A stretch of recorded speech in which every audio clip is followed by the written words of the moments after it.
The ODI World Cup announcement and the schedule that has come out. But there's already politics that's come out as well, and that's over the venues. Why have Mohali and some other areas like in Kerala that have not been chosen? Opposition is alleging a deliberate bias. But we have more reactions on that after a short break.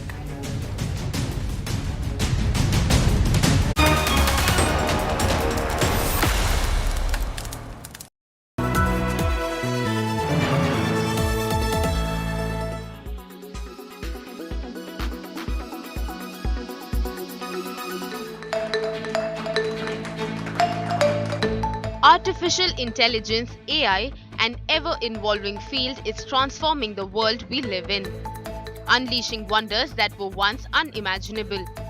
Now, artificial intelligence is transforming lives in Lucknow in the field of medical science.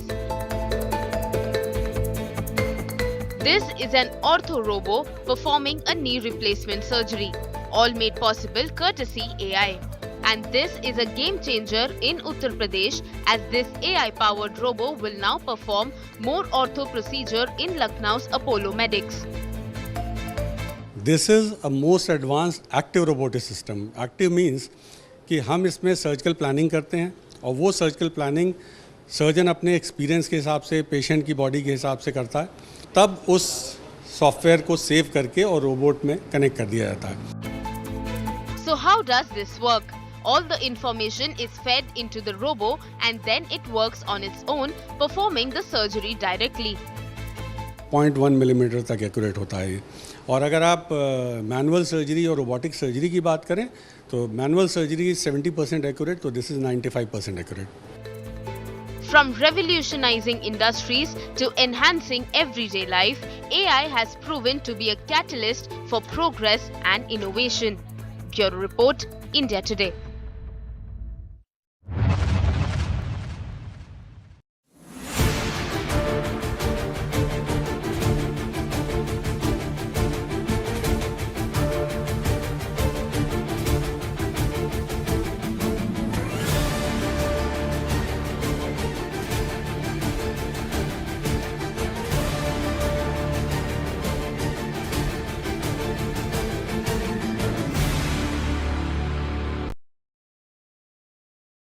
Weather forecast now. Delhi, maximum 38 and minimum 28 degrees. Mumbai, maximum 29 and minimum 26 degrees. Kolkata, maximum 31 and minimum 25 degrees. Bangalore, maximum 28 and minimum 20 degrees. Chennai, maximum 35 and minimum 29 degrees. Hyderabad, maximum 31 and minimum 24 degrees.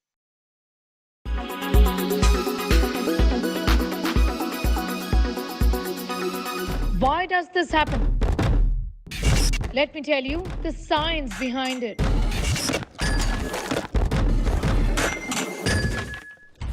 For more informative videos like this, keep watching India Today News Mode.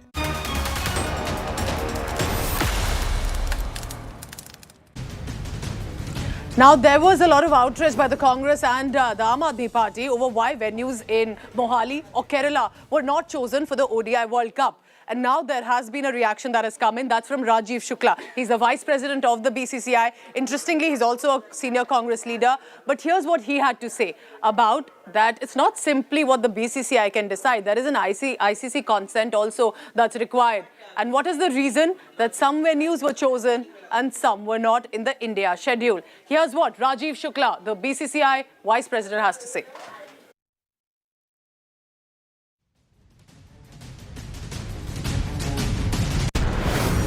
I think it's a well-drafted schedule, and everybody has pondered over it, and new venues have been added. Like Lucknow has been added. UP never got any chance to host World Cup. I mean, ever before. So they have been given chance. Guwahati has been given chance. Lot many venues from South has been added.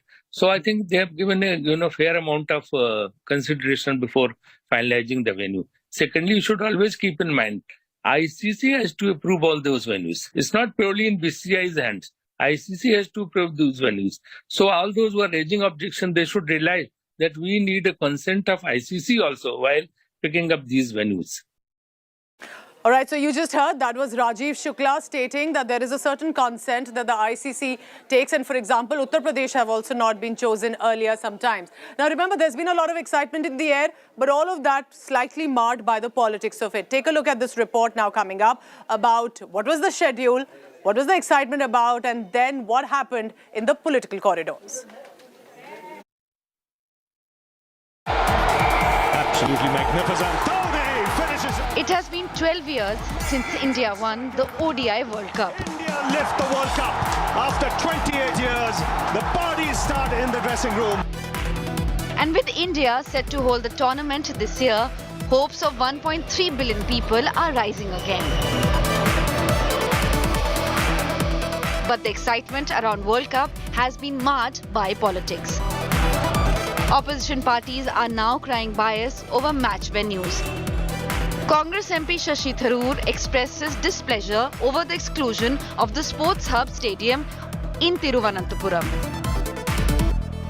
10, 11 cities have been given matches, and some have got 5 matches, some have got 4 matches. They could have easily spread the joy a little better. Places like Thiruvananthapuram, which has such a wonderful new stadium, Mohali, Ranchi, there are places that are substantial towns with good cricket following and with excellent stadiums that could have been given an opportunity also to host a World Cup match. Mohali, which hosted the iconic India-Pakistan semi-final in 2011, is not hosting a single World Cup match. And so a similar objection has been raised by Punjab's Sports Minister too. ਜਦੋਂ world cup Bharat ਦੇ ਵਿੱਚ ਹੋਏ ਤਾਂ 96 ਦੇ world cup ਦਾ semifinal Mohali 'ਚ ਹੋਇਆ, 2011 ਦੇ world cup ਦਾ semifinal Mohali 'ਚ ਹੋਇਆ ਤੇ ਐਤਕੀ ਸੈਮੀਫਾਈਨਲ ਦਾ ਕੀ ਇੱਕੋ ਹੀ ਮੈਚ ਜਿਹੜਾ ਪੰਜਾਬ ਨੂੰ ਜਿਹੜਾ ਮੋਹਾਲੀ ਨੂੰ ਹੋਸਟ ਕਰਨ ਦਾ ਜਿਹੜਾ ਮੌਕਾ ਨਹੀਂ ਦਿੱਤਾ ਗਿਆ ਤੇ ਉਹਦੇ ਨਾਲ ਨਰਿੰਦਰ ਮੋਦੀ ਜਿਹੜੇ ਸਟੇਡੀਅਮ ਅਹਿਮਦਾਬਾਦ ਉਹਦੇ 'ਚ ਤੁਸੀਂ ਪਹਿਲਾ ਮੈਚ ਵੀ ਕਰਵਾ ਰਹੇ ਹੋ, ਓਪਨਿੰਗ ਵੀ ਉੱਥੇ ਹੋ ਰਹੀ ਹੈ, ਇੰਡੀਆ ਪਾਕਿਸਤਾਨ ਦਾ ਜਿਹੜਾ ਵੱਡਾ ਮੈਚ ਉਹ ਵੀ ਉੱਥੇ ਹੋ ਰਿਹਾ ਤੇ ਜਿਹੜਾ ਫਾਈਨਲ ਵੀ ਉਸੇ ਸਟੇਡੀਅਮ ਜਿਹੜਾ ਕਰਵਾਇਆ ਜਾ ਰਿਹਾ ਹੈ.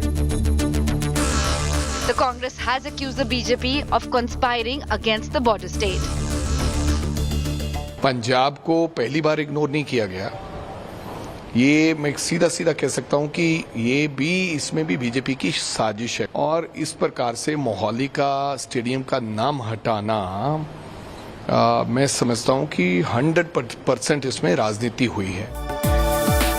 A top sporting tournament scarred by unsporting politics. Bureau Report, India Today. Well, let's hope these political controversies are sorted very soon because we would like to be relishing the excitement of the World Cup, specifically the India-Pakistan matches. I'm wrapping up this bulletin for now and signing off. Thank you very much. But stay tuned to India Today Television.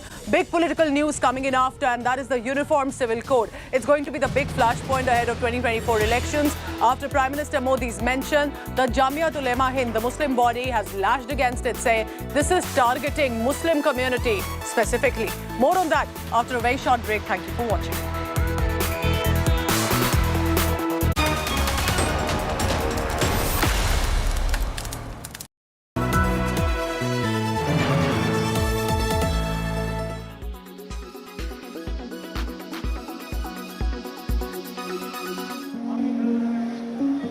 People often donate heart and eyes, but now you can also donate your skin. North India's first skin bank is ready in Delhi's Safdarjung Hospital. Eligible disease donors can donate skin and give someone a new lease of life. Burn victims can immensely benefit from these skin banks for their graft surgeries. Skin banking में ये खास बात है कि इसमें कोई matching की ज़रूरत नहीं है. कोई भी पेशेंट स्किन डोनेट कर सकता है. उस मरीज की उस डिजीज़ की दी हुई स्किन किसी भी दूसरे मरीज में इस्तेमाल हो सकती है. ना कोई ब्लड ग्रुपिंग मैचिंग चाहिए, ना कोई और HLA मैचिंग चाहिए. और जिसमें ये स्किन हमने लगाई है उसको जीवन में कोई स्टेरॉयड और इम्यूनोसप्रेसेंट्स खाने की कोई ज़रूरत नहीं है. Safdarjung Hospital authorities are also doing everything they can to make people aware about skin donation. With the help of specialized equipment and proven techniques, donated skin is processed and stored in bank before transplantation. इतने सारे wards हैं जो भी नए doctors join करते हैं, junior residents हैं वो ज्वाइन करते हैं, तो उनको सेमिनार्स लेके उनको इन्फॉर्म करके उनको बताया जाएगा। डेथ फॉर्म है, जब हम लोग उसको साइन करते हैं तो उसमें भी हम सोच सकते हैं कि हम उसमें भी ऐड करा दें कि हम आई डोनेशन के लिए विलिंग है और स्किन डोनेशन के लिए विलिंग है। As of now, there are 16 skin banks across the country, and here's hoping that this latest center in Delhi opens the doors for many more such skin banks in India. With Neetu Jha, Bureau Report, India Today.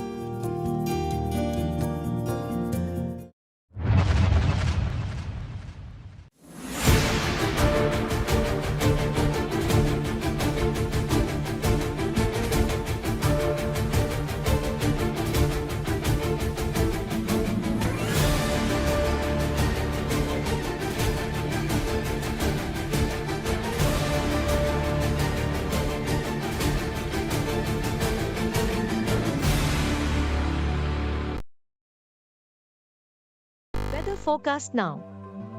Delhi, maximum 38 and minimum 28 degrees. Mumbai, maximum 29 and minimum 26 degrees. Kolkata, maximum 31 and minimum 25 degrees. Bangalore, maximum 28 and minimum 20 degrees. Chennai, maximum 35 and minimum 29 degrees. Hyderabad, maximum 31 and minimum 24 degrees.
Extra safe Polycab Green Wire.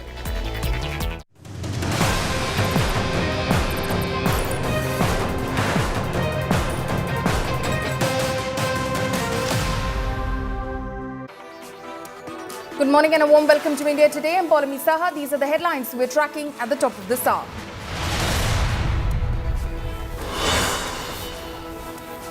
Mystery over junior NTR fans' death. RRR star demands police probe. TDP claims YSRCP role in fans' death.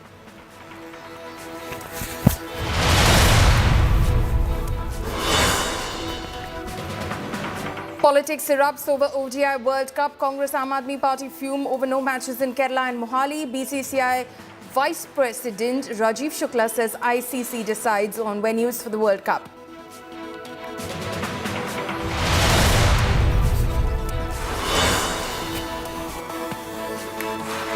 Another controversy over film 72 72 Hure. Censor board certifies film, not trailer.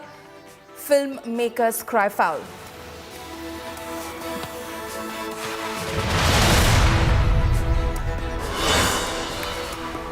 Uproar over 2 sacrificial goats in Mumbai housing society before Bakri Eid. Society residents fume, chant the Chalisa.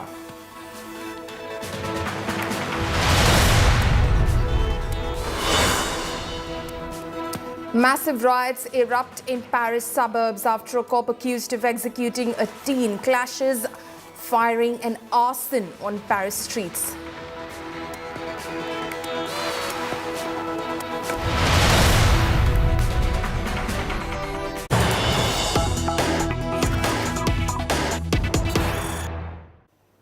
News coming in at the top of this hour. Sensex Nifty touch all-time high in early trade. Sensex crosses 63,700 level in early trade. Nifty trades above 18,900 for the first time ever. Adani share rally lifts Sensex and Nifty. So that's the latest that's coming in from the Sensex. Sensex and Nifty touch all-time high in early trade. Sensex crosses 63,700 level in early trade. Nifty trades above 18,900 for the first time ever. Adani share rally lifts the Sensex and Nifty.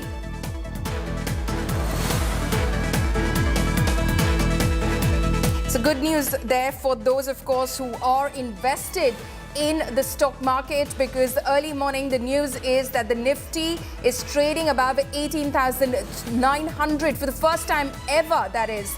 And the Sensex has crossed the 63,700 level in early trade, and it's all courtesy Adani share rally, which in fact is expected to have lifted the Nifty and the Sensex. Sakshi Batra is joining us over the phone line for more on this.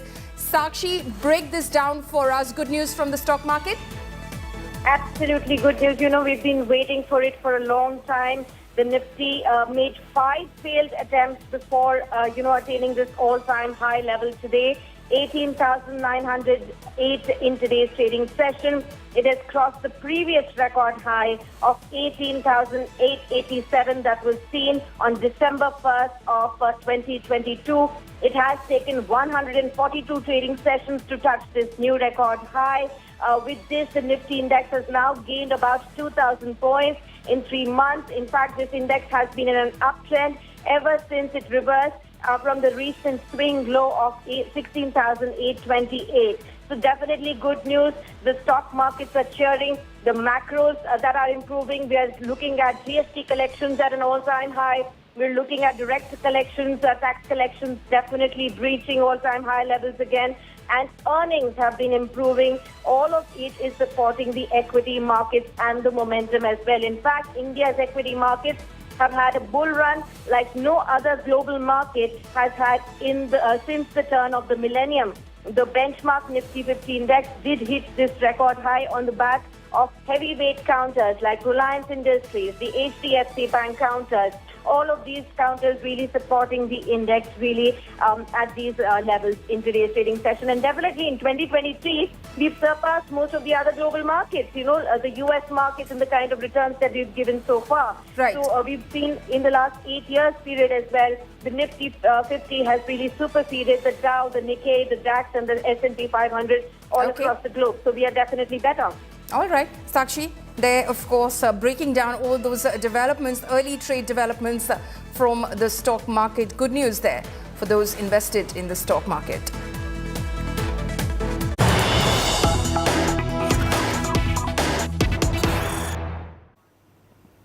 News coming in right now. South Doodh Dangal on the boil amid Milma versus Nandini face-off in Kerala. Now, Kerala Minister has said that Nandini won't open outlets in Kerala. He said that the National Dairy Board intervened in the issue. Milma chairman to hold talks with Nandini MD. So, remember we'd seen this during the Karnataka elections, and now this sort of a face-off over milk that is distributed in one of the southern states, again now taking center stage. This time it's Kerala, where the Doodh Dangal is on the boil amid Milma versus Nandini face-off in Kerala. A Kerala State Minister has said that Nandini won't open outlets in Kerala. National Dairy Board has intervened in the issue. Milma chairman is to hold talks with Nandini MD. My colleague KG Shibimol is joining us live this morning. Shibi, good morning to you. What has the Kerala state government said about this?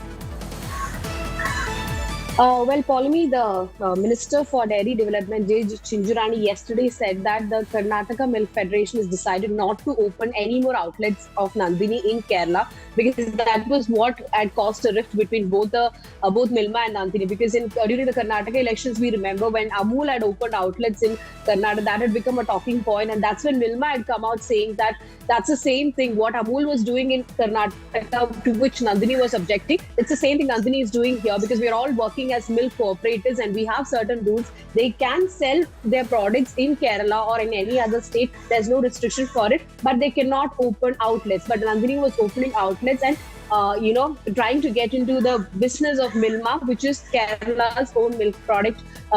So that was what has caused a problem. And the Milma as well as the state government had written to Karnataka Milk Federation and Nandini, as well as his government, requesting them not to open outlets in Kerala. But there was no response from it, and that's when again Milma decided to open outlets in Karnataka. After which there were discussions with both the milk federation, between both the milk federations. After the state government wrote personally to the Karnataka Milk Federation, and now the Nandini has said that they will not be opening any more outlets in Kerala. The issue's been sorted for now, is what the minister has said.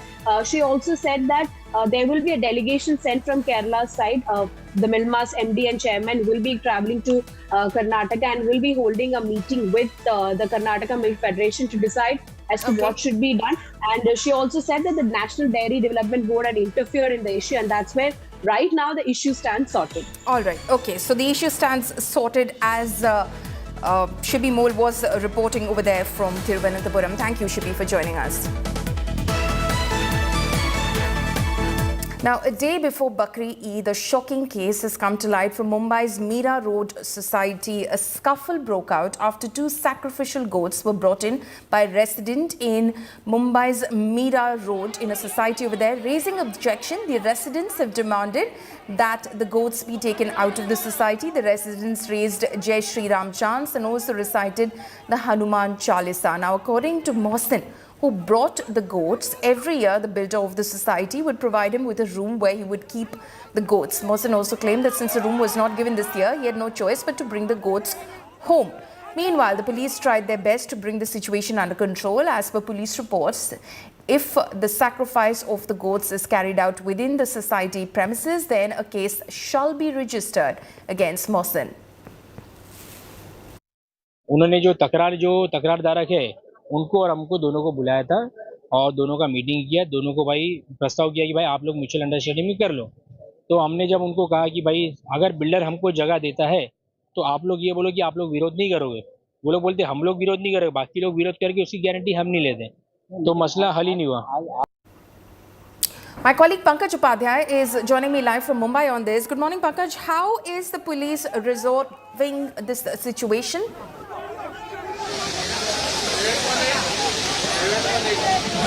Good morning, Paulomi. So this news is coming from the suburban area of Mira Road in Mumbai. The latest being that Mohsin's family has registered a complaint with the Mira Road police saying that there is a threat to their life because many residents of the society are threatening them that they will now not allow the goats inside the premises. Now, police maintains the first and foremost task is to maintain and ensure communal harmony. At the same time, they have assured the residents of the society that under no circumstances, because there is a court order as well, that this qurbani or the ritual of sacrifice will not be allowed in any case inside the society premises, and have also said if at all Mohsin performs this ritual inside the society, then a case will be registered and he is going to be arrested. Now, Paulomi, there are two versions. While on one hand, the society members say that every year the Muslim community gets a designated place outside the building, outside the residential society, yet Mohsin brought in the goats, just to provoke the residents, that is the Hindu community. On the other hand, the Mohsin and his family assert that this year the builder did not give them a designated place, and it said that the builder said that they should ask for a place from the society itself. Family also asserts that on many occasions they wrote a letter demanding that they be given a place, otherwise they'll be forced to bring the goats inside the house, and then they were threatened by the residents of the society. So for now, the tension remains. The issue has not been resolved. The police has had a conversation with both the parties, and police, while on one hand have assured that sacrifice will not, as per the rules, will not be performed inside the society, they have also said both groups need to maintain peace and live in communal harmony. Okay, absolutely. Pankaj, thank you so much for joining us with those details from Mumbai. Now, Prime Minister Modi's pitch for the Uniform Civil Code has stoked a massive political storm. After Modi sought UCC in the country, Muslim law body has opposed the move, calling it a BJP agenda, stating that no religion is in line with implementation of UCC. The All India Muslim Personal Law Board also held an emergency meeting and decided to oppose the proposed law, which seeks to formulate and implement a set of common personal laws for all citizens of India, regardless of their religion. Now, the opposition hit out at the Prime Minister, highlighting how Law Commission 2 had pointed out that implementing UCC isn't feasible, asserting that one nation, one law cannot be a reality and that it is the co-aspiration of a gender-driven majoritarian government alone. Supreme court का खुद कई फैसले आ चुके हैं इसके ऊपर और legislature ने उसके मुताबिक लॉ भी बना दिया है, तो उनको तो एड्रेस किया गया है। तीसरी बात मेरी है कि जो लॉ कमीशन ने अपनी 21st रिपोर्ट में जो सजेशंस दिए थे, जो प्रपोजल रखे थे, बल्कि एक तरह से गवर्नमेंट को डायरेक्शन दिया था, क्या उस पर अमल किया गवर्नमेंट ने? तो और फिर उसके बाद ये भी देखने की बात है कि लॉ कमीशन ने अपनी रिपोर्ट में क्या मुसलमानों के लॉज को इतनी अहमियत दी थी, या ये कि वो सारे कंट्री के इश्यूज थे। आज आपकी इन्फॉर्मेशन के लिए मैं बताऊं कि कोई भी मजहब या कोई भी कम्युनिटी इस बात से एग्री नहीं करती है यूनिफॉर्म सिविल कोड के ऊपर। हम उत्तर प्रदेश में प्रतिबद्ध हैं कानून का राज स्थापित करने के लिए और भाईचारा बना रहे। हम लोग सर्व सहमति से उत्तर प्रदेश में कहीं कोई दिक्कत न हो और कानून न टूटने पाए, इसके लिए हम लोग लगातार काम कर रहे हैं और किसी भी स्थिति में उत्तर प्रदेश में इस प्रकार के जो गैर कानूनी कार्य हैं हम होने नहीं देंगे और इसमें कड़ी कार्रवाई करेंगे। और जो मतलब विदेशी ताकतें हैं वो लगातार अपने समाज को अस्थिर करने में लगी रहती हैं, लेकिन वो उत्तर प्रदेश में सफल नहीं होने देंगे हम।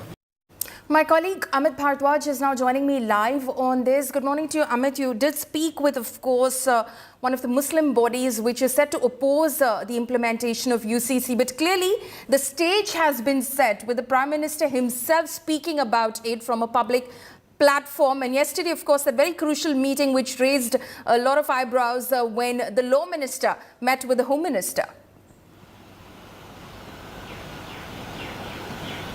Right, Paulami, the stage has been set for the Uniform Civil Code, confrontation, arguments and the political drama that might unfold until at least the 2024 mega battle for the Lok Sabha.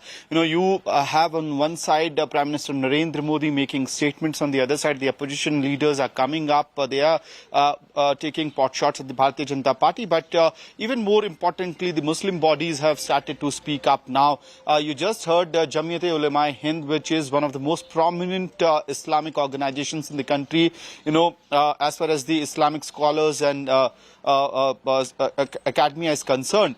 So Niaz Faruqi is spelling it out that the Jamiat-e-Ulema-e-Hind is strictly against the Uniform Civil Code. In fact, he also goes on to say that the past Law Commission had itself rejected the idea of the UCC. So why there's a hurry being implemented? Why this proposal by the Law Commission has been brought nearly 3 years after the report was published? And after that, he also goes on to make arguments such as that the UCC, not only the Muslim community will have problems with the UCC, but he also had in conversation with India Today, he had also pointed out as to how the Uniform Civil Code is also ideally against the several rituals and cultures within the Hindu community in the northeast, the tribal community across the country, and different set of laws, the personal laws that are there in the Jain community. So clearly, the Muslim bodies are trying to make out an argument out here that it's not just the Muslim community which will have problems with the UCC, but a varied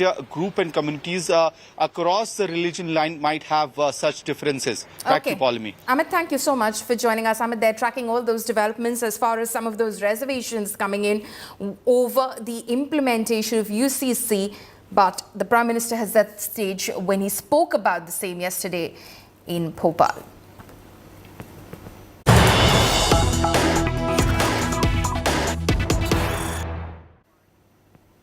Hijab war ignites in Kerala Medical College. 7 medical students want hijab in Operation Theatre. Muslim students want surgical hijab in Operation Theatres. Muslim students want long sleeve jackets in the OT.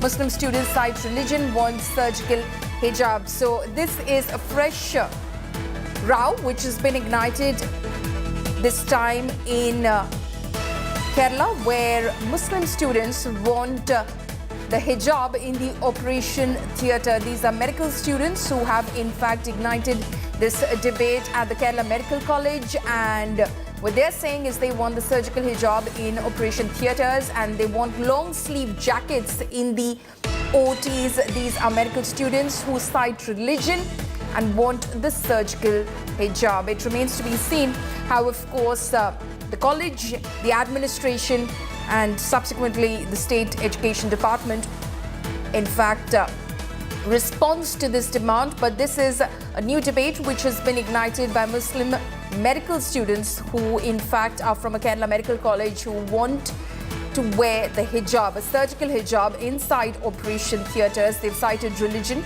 and their religious practices as the reason for the same. Remember, there was a massive controversy over the wearing of hijab in educational institutions. That was in the state of Karnataka, and now this coming in from Kerala, where medical students who in fact are from the Muslim community have said that they would like to wear the hijab, a surgical hijab in Operation Theatres, because that is what their religious practice is and their religion demands. These are 7 medical students who have demanded the hijab in the Operation Theatre, and they've said that they want to wear long sleeve jackets in the OT. Shibi Mole, my colleague, is joining me live this morning from Thiruvananthapuram. Shibi, what are these students saying? Well, Polly, from what we are understanding, 7 female students of various batches of Thiruvananthapuram Medical College has requested the college principal. Have approached the college principal and asked to give permission to wear surgical hoods and jackets inside the Operation Theatre. They said that they cannot wear hijab inside. As part of their religious belief, they have to cover their heads and they cannot wear hijab inside the Operation Theatre. So they're looking for an alternate option. And as an alternate option, they have suggested whether they can wear surgical hoods inside the Operation Theatre, to which the principal right now has said...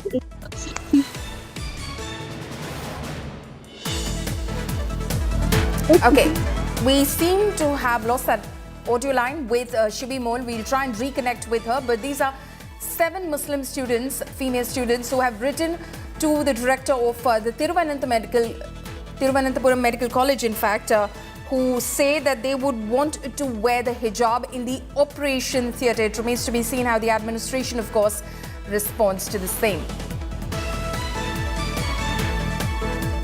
We're slipping into a very short break. Coming up next, Chief Minister Mamata injured after chopper emergency landing, steps out on a wheelchair. BJP turn says leg injury before every poll.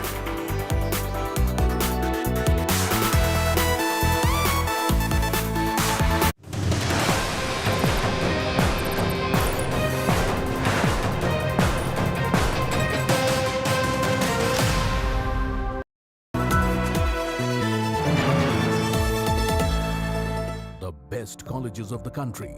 Which one will boost your aspirations? From courses to placements, know them all. India Today Best Colleges Survey 2023. Issue out this Friday, 23rd June. Subscribe now to indiatoday.in/subscribe.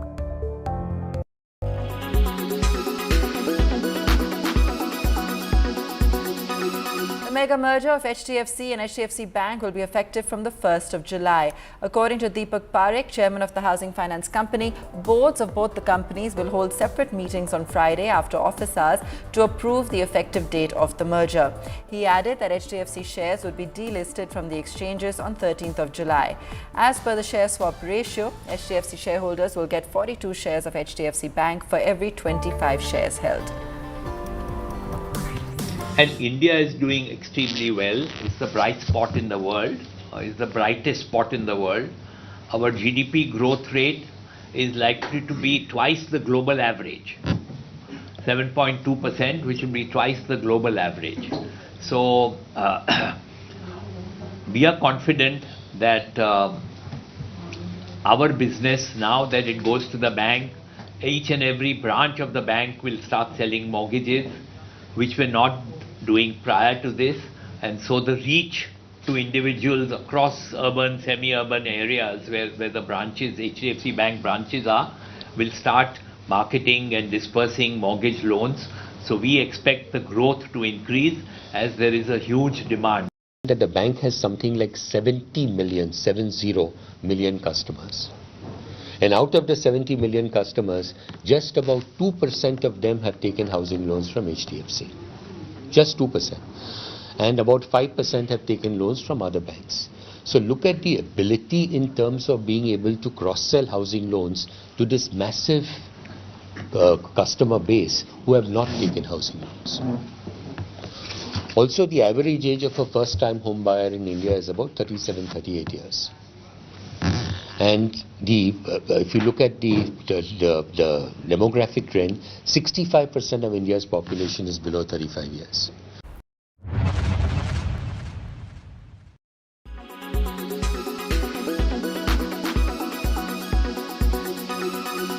Make your media plan smarter with India Today Live TV on your connected devices. Amplify your brand with 100 million smart internet viewers. To advertise, mail us at sales@aajtak.com.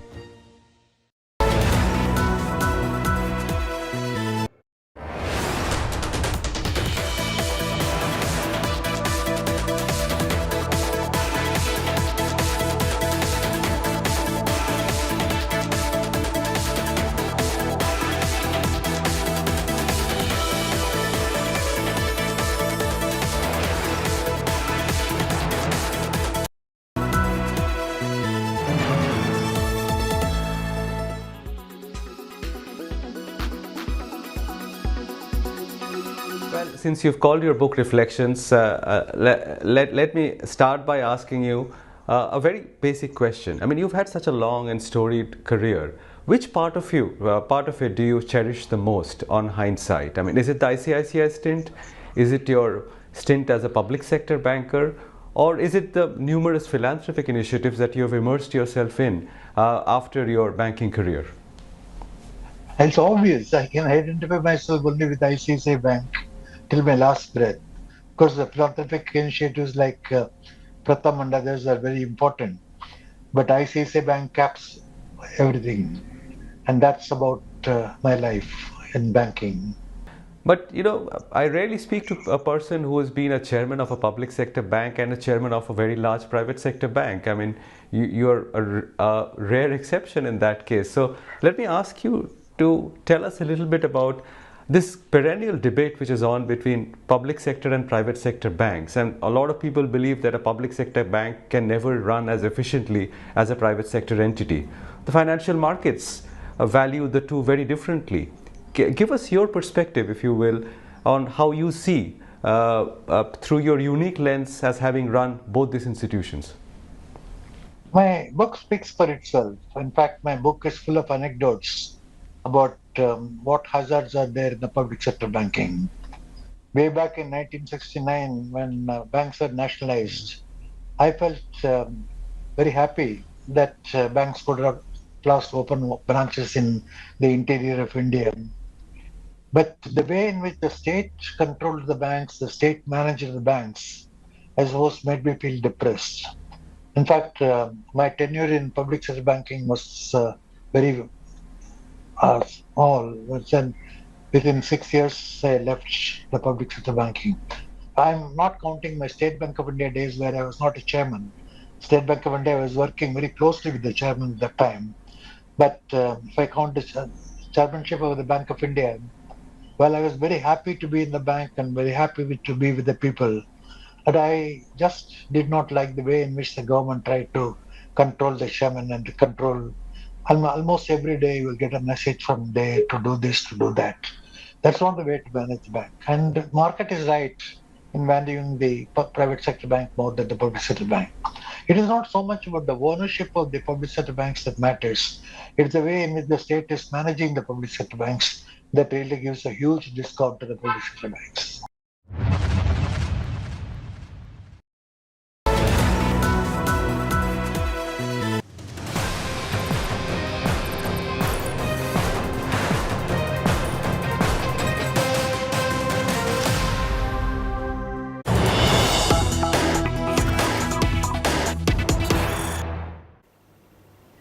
News coming in this morning from Mumbai. Hit and run case in Mumbai. An elderly person has died and another person has been injured. This hit and run case has come to light from Mumbai's Mulund area, where a speeding car ran over a 75-year-old man, Tukaram Sawant, who was walking on the road, as well as injured a scooterist. The injured has been admitted to the nearest hospital for treatment. My colleague Dipesh Tripathi is now joining me live from Mumbai on this absolutely shocking incident there. Dipesh, tell us what happened and where is the accused?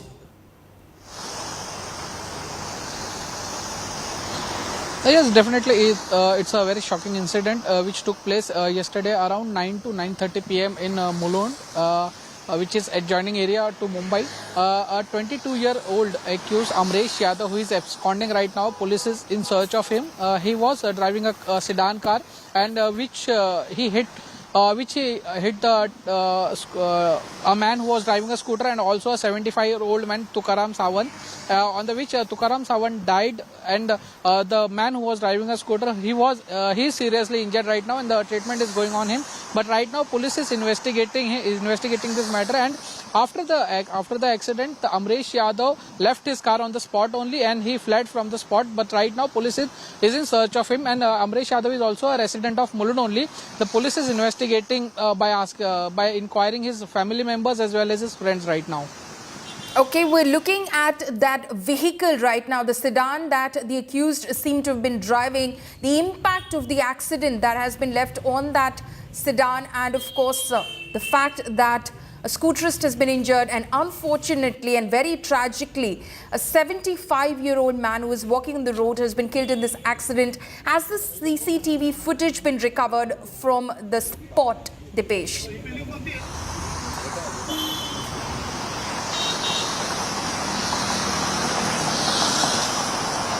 Dipesh, are you able to hear me? Can you please repeat the question? Dipesh, the question is, has the police been able to recover the CCTV footage from the spot?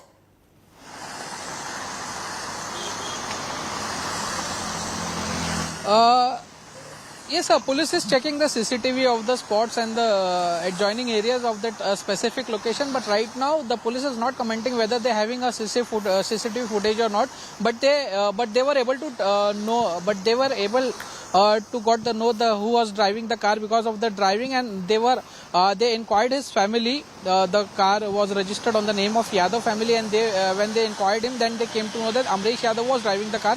After which they came to know that Amresh Yadav is the accused, and they are right now in search of him. They are also checking the CCTV footages right now, and on the basis of that, they will going to further investigate that case. Okay, Dipesh Tripathi there, my colleague reporting from Mumbai. Thank you for joining us. Junior NTR, a global star with a massive fan following all over the world, one of his die-hard fans, Shyam, reportedly, unfortunately, has died by suicide. But the 23-year-old's death has now sparked a massive outcry, with Junior NTR South superstars demanding justice for Shyam. TDP alleges that YSRCP has a role in the fan's death. Here's a report.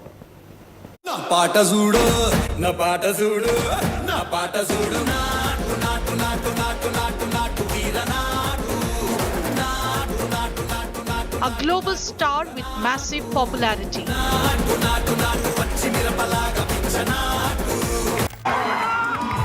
And a fan base that treats him like God.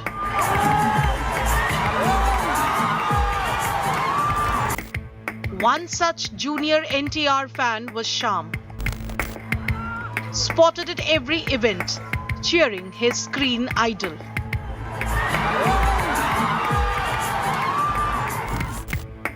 On Monday, Shyam reportedly died by suicide, but the 23-year-old's death has now sparked a massive outcry.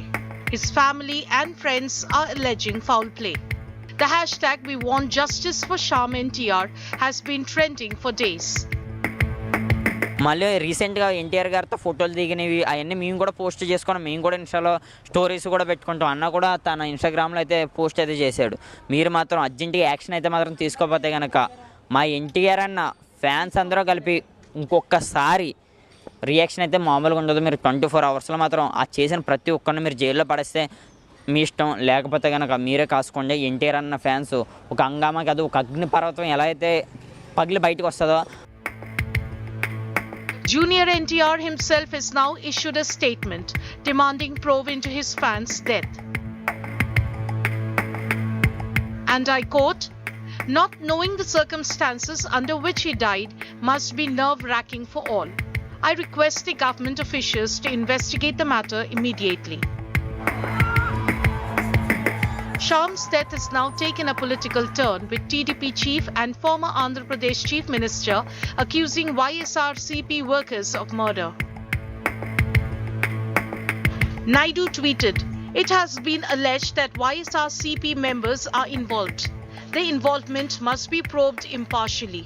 Let's ensure transparency prevails and justice is served."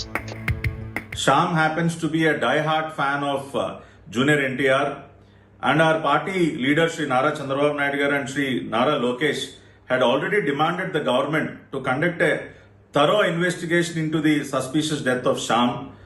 Every other day in the state of Andhra Pradesh, we find people being murdered, people found dead under suspicious circumstances. Several top Telugu actors and filmmakers have joined the chorus, demanding an investigation and justice for Shyam. Will the Jagan government act? Bureau Report, India Today. My colleague Pooja Shali spoke to TDP spokesperson who claims that it wasn't a death by suicide but murder by YSRCP members. Listen in. Mr. Patabi, why are you blaming, or why is the TDP stating there is a YSRCP role in that? What is leading your party to claim that? Pooja, good morning. It is very tragic and unfortunate that we have lost another young man, Shyam, under suspicious circumstances in East Godavari few days today. See, I mean, there are reports coming in very strongly that sympathizers of YSRCP are behind the suspicious death of Shyam. See, it is hardly few days ago, Pooja, that we have seen another gruesome incident where a young boy called Amarnath was burnt alive by pouring petrol over him in a village near Repalle.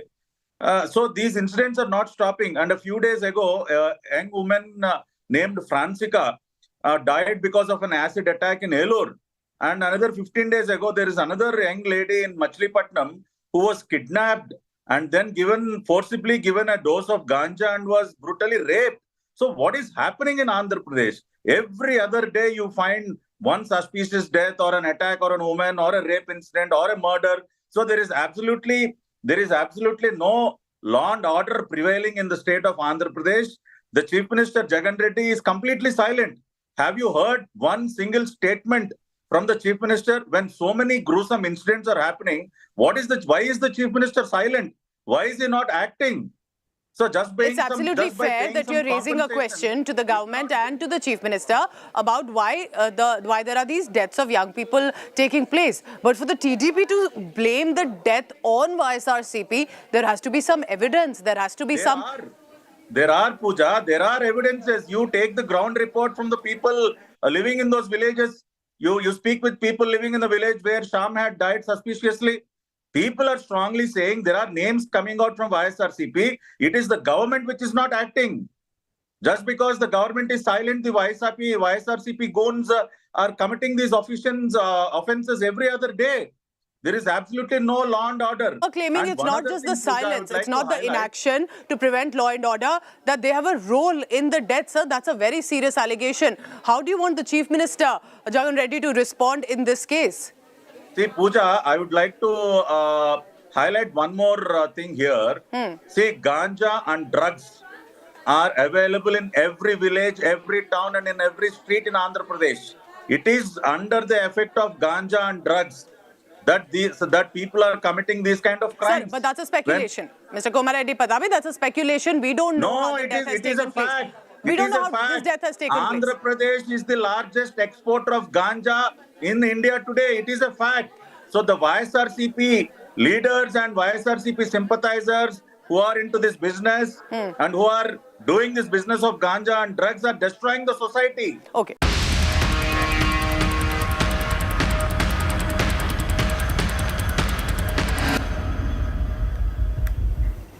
Now, ahead of the crucial Panchayat post, Bengal Chief Minister Mamata Banerjee is once again on a wheelchair. Didi suffered a ligament injury on her left knee when the helicopter she was travelling in made an emergency landing at Sevok Air Base near Siliguri in Bengal. Now, doctors at the SSKM hospital in Kolkata said an MRI scan revealed that Mamata Banerjee sustained ligament injuries to her left knee joint and her left hip joint. However, the Bengal Chief Minister rejected the doctor's advice to stay back and left the hospital on a wheelchair. Meanwhile, the BJP questioned the timing of her injury ahead of the Panchayat elections in the state. Helicopter carrying Honorable Chief Minister of West Bengal had to make an emergency landing at Air Force Station, Shevak Road, Siliguri, due to bad weather. Honorable CM has suffered some injuries due to sudden emergency landing with full fluid collection in left knee joint, with marks of ligament injury in left hip joint. Respective treatment of the injuries has already started. She was advised to get admitted, but she told that she will continue treatment at home. हम चाहते हैं कि वो जल्दी से जल्दी स्वस्थ हो और बार बार इलेक्शन के सामने उनके पैर में चोट आ रहा है, ये बहुत चिंताजनक बात है क्योंकि हर बार पैर में ही चोट आ रहा है. अभी भी अगर पैर में चोट लगा है तो उनको व्हील चेयर में ही बैठ के प्रचार करना पड़ेगा. So that is, of course, the Chief Minister. You can see images of Mamata Banerjee there coming out of the hospital yesterday, the SSKM hospital in Kolkata, on a wheelchair. She was, in fact, travelling in a chopper when, because of bad weather, the chopper made an emergency landing at the Sevok Air Base in Siliguri, where, after which she apparently suffered injury in her left knee joint and left hip joint.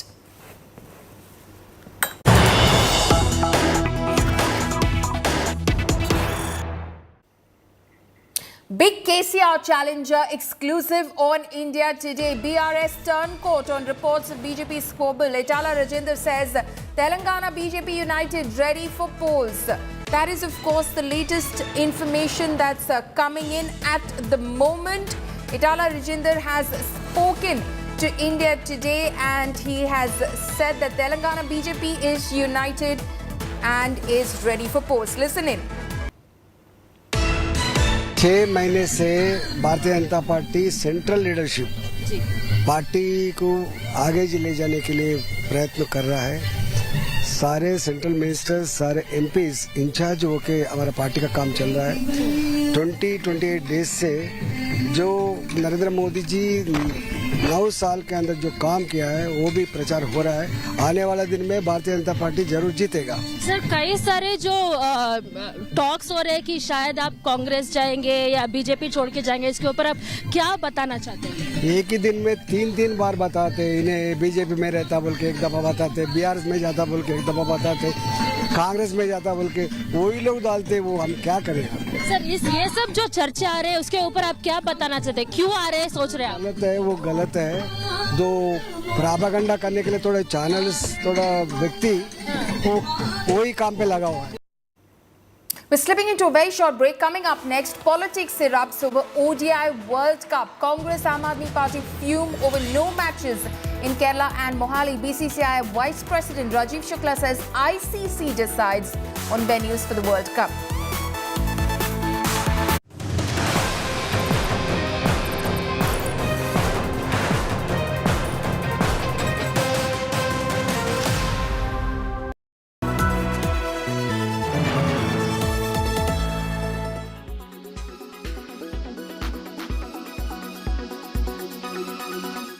How many such launches are you expecting for this fiscal, or could you give us a sense of the next 1 or 2 years?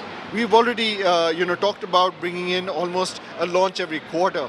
So this is the first. We're going to see some more.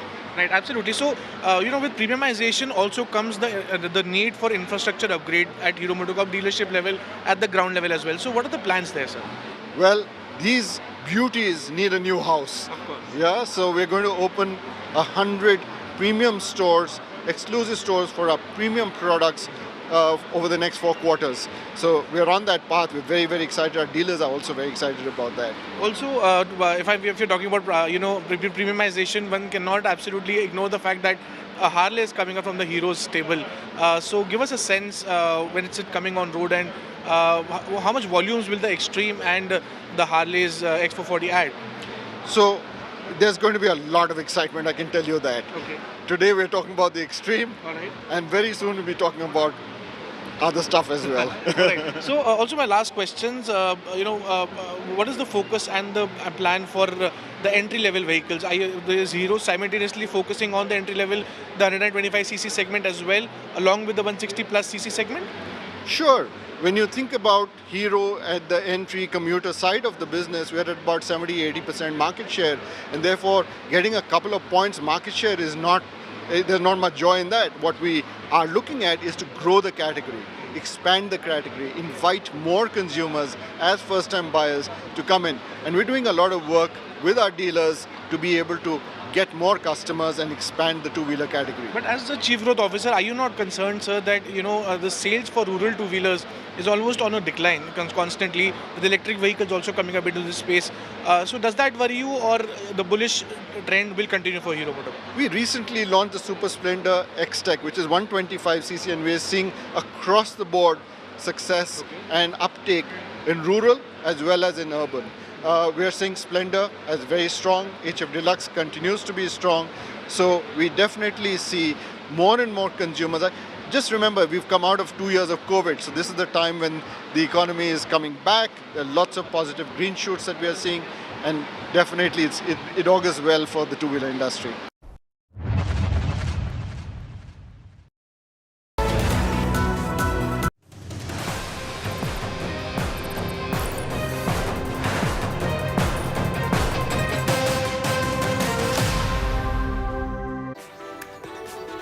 The schedule for the 2023 ICC World Cup, which India will host, is finally out, and cricket fans around the world are rejoicing. However, there's more to the schedule than meets the eye, as there are a few caveats to some of the matches. In this special story, we take a look at everything you need to know about the ICC Cricket World Cup schedule.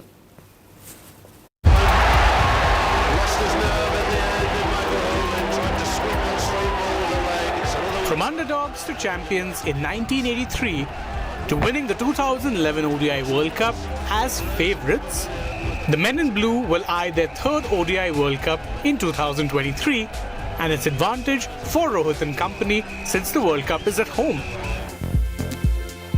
The schedule is out, and India's campaign will start on the 5th of October against Australia in Hyderabad. But the high-octane clash against Pakistan will take place on the 15th of October at the Narendra Modi Stadium in Ahmedabad. The ICC has confirmed that Pakistan will be travelling to India for the ODI World Cup despite initial reservations. However, the PCB have made it clear that government permission will be required for them to travel to India, and that they are currently in talks with the government of Pakistan for guidance on the situation. It's also worth noting that Pakistan had made requests for changing of venues, including saying they did not want to play India at Ahmedabad, a request that was denied outright by the BCCI and ICC. Yet the high-voltage India-Pakistan semi-final clash, if it indeed becomes a reality, will come with a caveat. If both India and Pakistan make it to the semis, the match will be scheduled in Kolkata's Eden Gardens and not at the slotted Mumbai venue of Wankhede due to security issues. The semis are slotted right now in Mumbai's Wankhede Stadium and Kolkata's Eden Gardens, while the mega finals on November 19 will be at the Narendra Modi Stadium in Gujarat's Ahmedabad. Sports Bureau, India Today.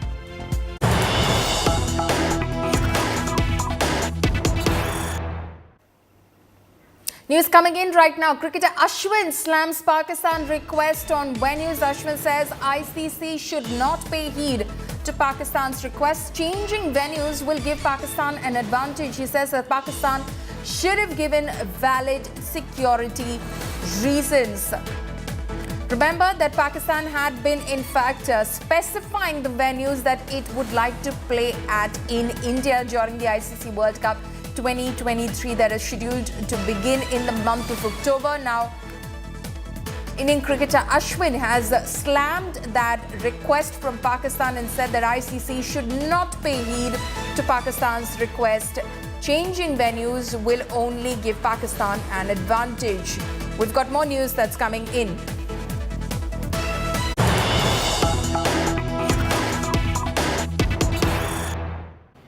Now, Pakistani legend Wasim Akram slams venue request. Akram says that Pakistan shouldn't demand venue change. Interestingly, Wasim Akram says Pakistan shouldn't demand venues, should play according to the schedule, don't create unnecessary problems, is what legendary Pakistani cricketer Wasim Akram has said. He says Pakistan players don't care, they will play where they are scheduled to play. So he, in fact, is telling Pakistan and its cricket body and administration not to demand a change in venues. Just play wherever you're being asked to play. Don't create unnecessary problems, he says. Listen in to Wasim Akram.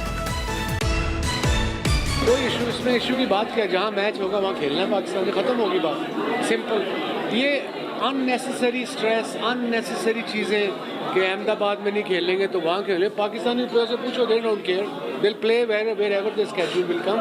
कोई issue इसमें issue की बात क्या, जहाँ match होगा वहाँ खेलना है पाकिस्तान, खत्म होगी बात, सिंपल. ये अननेसेसरी स्ट्रेस, अननेसेसरी चीज़ें कि अहमदाबाद में नहीं खेलेंगे तो वहाँ खेलें. पाकिस्तानी प्लेयर से पूछो, they don't care, they'll play wherever the schedule will come. My colleague Rahul Rawat is joining us at the moment. Rahul, just clear the confusion. So will Pakistan play at the venues that its games are assigned at or not? Well, absolutely. They will play and they will have to play. I think for the last few months, Pakistan has been trying to create these kind of issues. Firstly, and obviously some of the reasons were because India didn't want to travel to Pakistan for the Asia Cup, and they haven't traveled to Pakistan for so many years now. So initially what they had said was that they will not travel to India at all for the World Cup. Now the ICC has also issued released the schedule, and what now Pakistan in fact they wanted was that their venues be moved, and the reasons were just cricketing. So they could not establish as to whether there was a security threat or not. So they just didn't want to play Afghanistan in Chennai, because Chennai traditionally is a wicket where the ball tends to turn a bit more compared to other venues in the country. So they just wanted to shift their venue. That cannot be the reason. See, they wanted to shift their venue from Mumbai. They didn't want to play in Mumbai because in the past they have seen that there has been pitch invasions in the past. So that ICC agreed to. So far what has happened is, if Pakistan make it to the semi-finals, they will not play in Mumbai, but they will play in Eden Gardens in Kolkata. All right. So that is fine. ICC has agreed. So Pakistan will in fact play at the venues where its matches have been assigned, is what we're learning at the moment. Rahul, thank you so much for joining us at the moment. We're getting more breaking news that's coming in.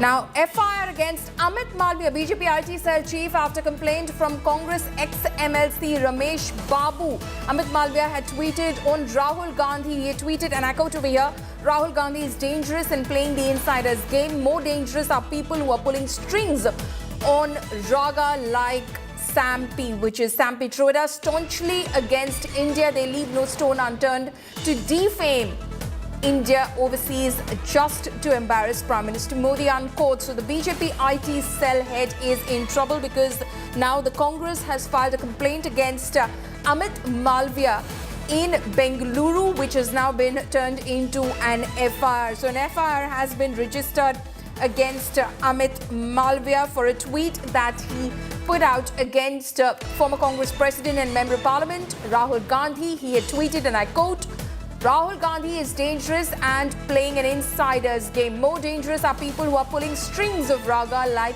Sam Pitroda, staunchly against India. They leave no stone unturned to defame overseas just to embarrass Prime Minister Modi. So Amit Malviya had alleged that Rahul Gandhi seems to be playing some sort of a dangerous game as he criticizes India on international fora, and he is being supported, and in fact strings are being pulled on Raga, that is Rahul Gandhi, by those like Sam Pitroda, who is, of course, the Congress's overseas unit chief. Nagarjun Dwarkanath is joining me live on this. He's on the phone line. In fact, Nagarjun, give us more details about this FIR which has been registered in Bengaluru against Amit Malviya. Of the BJP party, and the complaint was filed by the Congress Karnataka spokesperson and ex-MLC Mr. Ramesh Babu. What exactly happened was the complaint said that Amit Malviya had tweeted defaming Rahul Gandhi without having proper facts and trying to provoke sentiment, and hence an FIR again should be filed against Amit Malviya under the IT Section Act under IPC 120, 535 and 153A. And the tweet was that Rahul Gandhi is acting against India, trying to defame the Prime Minister Modi is what the FIR says, and it's only him, Amit Malviya, being named in the FIR at this point of time, and it's been filed in High Grounds Police Station in Central Zone of Bangalore district. We'll have to wait and see, will Amit Malviya be given any notice to appear before before the station in charge or the investigation officer as to what was the reason for tweet and the investigation further carry on. Okay, so clearly Amit Malviya in trouble. It remains to be seen now if he, in fact, like Nagarjun was pointing out, the police serves him a notice and he has to appear before the Bengaluru police for questioning in this case. This after the Congress has gone ahead and registered a complaint against Amit Malviya for his tweet on Rahul Gandhi. Amit Malviya, of course, Nagarjun there had said that Rahul Gandhi and the statements that he makes abroad are dangerous, and he seems to be playing an insider's game, Nagarjun. Nagarjun, that is are you able absolutely to... true. Oh. If I can read the message... Go ahead. If I can read the tweet, Polemy, that is mentioned in the FIR, that Amit Malviya tweeted that Rahul Gandhi is dangerous and playing insider's game. More dangerous are people who are pulling the strings of Rahul Gandhi, like Sam Pitroda, staunchly against India. They leave no stone unturned to defame India overseas and just to embarrass the Prime Minister of India. This was the tweet put out by Amit Malviya. Likely Ramesh Babu of the Congress has filed complaint with the High Grounds Police Station, and now the FIR has been filed under IT Act, and this has happened just today is what we are told, and further action will be initiated soon by the investigation officer. Okay, so further action will be initiated soon against Malviya by the investigating officer. Nagarjun Dwarkanath, thank you so much for joining us. All of those details. So the Congress, they're mounting pressure on the BJP after BJP IT cell head Amit Malviya there tweeted out a video and a post which basically said that Rahul Gandhi is defaming India on foreign soil. We're slipping into a very short break. Our continuous coverage of this big developing story from Karnataka will continue on the other side of this break. Stay tuned. The world's next superpower. Modi needs to be out in 2024. It's our last fighting chance to keep India from catapulting to a global economic power. We need to find a way to break India, divide.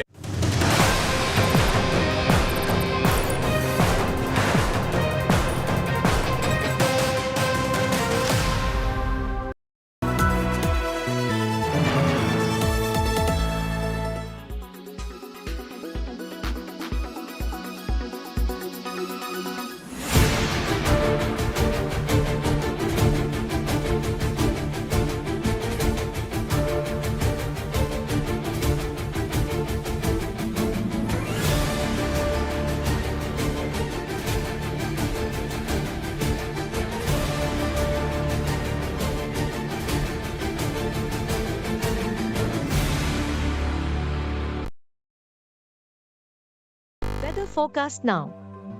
Delhi, maximum 38 and minimum 28 degrees. Mumbai, maximum 29 and minimum 26 degrees. Kolkata, maximum 31 and minimum 25 degrees. Bangalore, maximum 28 and minimum 20 degrees. Chennai, maximum 35 and minimum 29 degrees. Hyderabad, maximum 31 and minimum 24 degrees.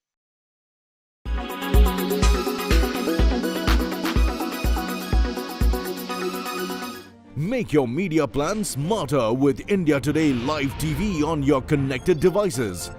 Amplify your brand with 100 million smart internet viewers. To advertise, mail us at sales@aajtak.com.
are watching India Today.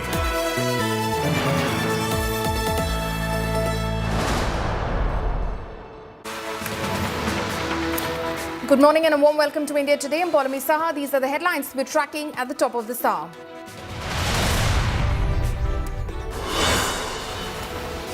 Protests at Kadalore's Chidambaram temple as priests allege takeover bid by Stalin government. Cops enter the sanctum of the Nataraj temple. Priests say cops manhandled them.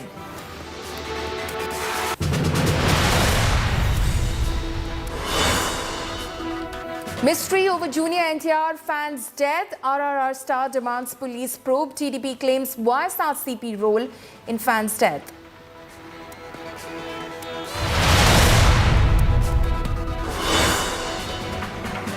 Politics erupts over ODI World Cup. Congress Aam Aadmi Party fume over no matches in Kerala and Mohali. BCCI Vice President Rajiv Shukla says ICC decides on venues for the World Cup.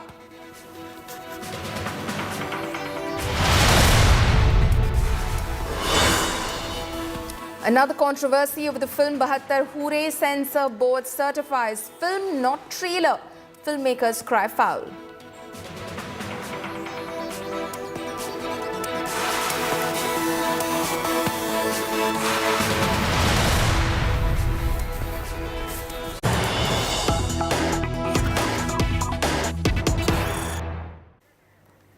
News coming in right now. BJP IT cell head Amit Malviya has been booked in Bengaluru. An FIR against Amit Malviya has been registered after a complaint from Karnataka Congress. Malviya booked for animated video on Rahul. Malviya claimed Rahul does anti-India propaganda abroad. Let's listen in to Karnataka Minister Priyank Kharge. Who is the one who is spreading the video? Who is getting the video to have enough traction on social media? Who is spreading these lies? I had promised the people of Karnataka that fake news will be reined in. And we are just doing that within legal parameters. I would like to ask even the media houses and the people, tell us which of the sections that have been imposed on him is with malified intent. Have a look at the video, have a look at the thing. And it's just not that we have gone and filed a case and it's happened in within 1 hour.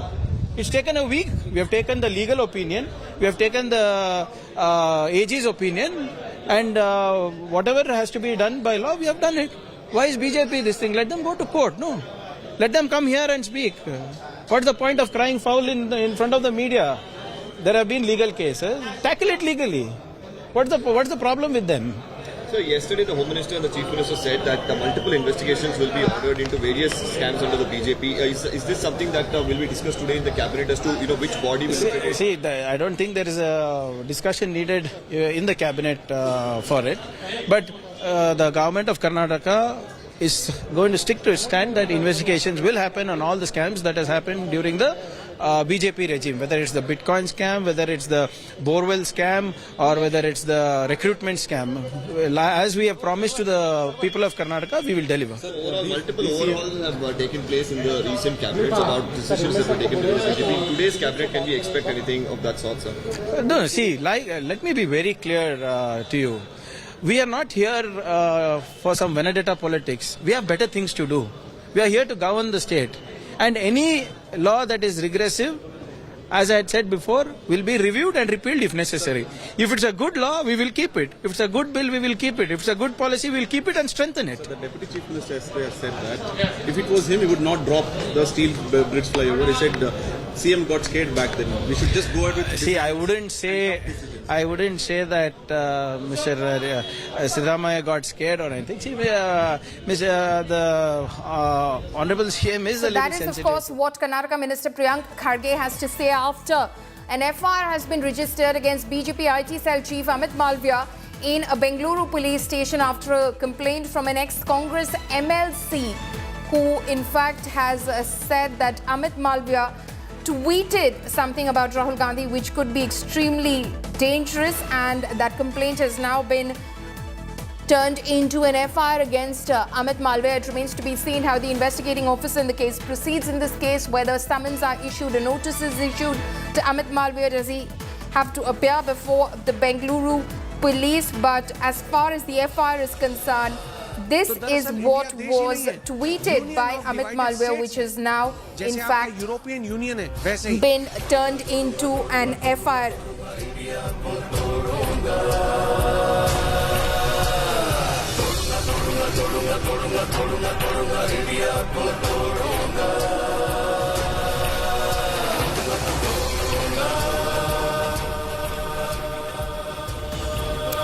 So here's what Amit Malviya tweeted. Rahul Gandhi is dangerous and playing an insidious game.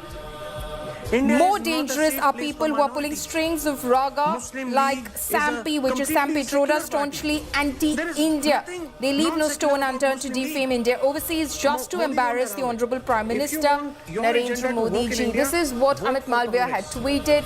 Now, the Congress has complained to the police about this tweet that Amit Malviya was trying to tarnish the image of Rahul Gandhi and casting aspersions on Rahul Gandhi's nationalism.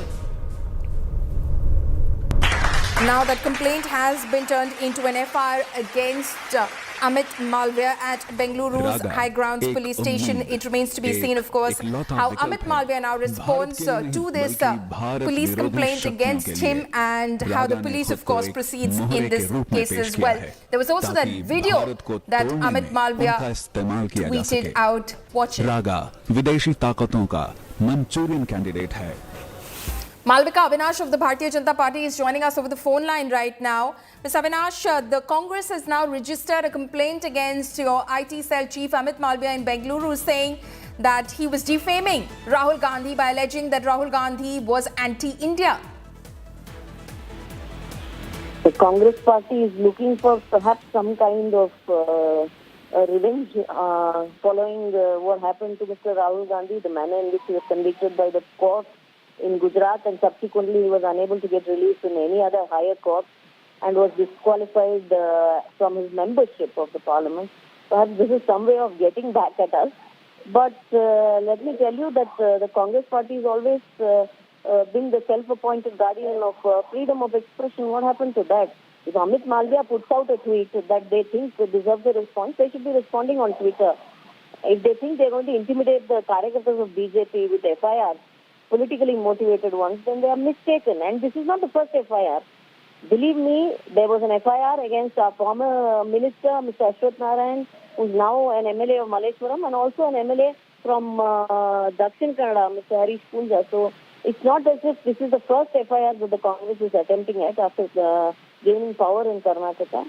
This is just plain misuse, trying to act like a police state. Okay, so that is what you're saying, but they're also saying that, to cast those kind of aspersions on Rahul Gandhi, to say that he's dangerous, playing some sort of an insidious game, that is also character assassination, because on what basis are you making those charges against someone who, of course, is a political leader, has held positions within a political party and has been a member of parliament as well? See, for the last 20 years, if I go into the number of names that the Congress party and other opposition parties have called the Prime Minister, then the list is endless. So, for Congress party to feel offended that Rahul Gandhi has been named by a Karyakarta of the BJP, I find it rather immature and desperate on their part to file an FIR. The ideal response would have been on Twitter. Okay, so you're saying that this is an overreaction from the Congress party, that ideally they could have taken it up with the BJP on social media itself. It didn't exactly require a police complaint, but that just shows that the Congress is trying to stifle freedom of speech? Absolutely, absolutely. Their hypocrisy comes out all over again. Isn't it the same party which imposed emergency in 1925, robbing the citizens of the country of their fundamental rights? So it's no surprise that it comes from the Congress party, but I'm rather surprised at their desperation so early. They've just won Karnataka. I think they should render administration here instead of going about filing FIRs and behaving like a police state. But they're saying that, it's a very serious charge that you're leveling against both Rahul Gandhi and Sam Pitroda in the tweet that they've cited in their complaint copy. That you're saying that they're anti-India. To make a charge like that, where's the evidence, where's the proof? It's not something that you just say arbitrarily, tweet about it, and there won't be any consequences. The video is in public domain for everyone to see. The manner in which Rahul Gandhi pulls down this country in front of a foreign audience is there for everyone to see. It's not some confidential matter or a matter of secret. It's there, available for everyone to see all over the internet. Okay. Ms. Avinash, thank you so much for speaking to India Today. So that is, of course, the first reaction that's coming in from the Bharatiya Janata Party. That, of course, from Karnataka itself on that complaint which has been filed against Amit Malviya, and now an FIR has been registered after the Congress went to the police and said that he was in fact tarnishing the image of Rahul Gandhi, saying that he's anti-India, that he's dangerous and he's playing an insidious game. Watch that video, in fact, that Amit Malviya also tweeted out, making the same allegations against Rahul Gandhi. Sangol and all that Sashtang Pranam is a funny and needless exercise. I wouldn't do that ever.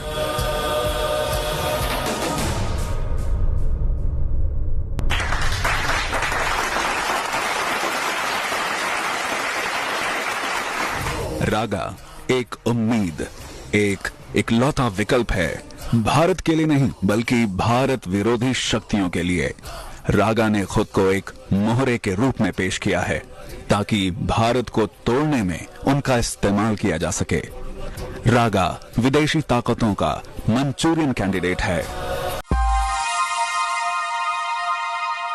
With Modi at the helm, India is all set to become the world's next superpower. Modi needs to be out in 2024.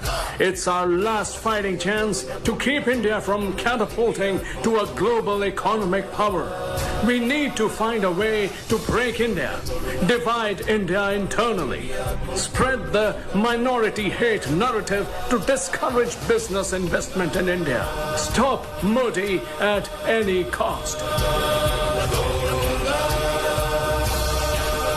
The video which was tweeted out by Amit Malviya as well, where he basically alleged that Rahul Gandhi is working with anti-India forces to defame India and to, in fact, put a spanner in the works as far as India's growth story is concerned. Now, the Congress has taken umbrage to that statement, to that video that Amit Malviya made, the BJP's IT cell chief, and has lodged a police complaint against Amit Malviya, which has been turned into an FIR. An FIR has been registered in Bengaluru against Amit Malviya. It remains to be seen, of course, how Amit Malviya responds to this complaint that has been filed against him by the Congress party and how, of course, the police investigate this matter further after registering this FIR. But clearly, the Congress now heading out at the Bharatiya Janata Party for alleging that Rahul Gandhi was in fact working with secessionist forces in order to divide India, in order to break India. Nagarjun Dwarkanath is joining us on this. Nagarjun, what is the Congress's explanation for going to the police with this complaint? Because we were just speaking to Malvika Avinash of the BJP from Karnataka, and she said that this is basically exactly what the Congress accuses the BJP of doing, which is stifling freedom of speech. Why are they so rattled? Raga, ek ummeed, Well, that is absolutely true. This is not the first time that even the Congress government has spoken out. Like, just a second, Paulami, Minister Satish Jarkioli is joining us. Sir, an FIR has been filed against Mr. Amit Malviya of the IT cell of BJP for targeting Rahul Gandhi and tweeting against him. How does Congress stand differently if you are also filing FIRs against people? Sir? No, once a FIR complaint is lodged in our side, our duty is war. Next step is investigation duty is part of the police. That's us all. Sir, but how different is Congress and BJP if you are also filing FIRs and FIRs on your opposition? No. Rest of the work will be do police only. Sir, there were information shared by the Congress saying that the fake videos have been shared by Mr. Amit Malviya. No. That is the duty of police.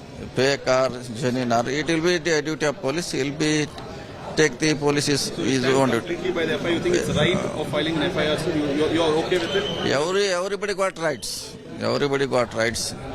So filing the complaints or any type. So rest of is remaining work is left to police only. That's all only. Do you think this is another statement by the Congress saying this is just the start? Anything you do against us, we will go after you? See, what is the allegation seriousness? It depends. Not every allegation to going to police or courts. Depends upon seriousness. Depend upon seriousness. Satish sir, you had mentioned that maybe 1 month there would be a delay in Annabhagya scheme. Yes. Or today in the cabinet, is this something that you will discuss? No. Right now, sir? No subject today about rice or anything. That's not rice. Thank you. Thank you so much. Of course, Nagarjun Dwarkanath, my colleague, speaking with State Minister Satish Jarkioli, who said that our job is over. We filed a police complaint. Now it is for the police to investigate the complaint that we've filed against Amit Malviya. Nagarjun Dwarkanath continues to be live with us. Nagarjun, again, the BJP will simply say that this is exactly what you accuse the BJP of doing, right? This is exactly what you say, that the BJP goes after anyone who dissents, anyone who basically criticizes the BJP. This is the exact same strategy.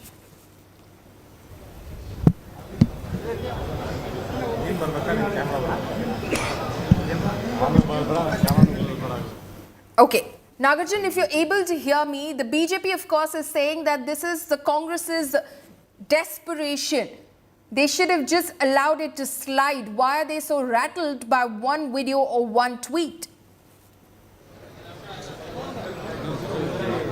Well, that's absolutely true, and that's exactly what I asked the minister too, that what is the difference between you and BJP? Till now, when you were in opposition, you were targeting the government of BJP here, saying that they are filing FIRs just on tweets and videos. Where is the freedom of expression? Where is the freedom of speech? Now the Congress is doing the same, and the defense is that the police are doing their job. It's the seriousness of the allegation that we are looking at. Not much is what they are saying. Let me also try to get another Minister, Mr. Ishwar will, of course, speak with some of those leaders on the ground. Nagarjun Dwarkanath getting us those live reactions, but we're getting some news that's coming in at the moment.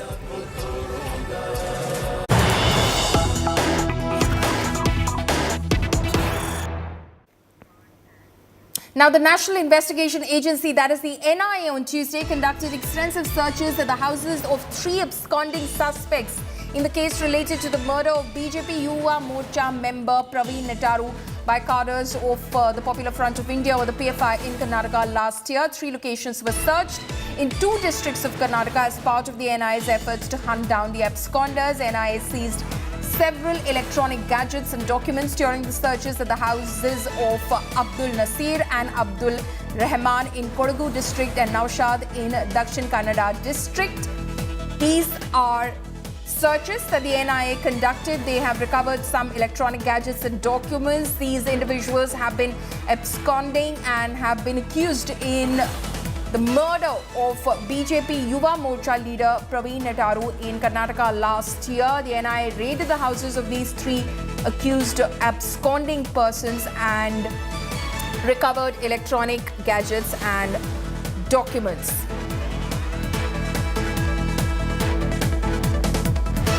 Okay, we're cutting across to another story. This is coming in from Mumbai on the controversy surrounding the film Bahattar Hure. Let's listen into Ashok Pandit, who's speaking on this.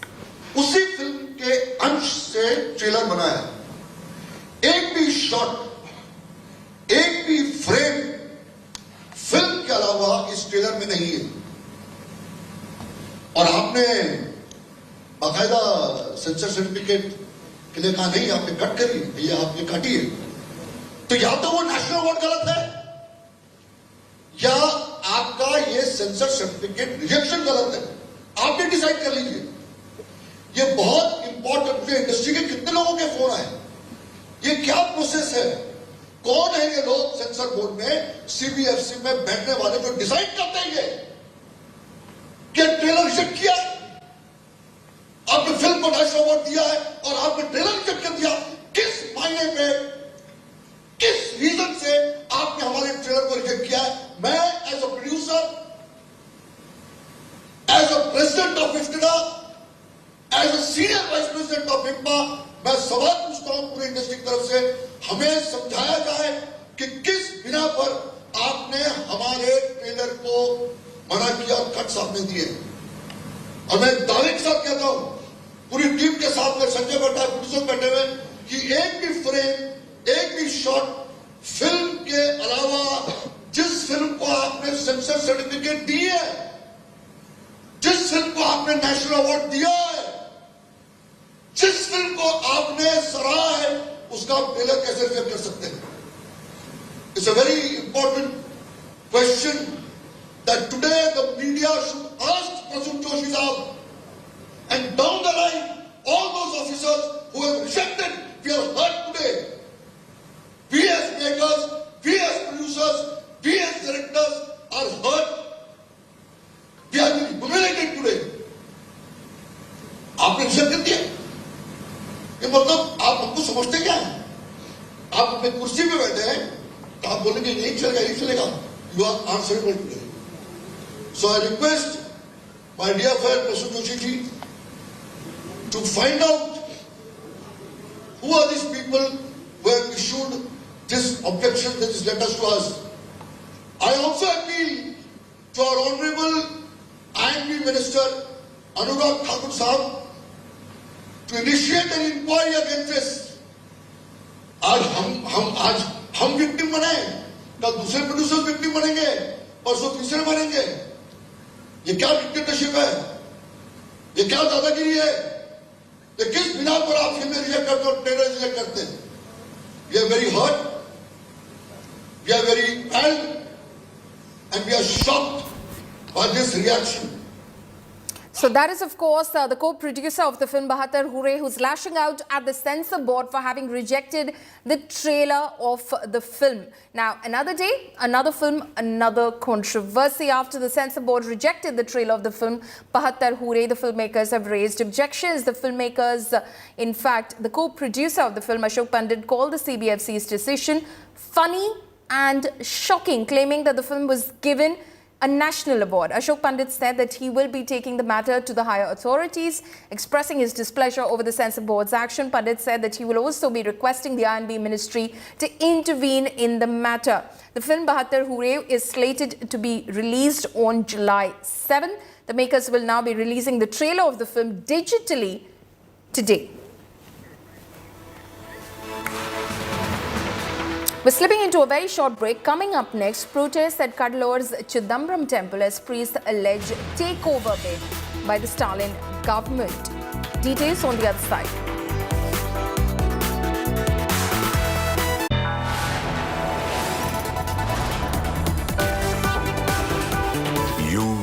watching India Today.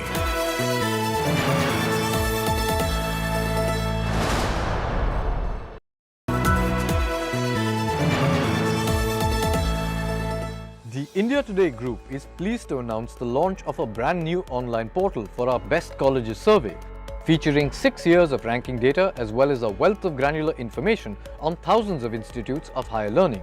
Our interactive portal offers easy access, analysis and guidance to our Best Colleges of India survey results for over 2,000 colleges across 14 streams. We invite everyone to visit our site, bestcolleges.indiatoday.in, and we wish aspiring students all the very best.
Why does this happen? Let me tell you the science behind it.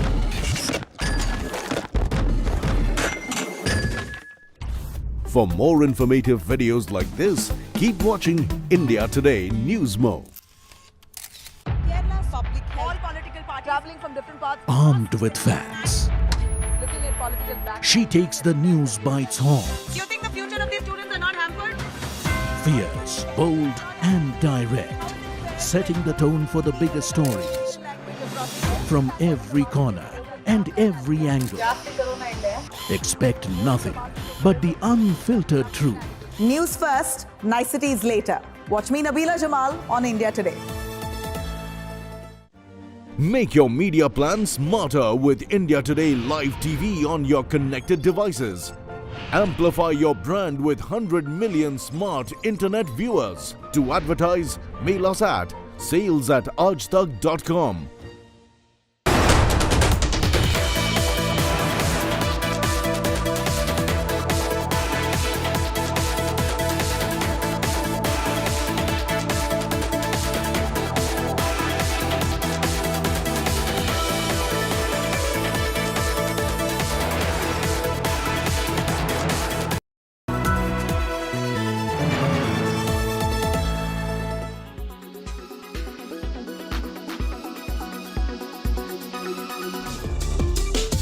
Snail mucin, mugwort, rice, Centella asiatica are all Cape Beauty favorites.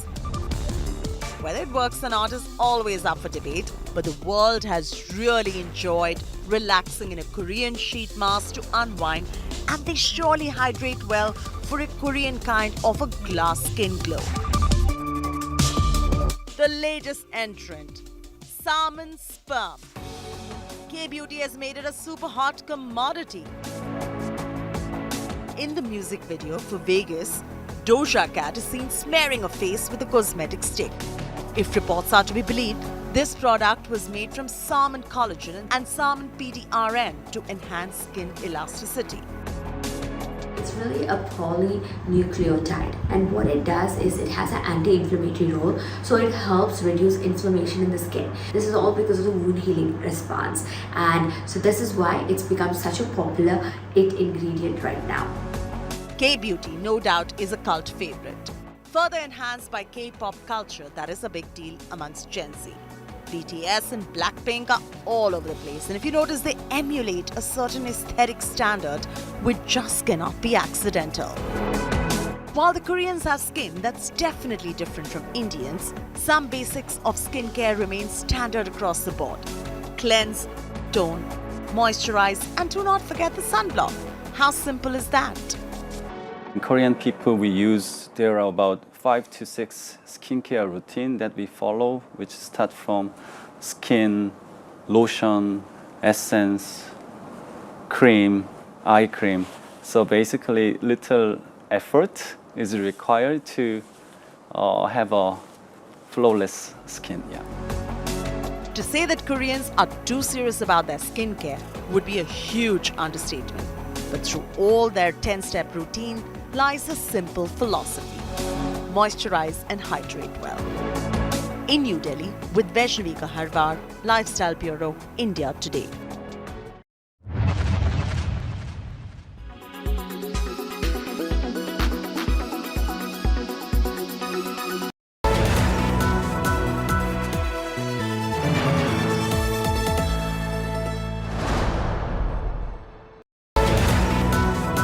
So sorry.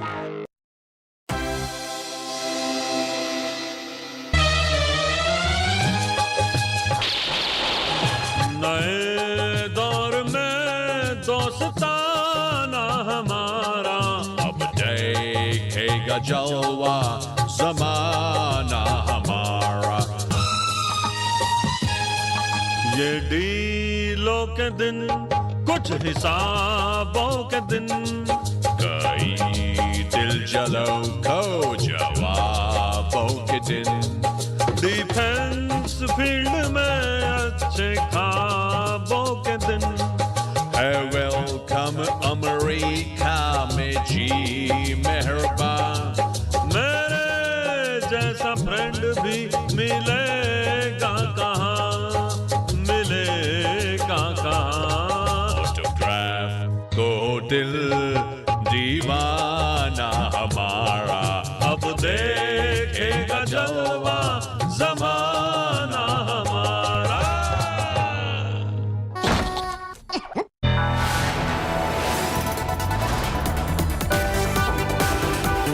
You are watching India Today.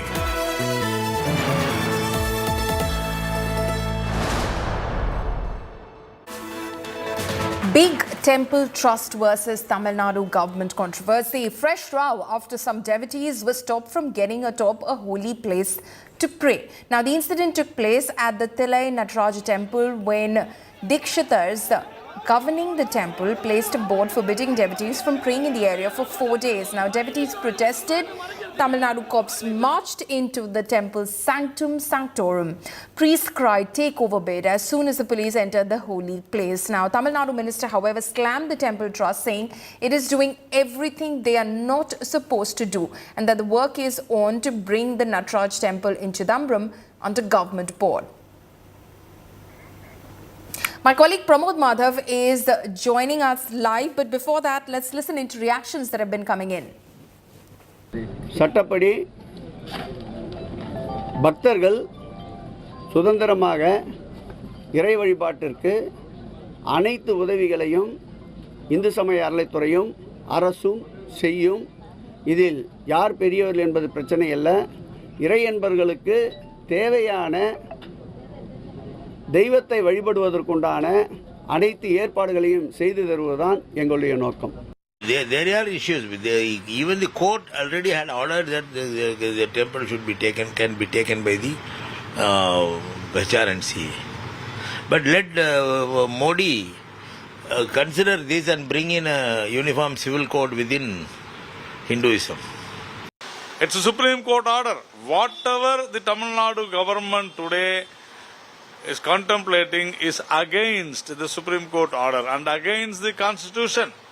People should understand there is a very, very clear Supreme Court order that this temple should be under the Dikshitars' control. And whatever the government of Tamil Nadu doing is unconstitutional. That is what we have been saying. Even if Mr. Sekhar Babu tries, ultimately the Supreme Court will definitely hit back at the government of Tamil Nadu. My colleague Pramod Madhav is joining me live at the moment. Pramod, what is exactly the controversy? controversy is about allowing devotees to climb atop a place called as Kanaka Sabai, which means a golden platform, a very sacred place, and the devotees believe that they should pray from there to see the deities from close by. But the priests earlier, before Corona, after Corona, they started placing restrictions, claiming that if a large crowd during festive seasons like the one that recently went from 24th to 27th called as Ani Tirumanjaram happens, a lot of devotees come over there, and it is very difficult for them to conduct pujas, especially securing the jewels that belong to the deity, and that's the reason they claim that they ban devotees from climbing atop the Kanaka Sabai. But the minister says that the priests cannot take such a decision on their own, and they have to discuss with the HRNC before making such announcements. So it's clearly a power challenge between the devotees, being the HRNC and the Dikshidars, and that's what happened in the last 4 days. Yesterday, a large police presence was brought in, and the devotees were allowed to climb atop. But at one point, when the HRNC officials and police climbed atop the Kanaka Sabai, that turned out to be an issue. All right. Pramod, stay on with us. Rahul Ishwar is also joining us over the phone line right now. Rahul, how do you see this development at the Chidambaram temple in Cuddalore? This is very unfortunate. The government of the state is trying to take over the temple in spite of a very clear Supreme Court verdict back in 2004 that temple administration should not be taken over by the government in the context of this temple. What is happening, as your reporter rightly said, is a power struggle. But that power struggle is a tug of war that is being led by Mr. Shekhar, the DMK minister, and the DMK government, who we all know are atheists or not very much for the temple systems. What they are trying to do is to intimidate the priests, harass the priests. They have been booked various times. There have been various allegations or smear campaigns against them. This is extremely unfortunate. They are using such kind of flimsy excuses to take over the temple, and Minister Shekhar had the audacity to openly say, I am trying to bring this temple under my department. Is it not any kind of invasion that is happening? Our only submission is, just like our Christian brothers and Muslim brothers have a right over their church and mosque, Hindus should also have a right to govern their temples according to Article 25 and 26, which guarantees us the right to faith and right to run the religious institutions according to our traditions. So they are trying to intervene with the Sampradaya, and the anti-Hindu mindset is definitely being there. This is extremely unfortunate, and I hope national media, Honorable Supreme Court, and people will take note of this and protest the move of the government. It is with malified intentions, it is with wrong intentions that state government is trying to do. And as we all know, DMK government is having their own antipathy towards Brahmins and Hindus. So this is very unfortunate. Dikshidars are being harassed, intimidated, and trying to be cornered. And such a number of police, they are simply trying a scare tactic. This is very unfortunate and sad. That should not be happening in a temple, church, or a mosque. Okay, but why do you think and you allege that the Tamil Nadu government is trying to take over this temple? Because Mr. Shekhar openly said this. See, in the north of India, you may feel somebody will try to do something undercover. Here, Mr. Shekhar is openly telling the media that he is trying to take control over the temple in so many words itself. It is not as if he is hiding behind any cloak. He is openly saying that he is working and trying to bring this Chidambaram temple under the control of his department. This is outright violation of Article 26. This is outright violation of Article 25, which guarantees us freedom. So Tamil Nadu government, because they have a anti-Brahmin, anti-Hindu posturing, is trying to place their own constituencies and attacking this temple for no reason whatsoever. And they are using such flimsy excuses like access to some places denied and all. These are just bahanas. These are just excuses. They are trying to propel their narrative to. And the Podu Dikshidar, who are the hereditary Brahmin priests, they are Sadhu Brahmins. They don't have much access to media. They don't have much access to reach out. So on one side, there is a powerful state government. On the other side, there is the Sadhu priests, and government is trying to milk the situation so that they can have a political narrative. My only submission to them is they can have their own politics, but why interfere in a temple? Okay. Rahul, thank you so much for joining us with your views on what's happening in Chidambaram. Also, thank you to my colleague Pramod Madhav.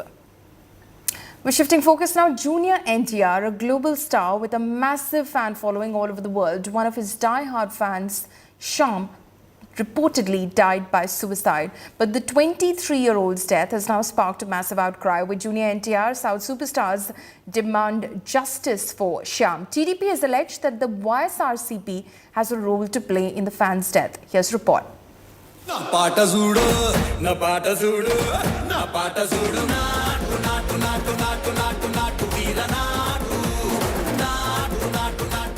a global star with massive popularity.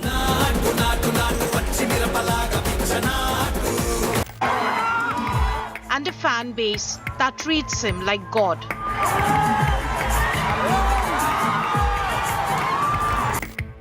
One such junior NTR fan was Shyam, spotted at every event, cheering his screen idol.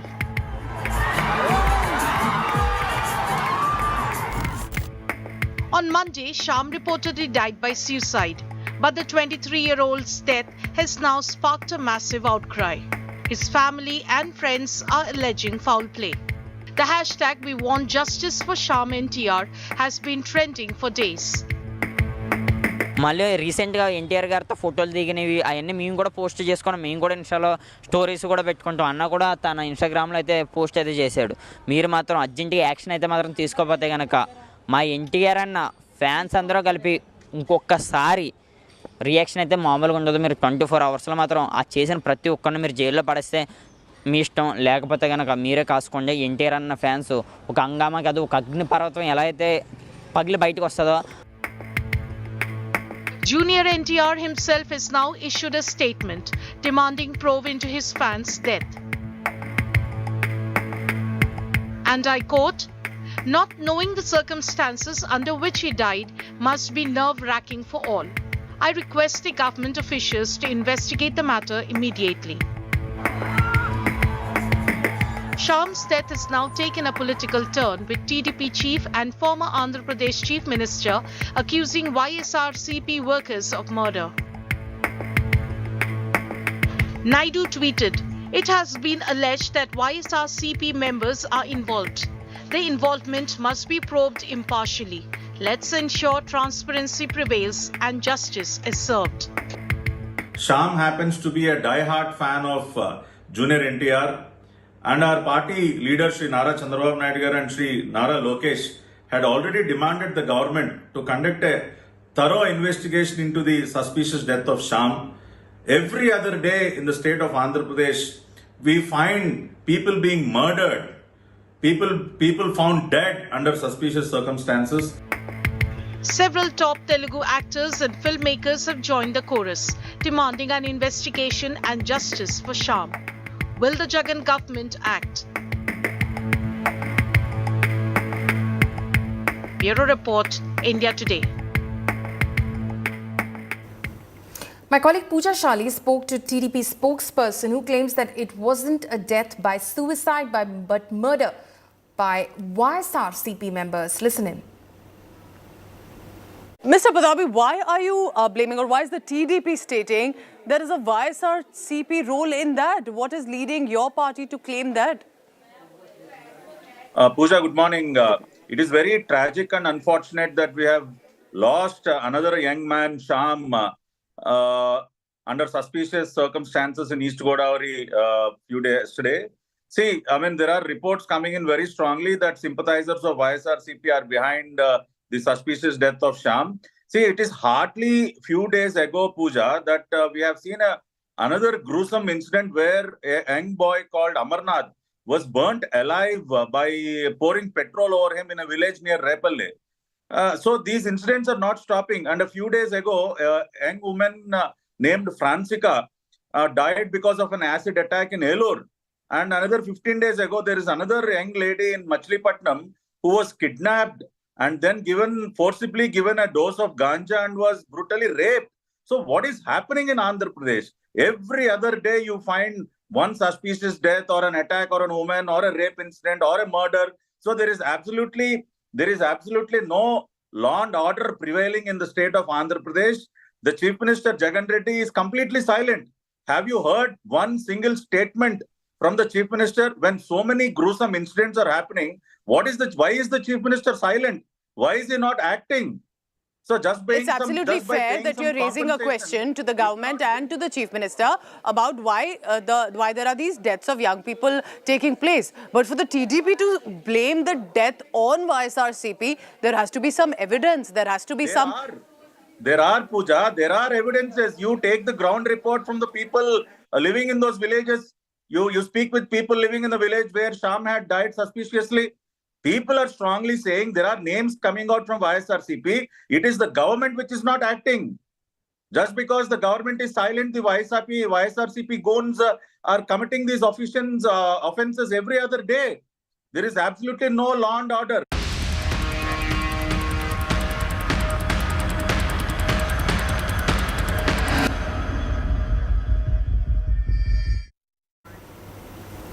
Now, ahead of the Krushit Panchayat polls, Bengal Chief Minister Mamata Banerjee is once again on the wheelchair.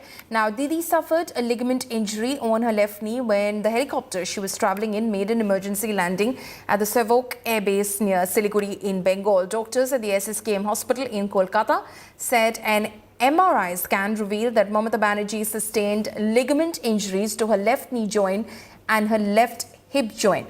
However, Bengal Chief Minister rejected the doctor's advice to stay back and left the hospital on a wheelchair. Meanwhile, the BJP questioned the timing of her injury ahead of the Panchayat elections in the state. Helicopter carrying Honorable Chief Minister of West Bengal had to make an emergency landing at Air Force Station, Shebak Road, Siliguri, due to bad weather. Honorable CM has suffered some injuries due to sudden emergency landing, with full fluid collection in left knee joint, with marks of ligament injury in left hip joint. Respective treatment of the injuries has already started. She was advised to get admitted, but she told that she will continue treatment at home. हम चाहते हैं कि वो जल्दी से जल्दी स्वस्थ हो और बार बार इलेक्शन के सामने उनके पैर में चोट आ रहा है, ये बहुत चिंताजनक बात है क्योंकि हर बार पैर में ही चोट आ रहा है। अभी भी अगर पैर में चोट लगा है तो उनको व्हील चेयर में ही बैठ के प्रचार करना पड़ेगा।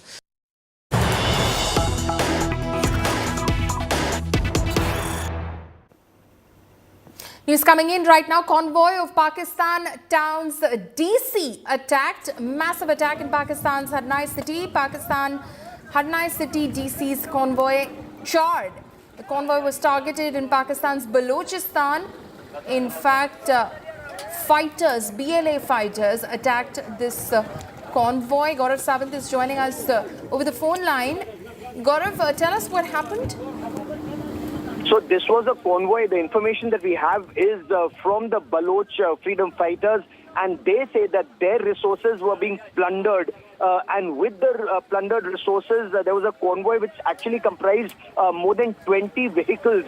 And the deputy commissioner himself was leading that convoy, or was part of a convoy. And this was where the Baloch freedom fighters, they stopped this convoy, targeted the convoy, and did not let the Pakistanis take away their resources. That is their claim. Apparently, several vehicles have been destroyed. The information also is that there were some casualties. We do not know whether there were fatalities, but there were some casualties in the operation that lasted virtually through yesterday. More details are awaited. You know, as you well know, Polemy, there's a total clampdown on information from the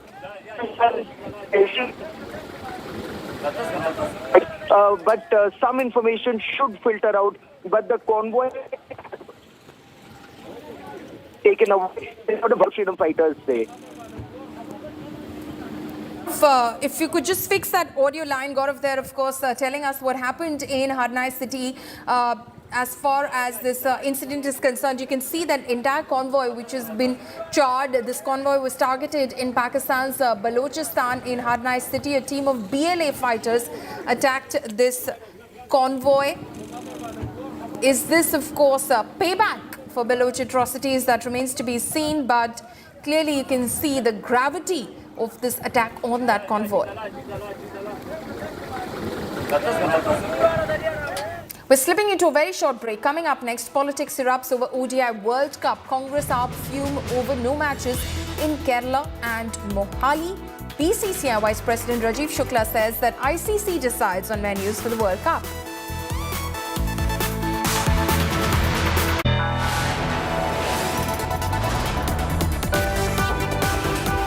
You are watching India Today.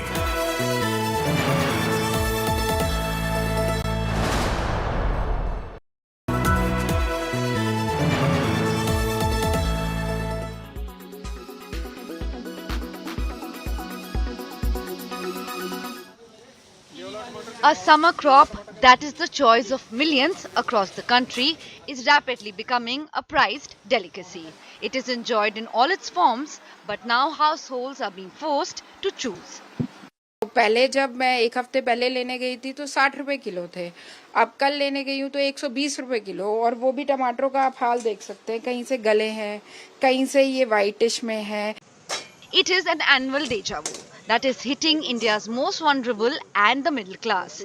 As the monsoon arrives and supplies plummet, the price of vegetables like the tomato has skyrocketed. The price of tomatoes, an indispensable part of Indian dining tables, has crossed 100 rupees per kilogram in many parts of the country over the past few days. इतनी महंगाई में क्या खाएं, क्या खरीदें, क्या बनाएं, ये समझ नहीं आई. टमाटर देख लो साथ में सामान पे, कभी 60, आज 120, कल 100. ऐसे टमाटरों के रेट ऐसे बढ़ते हैं कि कमाने वाला भी थक गया और खाने वाले भी थके जा रहे. हर चीज इतना महंगा कि बजट से 3 गुना ज्यादा. इससे कोई समझ में नहीं आता कि क्या करना है, क्या नहीं करना है. Farmers have cited production and supply shortages as major reasons behind the hike. माल कम रहने के कारण ही बाजार टाइट हुए है. उसका प्रॉब्लम है कि बारिश भी कम था, उसके कारण फसल कम था. इसके पहले 6-8 महीना टमाटर में बहुत मंदी था. लगभग ऐसा पकड़ के चलो 5 रुपए के 10 रुपए के लगभग में बाजार थे. उसके कारण लोगों ने कम किया. उसको खर्चा भी ज्यादा है टमाटर को. Experts, however, have a different view.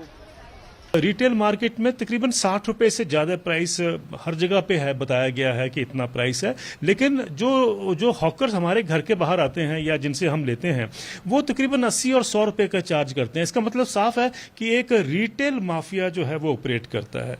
जो इन्फ्लेशन हम एनकाउंटर करते हैं, जिसके ऊपर हमारा हाहाकार मचता है, वो इसलिए है क्योंकि जो हॉकर्स की जो एक रेंज बनी हुई, एक नेटवर्क बना हुआ है, वो प्राइस अपने आप फिक्स कर लेता है. Vegetable vendors claim that many consumers who would earlier buy 1 kg or more tomatoes have now switched to buying half a kilogram or fewer tomatoes. Whatever the reason, the fact remains that the increasing prices have drastically affected the kitchen budget of consumers. Bureau Report, India Today.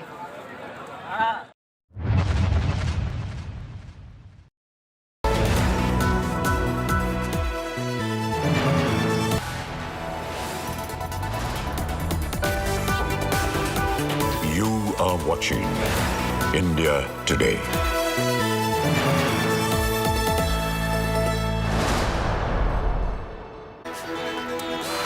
Welcome back. Amid political tussle over selection of World Cup venues, the BCCI has defended the selection of the fixtures.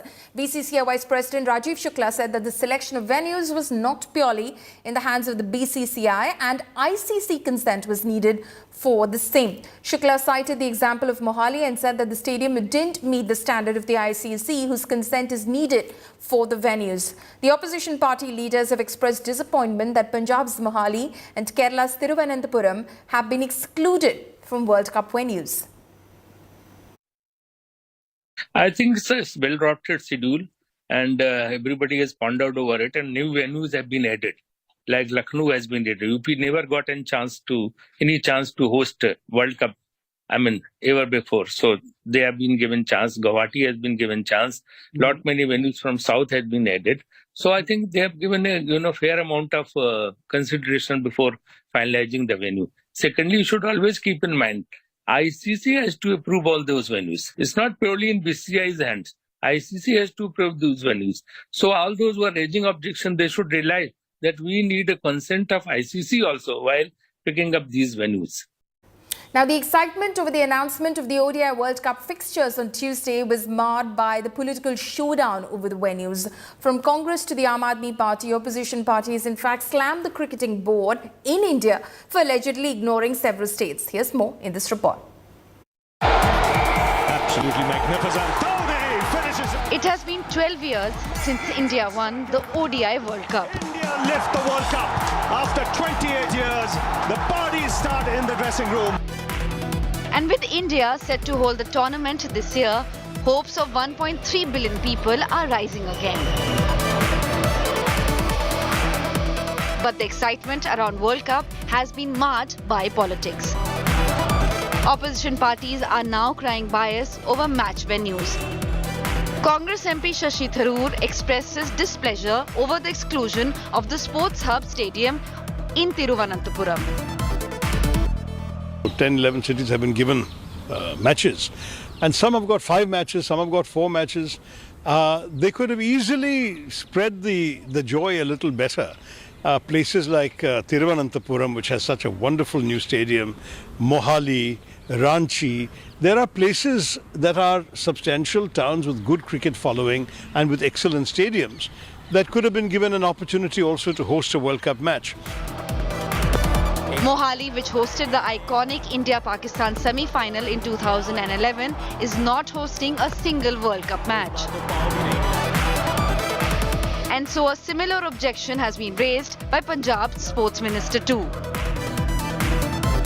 ਜਦੋਂ world cup Bharat ਦੇ ਵਿੱਚ ਹੋਏ ਤਾਂ 96 ਦੇ world cup ਦਾ semifinal Mohali 'ਚ ਹੋਇਆ, 2011 ਦੇ world cup ਦਾ semifinal Mohali 'ਚ ਹੋਇਆ ਤੇ ਐਤਕੀ ਸੈਮੀਫਾਈਨਲ ਦਾ ਕੀ ਇੱਕੋ ਹੀ ਮੈਚ ਜਿਹੜਾ ਪੰਜਾਬ ਨੂੰ ਜਿਹੜਾ ਮੋਹਾਲੀ ਨੂੰ ਹੋਸਟ ਕਰਨ ਦਾ ਜਿਹੜਾ ਮੌਕਾ ਨਹੀਂ ਦਿੱਤਾ ਗਿਆ ਤੇ ਉਹਦੇ ਨਾਲ ਨਰਿੰਦਰ ਮੋਦੀ ਜਿਹੜੇ ਸਟੇਡੀਅਮ ਅਹਿਮਦਾਬਾਦ ਉਹਦੇ 'ਚ ਤੁਸੀਂ ਪਹਿਲਾ ਮੈਚ ਵੀ ਕਰਵਾ ਰਹੇ ਹੋ, ਓਪਨਿੰਗ ਵੀ ਉੱਥੇ ਹੋ ਰਹੀ ਹੈ, ਇੰਡੀਆ ਪਾਕਿਸਤਾਨ ਦਾ ਜਿਹੜਾ ਵੱਡਾ ਮੈਚ ਉਹ ਵੀ ਉੱਥੇ ਹੋ ਰਿਹਾ ਹੈ ਤੇ ਜਿਹੜਾ ਫਾਈਨਲ ਵੀ ਉਸੇ ਸਟੇਡੀਅਮ ਜਿਹੜਾ ਕਰਵਾਇਆ ਜਾ ਰਿਹਾ ਹੈ। The Congress has accused the BJP of conspiring against the border state. Punjab को पहली बार इग्नोर नहीं किया गया, ये मैं सीधा सीधा कह सकता हूं कि ये भी इसमें भी बीजेपी की साजिश है और इस प्रकार से मोहाली का स्टेडियम का नाम हटाना मैं समझता हूं कि 100% इसमें राजनीति हुई है। A top sporting tournament scarred by unsporting politics. Bureau Report, India Today. Meanwhile, Pakistan Cricket Board's request to change few of his fixtures to other locations has been rejected by the ICC. Indian cricketer Ravichandran Ashwin has slammed Pakistan's request, saying changing venues will play into an advantage for them and locations can be changed only for security reasons. Former Pakistan cricketer Wasim Akram also said that Pakistan shouldn't create unnecessary problems by demanding change of venues and should just play as per the schedule. कोई issue इसमें issue की बात क्या, जहाँ match होगा वहाँ खेलना है पाकिस्तान से, खत्म होगी बात, सिंपल। ये अननेसेसरी स्ट्रेस, अननेसेसरी चीज़ें कि अहमदाबाद में नहीं खेलेंगे तो वहाँ खेलें, पाकिस्तानी प्लेयर से पूछो, they don't care, they will play wherever the schedule will come.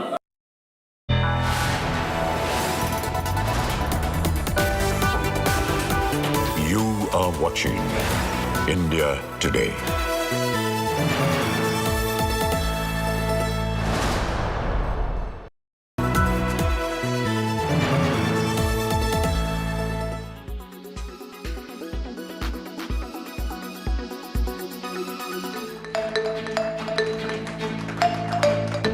Artificial intelligence, AI, an ever-evolving field is transforming the world we live in, unleashing wonders that were once unimaginable. Now, artificial intelligence is transforming lives in Lucknow in the field of medical science. This is an ortho-robo performing a knee replacement surgery, all made possible courtesy AI. And this is a game changer in Uttar Pradesh, as this AI-powered robo will now perform more ortho procedure in Lucknow's Apollo Medics. This is a most advanced active robotic system. Active means कि हम इसमें surgical planning करते हैं और वो surgical planning surgeon अपने experience के हिसाब से, पेशेंट की बॉडी के हिसाब से करता है, तब उस सॉफ्टवेयर को सेव करके और रोबोट में कनेक्ट कर दिया जाता है। So how does this work? All the information is fed into the robo and then it works on its own, performing the surgery directly. 0.1 millimetre तक एक्यूरेट होता है। और अगर आप मैनुअल सर्जरी और रोबोटिक सर्जरी की बात करें तो मैनुअल सर्जरी इज 70% एक्यूरेट, तो this is 95% accurate. From revolutionizing industries to enhancing everyday life, AI has proven to be a catalyst for progress and innovation. Bureau Report, India Today.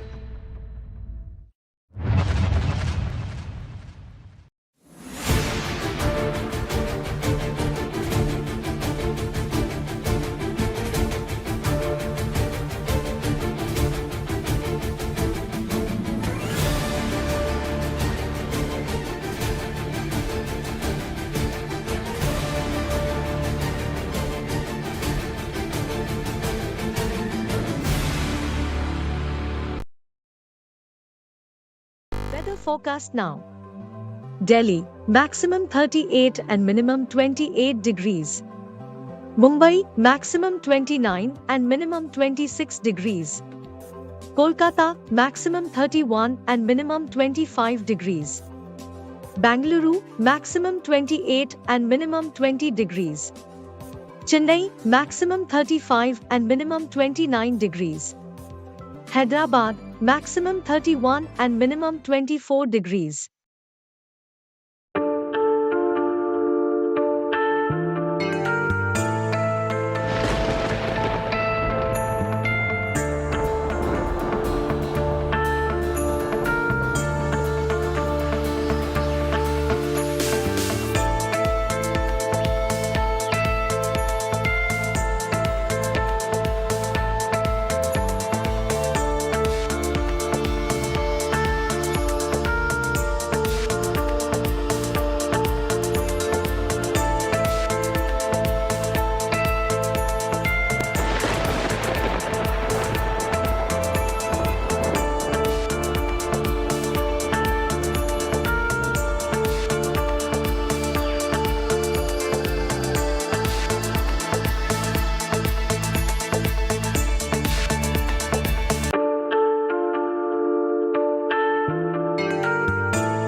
Sorry.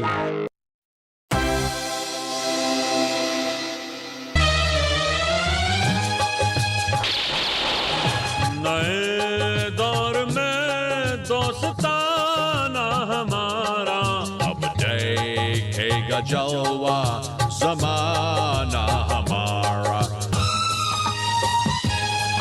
ये डीलों के दिन कुछ हिसाबों के दिन कई दिल जलों को जवाबों के दिन डिफेंस फील्ड में अच्छे ख्वाबों के दिन है वेलकम अमेरिका में जी मेहरबान मेरे जैसा फ्रेंड भी मिलेगा कहाँ मिलेगा कहाँ ऑटोग्राफ को दिल दीवाना हमारा अब देखेगा जलवा ज़माना हमारा। Co-powered by The world comes together at Sharda University.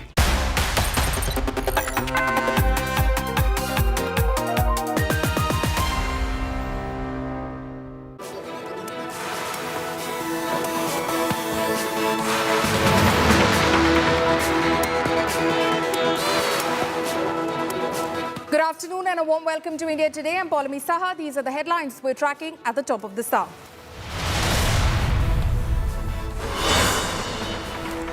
BJP IT cell head Amit Malviya booked for animated video on Rahul FIR on Malviya after complaint from Karnataka Congress.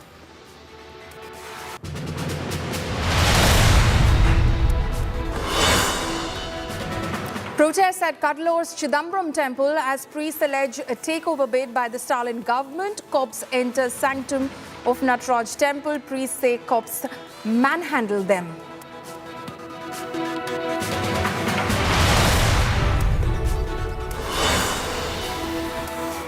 Modi's UCC page stokes political storm. Muslim bodies oppose Uniform Civil Code, call it BJP's agenda.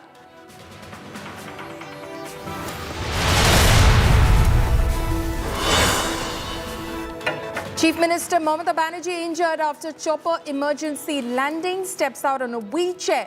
BJP turn says leg injury before every poll.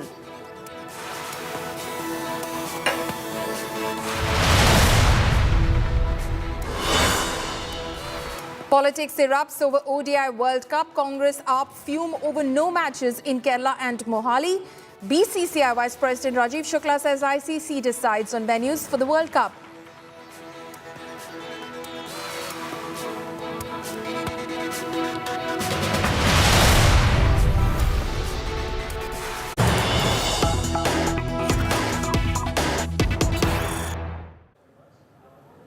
News coming in right now. Congress attacks Modi over drones deal with the US. Congress's Pawan Khera likens the drone deal with the Rafale deal, says buying drones at 4 times higher the price. Modi sending nations money abroad is what the Congress has alleged. My colleague Rahul Gautam is joining us live on this. But before that, let's listen in to what Pawan Khera said.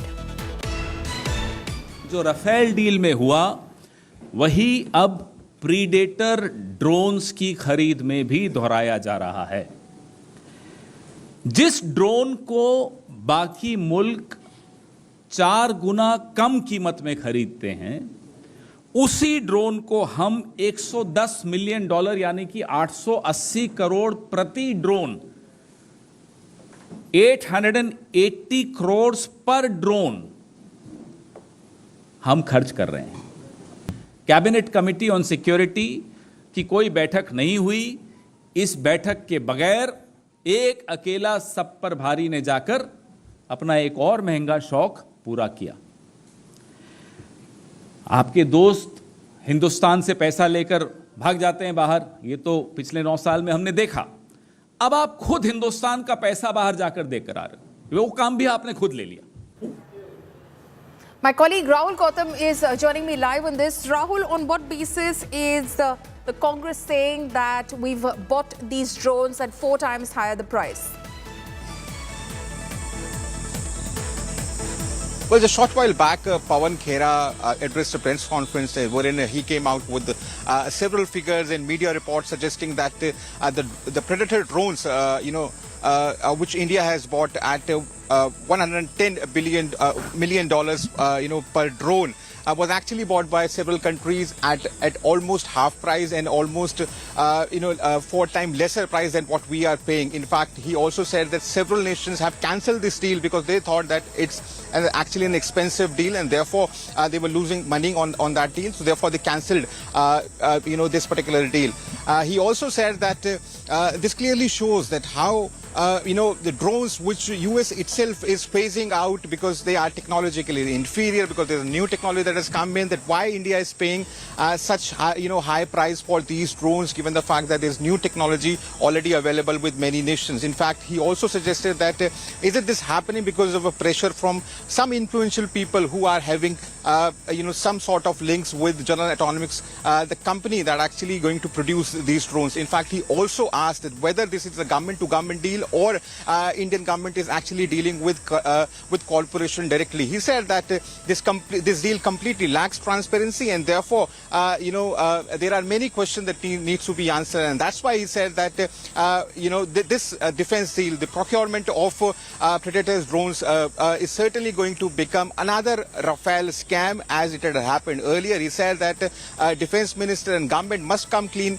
on these allegations and must tell nation that why we are buying these drones that are technologically inferior. There's a new technology which is available, that too at a price which is 4 times higher than what it was offered earlier or on the price on which they were sold earlier. So this clearly tells you a lot that this is certainly going to be a part of strategy of Congress party, because we all know that back in 2019 Rafale was a big issue. When we asked Pawan Khera whether you're going to take this issue to the people or you're going to raise this issue in the upcoming monsoon session, he said that we are going to certainly raise this question and going to make government accountable for the public money. So you can expect that this is certainly going to become another weapon as far as Congress is concerned in terms of attacking government on defense deals. Okay, so the Congress is expected to raise this in the monsoon session of Parliament and expected to corner the government on the same. Rahul, thank you for joining us.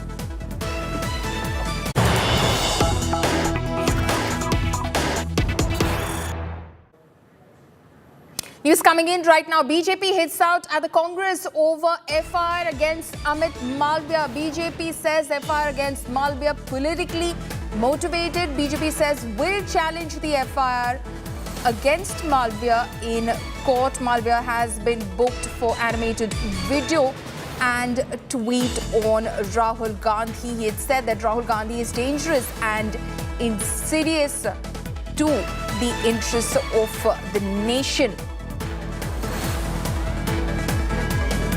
My colleague Anakha is joining us on this. Anakha, the BJP is expected to challenge this FIR against Amit Malviya.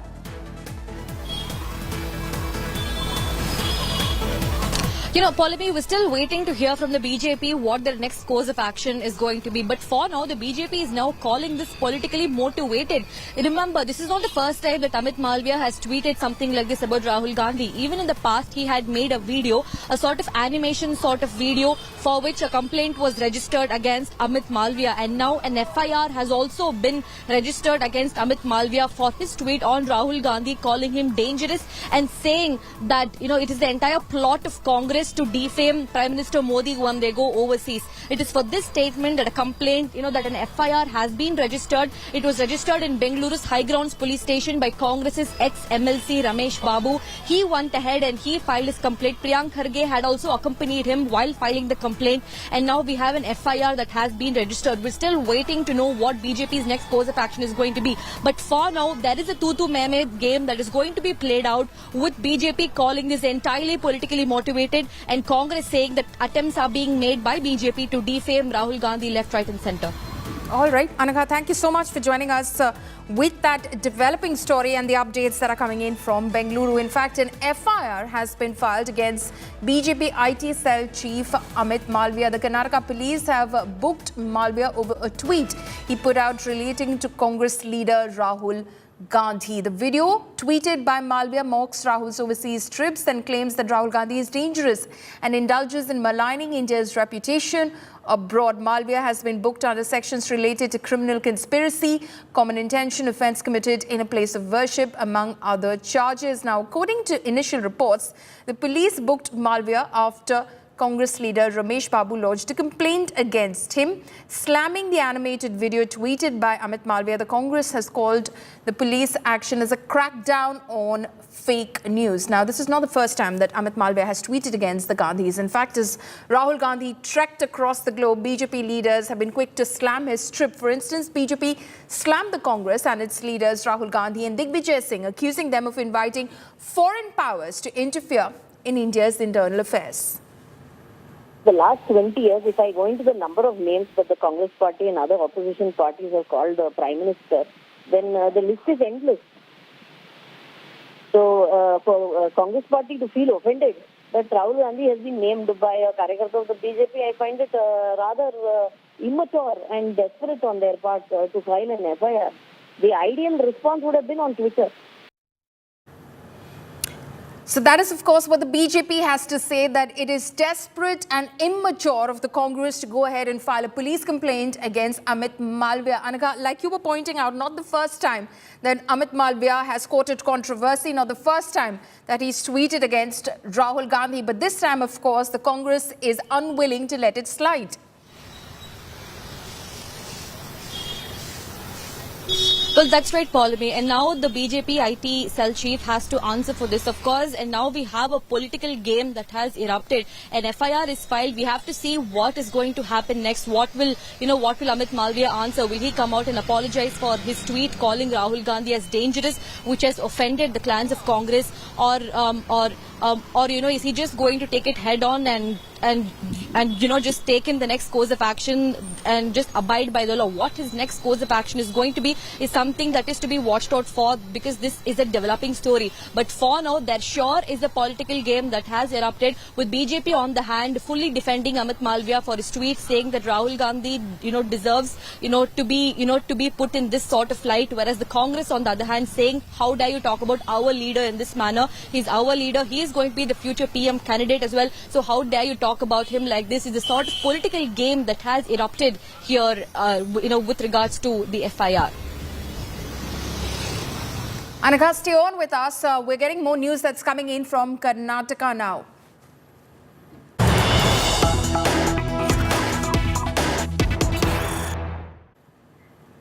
JDS leader H.D. Kumaraswamy targets Congress government. The Congress government, he says, has given a sixth guarantee. The private postings, not even been a month, transfer syndicate has started, he alleges. Now this is started right from the Chief Minister's residence, is what H.D. Kumaraswamy has said. For the same posting, 4 letters of the Chief Minister were issued What is happening in the Chief Minister's office? He asks, is it the Chief Minister of Karnataka or corruption of Karnataka? So this is what H.D. Kumaraswamy is alleging, that there seems to be some sort of a transfer syndicate which has started in Karnataka, and the root of it is the Chief Minister's office itself. This is, he mocks the 6th guarantee of the Karnataka government. So some sort of a transfer scam that he alleges. Anagha, my colleague, continues to be live with us from Bengaluru. What is he referring to, Anagha? You know, Polemi, Kumaraswamy alleges that there was a single post, that is the post of an accountant in the highway department, but Siddaramaiah has now written letter of recommendation for 4 people to be transferred for the single post. Remember, 1 post for only 1 person, but now we have 4 people that have received a letter of recommendation from Chief Minister Siddaramaiah, and here now a political war has also erupted, with Kumaraswamy alleging that, he says, under whose pressure, which unseen hand is Siddaramaiah signing, and even Kumaraswamy has also alleged and he has also mocked the Congress government, saying that there were 5 guarantees till now. Now there is a 6th guarantee saying that scams for private jobs. So indirectly he is alleging that there has been money involved, there have been monetary benefit that has been involved while signing the letter of recommendation. He is now demanding a probe. It's a very serious allegation indeed, saying that there is now a private job scam case going on. Not just that, even Basangowda Yatna Patil, who is a BJP MLA, has also tweeted saying that the Chief Minister has ordered the transfer of 4 officers to the same post. Indeed, a grave allegation by both JDS and BJP, and now a probe has to be looked into, is the sort of demand that we are hearing from the opposition. Okay, so that is what the opposition is alleging, Anagha. Any sort of statement, clarification which is coming in from the state government? Polemi, as of now, we have not heard anything from the state government, but yes, we will be speaking to the Chief Minister's office to get more details into this matter. The state government has still not reacted to this. This is just an allegation that has come out. We will be getting in more reactions on this story to find out what exactly transpired in this job. Because remember, there was just 1 post and there were 4 letter of recommendations signed by the Chief Minister. So yes, this story will be looked into, and we will be getting more reactions from the state government. Okay, so very surprisingly, 4 names that were recommended for the same post, and these recommendations, these orders came from the Chief Minister's office. So this, of course, is being used by the opposition in the state of Karnataka to attack the state government with. Yet to hear a clarification, but clearly now that the opposition, Anagha, has come together on this, it's going to become a bigger issue. Nagarjun Dwarkanath is also joining us at the moment. Nagarjun, as I was asking Anagha, any clarification from the state government on this 4 names for 1 post? While the government has not come exactly on the specific allegation, but the Forest Minister of Karnataka, Mr. Ishwar Khandre, went on to say that the opposition is just making noise with these letters, which is not true, and the corruption allegation that has put out by Mr. Kumaraswamy and the BJP have no base or any strength to it, is no credibility, is what the Forest Minister has hit back at the opposition, saying it's just been 40 days, you can check through every transfer order, and there's no sense of taking money, or there's no clue of hint of taking money anywhere. There need to be evidence produced, is what the Forest Minister has said. But the Chief Minister has not replied to this as to why there was a letterhead in his name. 2 people names mentioned on the same post, and how did this happen? Was it a mere oversight, or there was more to this, is what the government will have to explain. But one of the ministers did come out and say that the government has nothing to hide, but it is just the opposition making some noise. Okay, Nagarjun Dwarkanath and Anagha, thank you so much for joining us with all of those details. So we'll await a reaction from the state government as to how exactly this came about. Shifting focus now, Prime Minister Modi's speech for the Uniform Civil Code has stoked a massive political storm. After Modi sought UCC in the country, Muslim law body opposed the move, calling it a BJP agenda, stating that no religion is in line with the implementation of UCC. The opposition hit out at Prime Minister Modi, highlighting how the Law Commission too had pointed out that implementing UCC isn't feasible, asserting that one nation, one law cannot be reality and that it is the core aspiration only of an agenda-driven majoritarian government.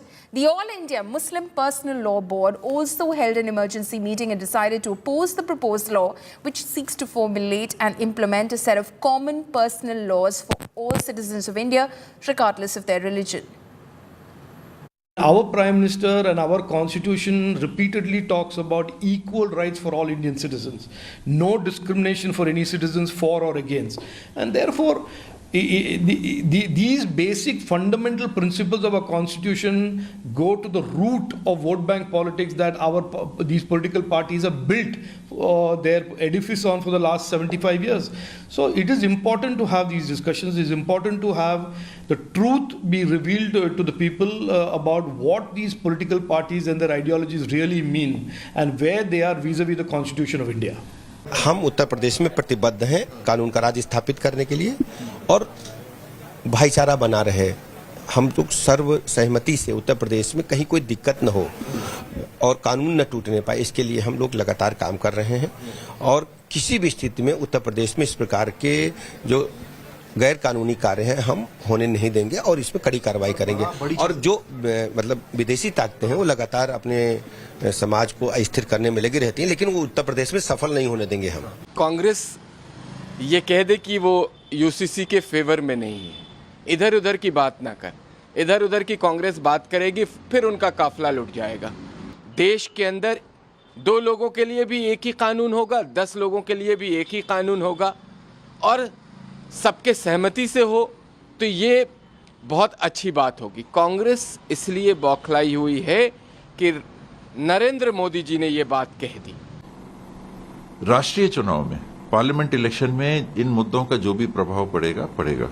Local body elections में इनका प्रभाव, local body अर्थात state level के elections में इनका प्रभाव नहीं के बराबर पड़ने वाला है। कर्नाटक में भी हमने देखा 5 साल या 3.5 साल जो भी उनको मिले थे, हिजाब का देखा, मुस्लिम रिजर्वेशन को हटाते हुए देखा, कम्युनल फीलिंग को भड़काते हुए हमने देखा, एक केरल लेटर्स या क्या नाम से एक फिल्म को प्रसारित करते हुए देखा, लेकिन वहां के मतदाताओं ने क्या किया? उसको एक्सेप्ट नहीं किया। सुप्रीम कोर्ट का खुद कई फैसले आ चुके हैं इसके ऊपर और लेजिस्लेचर ने उसके मुताबिक लॉ भी बना दिया है, तो उनको तो एड्रेस किया गया है। तीसरी बात मेरी है कि जो लॉ कमीशन ने अपनी 21st रिपोर्ट में जो सजेशंस दिए थे, जो प्रपोजल रखे थे, बल्कि एक तरह से गवर्नमेंट को डायरेक्शन दिया था, क्या उस पर अमल किया गवर्नमेंट ने? तो और फिर उसके बाद ये भी देखने की बात है कि लॉ कमीशन ने अपनी रिपोर्ट में क्या मुसलमानों के लॉज को इतनी अहमियत दी थी या ये कि वो सारे कंट्री के इश्यूज थे। आज आपकी इन्फॉर्मेशन के लिए मैं बताऊं कि कोई भी मजहब या कोई भी कम्युनिटी इस बात से एग्री नहीं करती है यूनिफॉर्म सिविल कोड के ऊपर। कुछ राजनीतिक दलों ने और कुछ मुस्लिम धार्मिक संस्थाओं ने इसका विरोध किया है। सुप्रीम कोर्ट ने भी सरला, मुद्गल और बाकी मुकदमों में कहा है कि ये अलग अलग नागरिक संहिताएं ठीक नहीं है। जब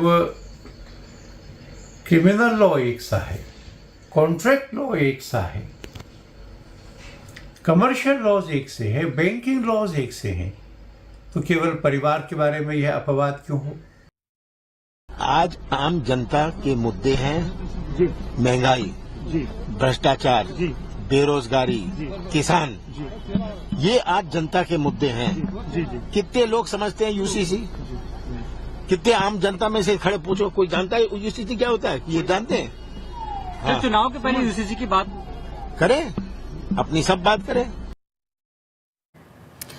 Now, Prime Minister Modi made the biggest UCC pitch yesterday. Listen in to what the Prime Minister said in Bhopal. BJP के कार्यकर्ता जब इन तथ्यों और तर्कों के साथ मुसलमान भाई बहनों के पास जाएंगे तो उन्हें ज्यादा बेहतर तरीके से समझाएंगे और उनका भ्रम भी दूर होगा। और इसलिए आपने जो सवाल मुझे बहन जी पूछा है, बड़े विश्वास के साथ जाइए और उनके सुख दुख दूर करने में, उनकी कठिनाइयों को दूर करने में एक कार्यकर्ता के नाते समानता का भाव से आप प्रयास कीजिए, जरूर वो आपकी बात मानेंगे, समझेंगे भी। We're slipping into a very short break. Coming up next, Chief Minister Mamata Banerjee, injured after chopper emergency landing, steps out on a wheelchair. BJP turn says leg injury before every poll. Details on the other side.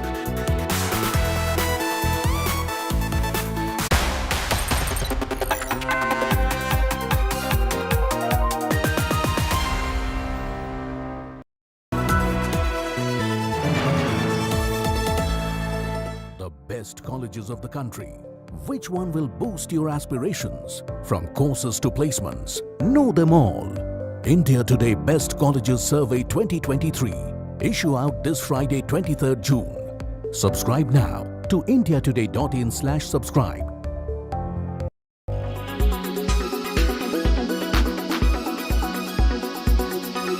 The mega merger of HDFC and HDFC Bank will be effective from the 1st of July. According to Deepak Parekh, chairman of the Housing Finance Company, boards of both the companies will hold separate meetings on Friday after office hours to approve the effective date of the merger. He added that HDFC shares would be delisted from the exchanges on 13th of July. As per the share swap ratio, HDFC shareholders will get 42 shares of HDFC Bank for every 25 shares held. And India is doing extremely well. It's the bright spot in the world. It's the brightest spot in the world. Our GDP growth rate is likely to be twice the global average. 7.2%, which will be twice the global average. So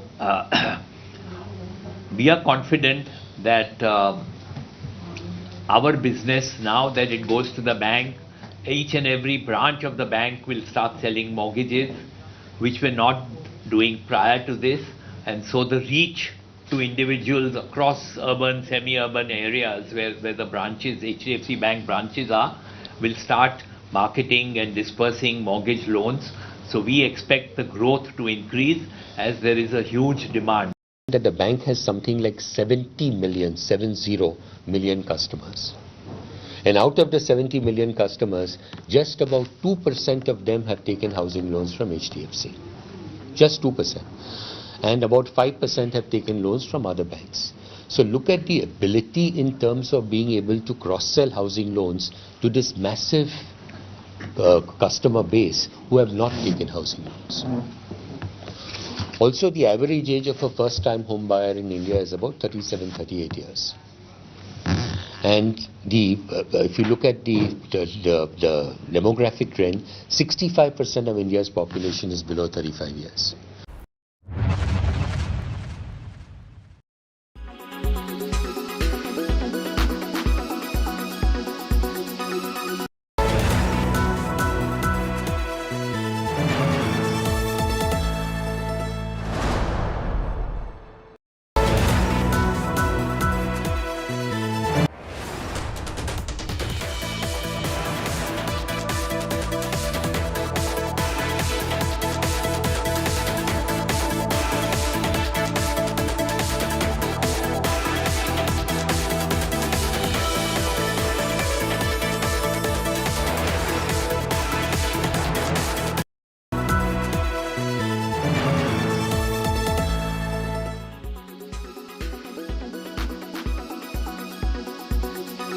Well, since you've called your book Reflections, let me start by asking you a very basic question. I mean, you've had such a long and storied career.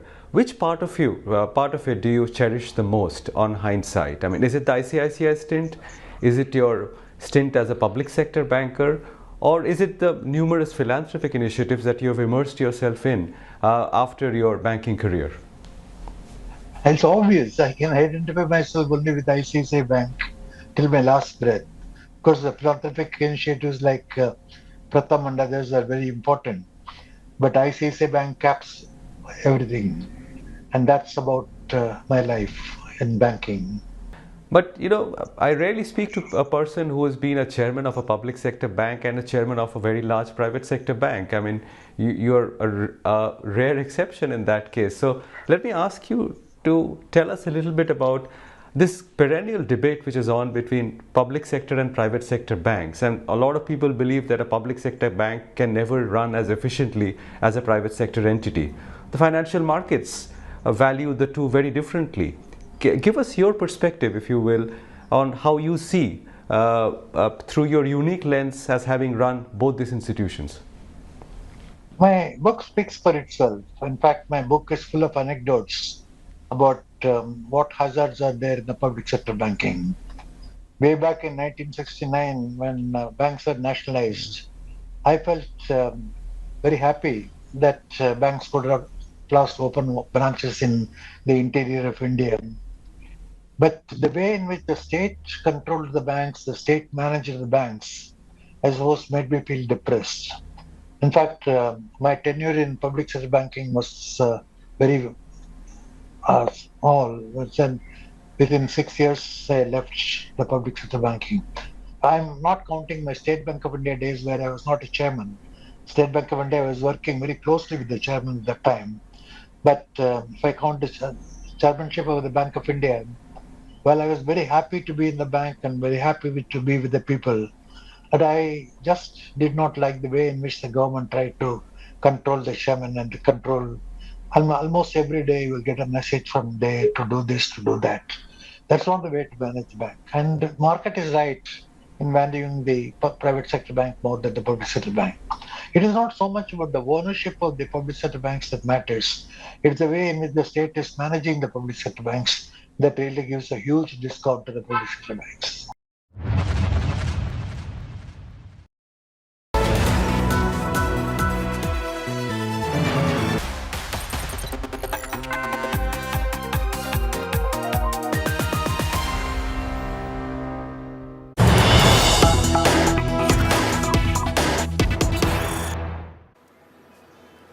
Welcome back. News coming in right now. West Bengal Governor C.V. Ananda Bose faced protests at the entrance of North Bengal University. Protesters chanted "Go Back" slogans around the governor. The Trinamool Students Parishad joined the North Bengal University protests, alleging that the governor's meeting at North Bengal University is illegal. Now, students protested outside the main administrative building of the university. "Go Back" slogans echoed throughout the campus. Now, TMCP, which is the students' wing of the Trinamool Congress, claimed that the governor had appointed 14 vice-chancellors illegally. Therefore, the meeting that the governor is having today, they said, is completely illegal. West Bengal Governor C.V. Ananda Bose faced protests at the entrance of the North Bengal University.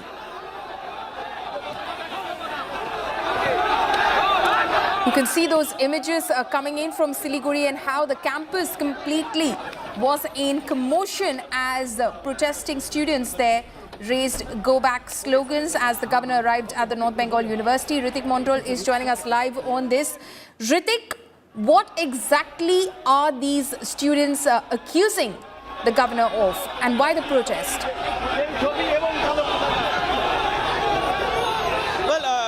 Follow me exactly that the Bengal Governor C.V. Ananda Bose currently is on his 4 days visit to North Bengal, and this is the second time during his this time visit in North Bengal that he faced such protest at the entrance of North Bengal University. Remember, he reached the North Bengal Siliguri on Monday, and that day also we did see that the student wings of ruling Trinamool Congress party and supporters of that particular student wing, they came out protesting, showing black flags to governor, and this time again the similar incident went for a rerun at the university. Currently, governor is holding a meeting with the vice chancellor of the university. Now, as far as the Trinamool Congress is concerned, we are given to understand they are not quite happy with the activities of governor, because we know there is an ongoing rift between governor and the vice chancellors across this university. He wanted to meet the vice chancellors for several times, though it didn't happen, and it was a loggerhead situation between the education ministry and education department and and the governor's office as well. We did several escalation of war of words about this that happened earlier also.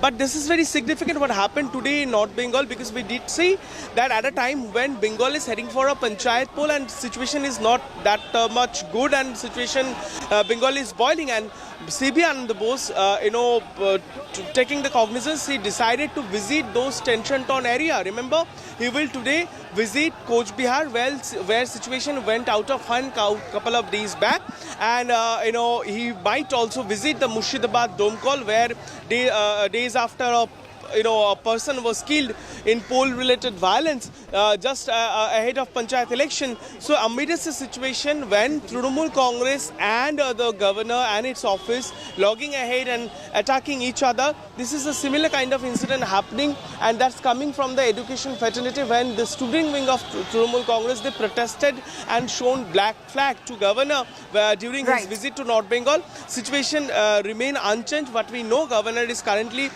is sharing a meeting at the university with the vice chancellor. Okay, Ritik, stay on with us, because what you're seeing right now on your screens, viewers, are images from two states.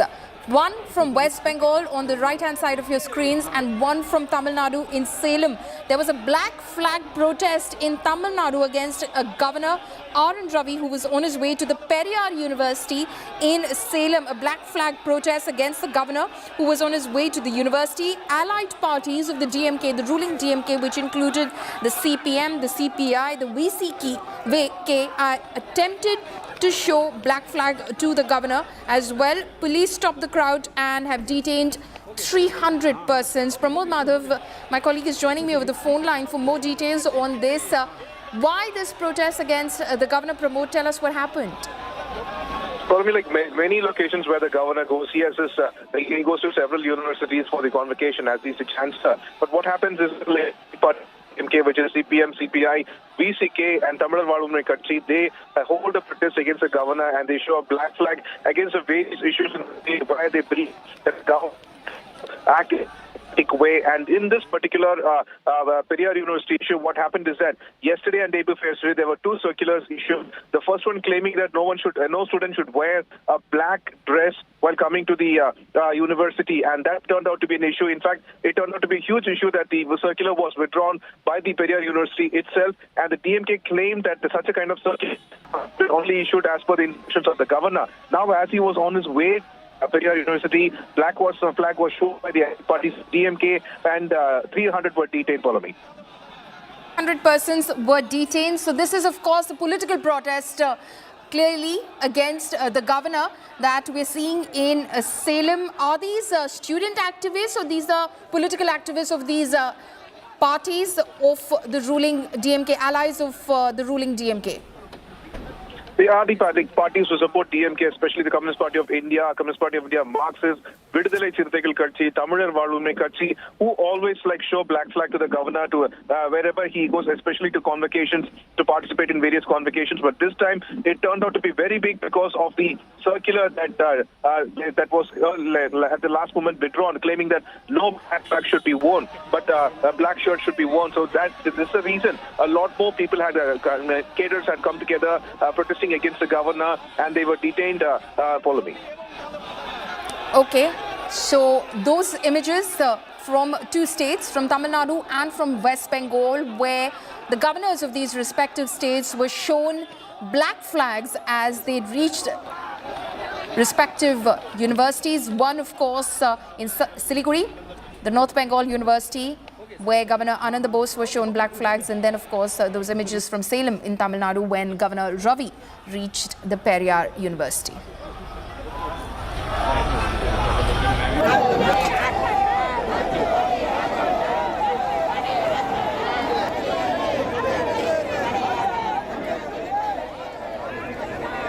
Now, staying with West Bengal, ahead of the crucial Panchayat polls, Bengal Chief Minister Mamata Banerjee is once again on the wheelchair.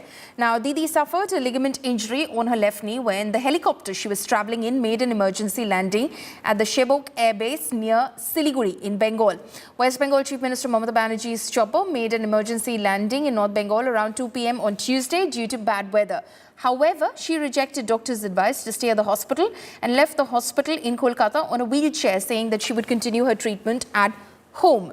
Meanwhile, BJP questioned the timing of her injury ahead of the Panchayat elections in the state. Remember, it was in 2021 when Mamata Banerjee campaigned on a wheelchair, comparing, in fact, what the BJP is doing is comparing the same now to what's happening now to what happened in 2021 ahead of the assembly elections. Helicopter carrying Honorable Chief Minister of West Bengal had to make an emergency landing at Air Force Station, Shevak Road, Shiliguri, due to bad weather. Honorable CM has suffered some injuries due to sudden emergency landing with full fluid collection in left knee joint with marks of ligament injury in left hip joint. Respective treatment of the injuries has already started. She was advised to get admitted, but she told that she will continue treatment at home. हम चाहते हैं कि वो जल्दी से जल्दी स्वस्थ हो और बार-बार इलेक्शन के सामने उनके पैर में चोट आ रहा है, ये बहुत चिंताजनक बात है क्योंकि हर बार पैर में ही चोट आ रहा है. अभी भी अगर पैर में चोट लगा है तो उनको व्हीलचेयर में ही बैठ के प्रचार करना पड़ेगा. Ritik Mondal, my colleague, is joining me live from Kolkata. Ritik, the Chief Minister is, of course, recovering at home at the moment. She's on a wheelchair. But the BJP, of course, mocking her, seeing an opportunity in this because they're comparing this to what happened in 2021. She was in a wheelchair right before the assembly elections then. And again, right before a very closely fought Panchayat elections, they're saying the Chief Minister is back on a wheelchair.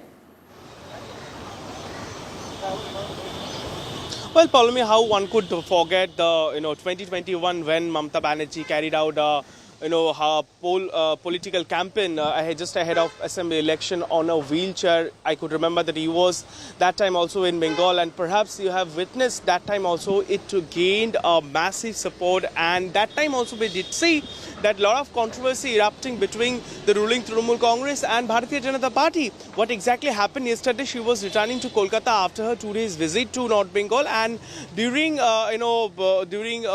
emergency landing when she was deported from the aircraft and she suffered some minor injuries, and immediately after she reached Kolkata, she was rushed to the SSKM hospital, and doctor advised her to take to stay in the hospital for yesterday, of course, but she preferred to stay at her home.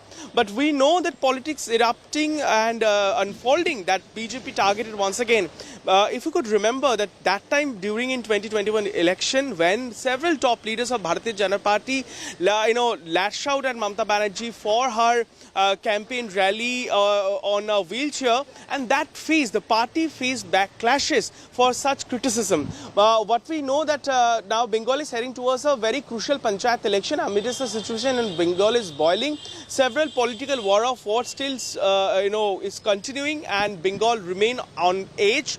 And at a time, Mamata Banerjee once again she has been advised to stay at home. We know after her North Bengal visit, she likely to go on with her campaign rally to resume, which is scheduled to resume on 3rd of July. We know. But this is yet to learn from the party sources whether Mamata will continue her campaign rally or not. But we know she is a lady, she's a firebrand lady, a politician who she always remains with the people. So it will be interesting to see what happened is. But what we can see, unfortunately, political war of words against over Mamata Banerjee's illness or this injuries, that continues in the land of Bengal. Back to you, follow me. Okay, so it remains to be seen when Mamata, of course, resumes her campaign for the Panchayat elections. But Ritik, like you pointed out, I was there, of course, in 2021 for the coverage of the assembly elections. And, of course, Mamata Banerjee campaigning throughout that very closely fought election in 2021 on a wheelchair was one of the defining images. A day before Bakri Eid, a shocking case has come to light from Mumbai's Mira Road, a society over there. A quarrel erupted at a residential society in Mumbai after a Muslim man bought 2 goats allegedly for sacrifice ahead of Bakri Eid. Now, the residents gathered on the society premises to protest against the goats being brought in by Mohsin Sheikh to his house and demanded that the goats be taken out of the society. Raising objection, the residents demanded that the goats be taken out of the society, and they raised Jai Shri Ram chants and also recited the Hanuman Chalisa. However, following the uproar, Mohsin has removed the goats from the society premises. According to Mohsin, who brought the goats, every year the builder of the society would provide him with a room where he could keep the goats. He claimed that it was only this year that the society denied him permission to keep the goats on the premises, and therefore he brought the goats to his house. Now, the police is assured of action in case the goats were sacrificed inside the society.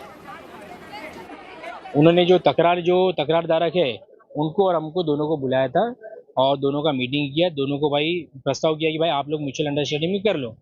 तो हमने जब उनको कहा कि भाई अगर builder हमको जगह देता है तो आप लोग ये बोलो कि आप लोग विरोध नहीं करोगे, वो लोग बोलते हम लोग विरोध नहीं करोगे, बाकी लोग विरोध करके उसकी गारंटी हम नहीं लेते, तो मसला हल ही नहीं हुआ।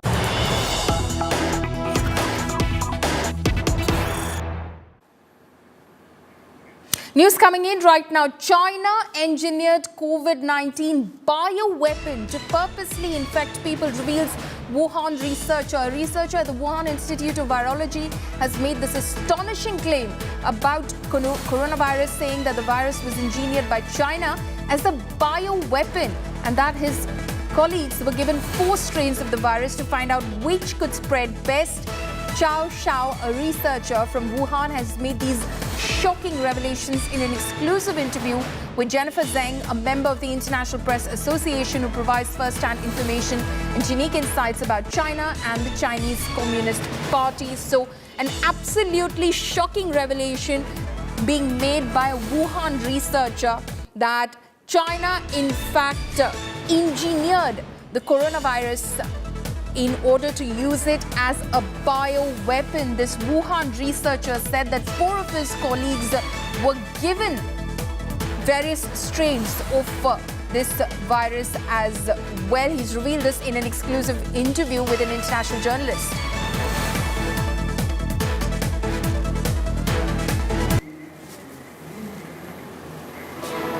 We're slipping into a very short break. Stay tuned. News and updates will continue on the other side of this break.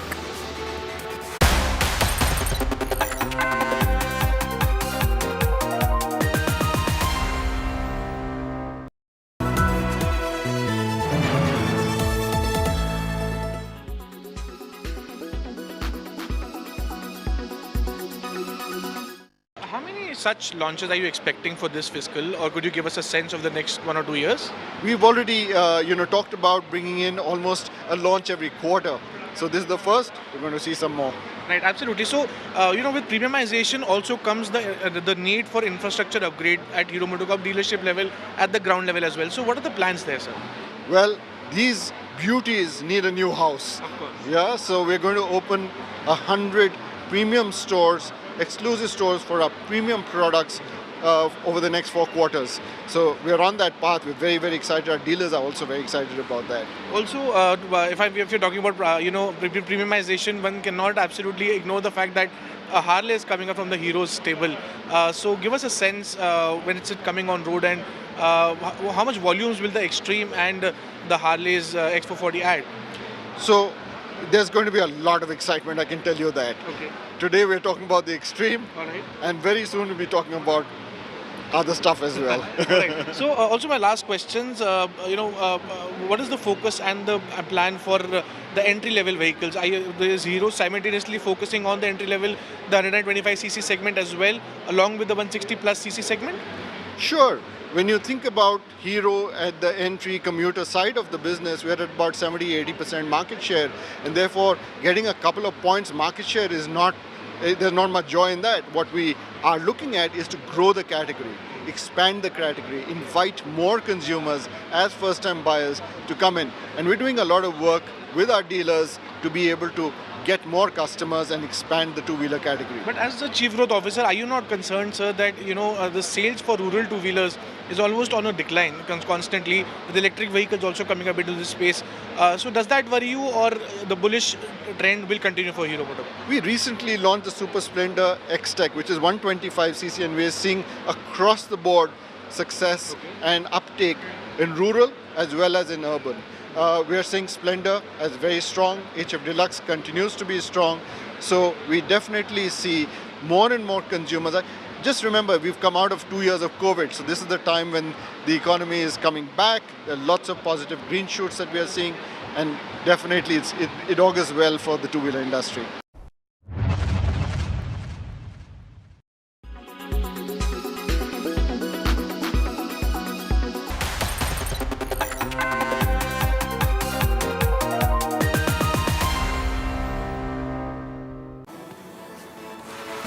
Welcome back. Amid political tussle over selection of World Cup venues, the BCCI has defended the selection of fixtures. BCCI Vice President Rajiv Shukla has said that the selection of venues was not purely in the hands of the BCCI and ICC consent was needed for the same. Shukla has cited the example of Mohali and said that the stadium didn't meet the standards of the ICC, whose consent is needed for venue selection. Now, the opposition party leaders have expressed disappointment that Punjab's Mohali and Kerala's Thiruvananthapuram were excluded from World Cup venues.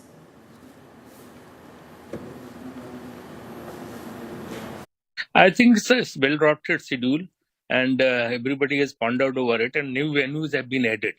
Like Lucknow has been added. UP never got any chance to host World Cup, ever before. So they have been given chance. Guwahati has been given chance. Lot many venues from South has been added. So I think they have given a fair amount of consideration before finalizing the venue. Secondly, you should always keep in mind, ICC has to approve all those venues. It's not purely in BCCI's hands. ICC has to approve those venues. So all those who are raising objection, they should realize that we need a consent of ICC also while picking up these venues. Now, the excitement over the announcement of the ODI World Cup fixtures on Tuesday was marred by the political showdown over the venues. From Congress to the Aam Aadmi Party, opposition parties slammed the cricketing board in India for allegedly ignoring several states. Here's more in this report. Absolutely magnificent. It has been 12 years since India won the ODI World Cup. India lift the World Cup. After 28 years, the parties start in the dressing room.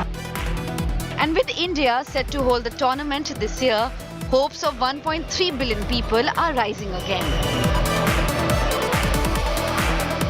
But the excitement around World Cup has been marred by politics. Opposition parties are now crying bias over match venues.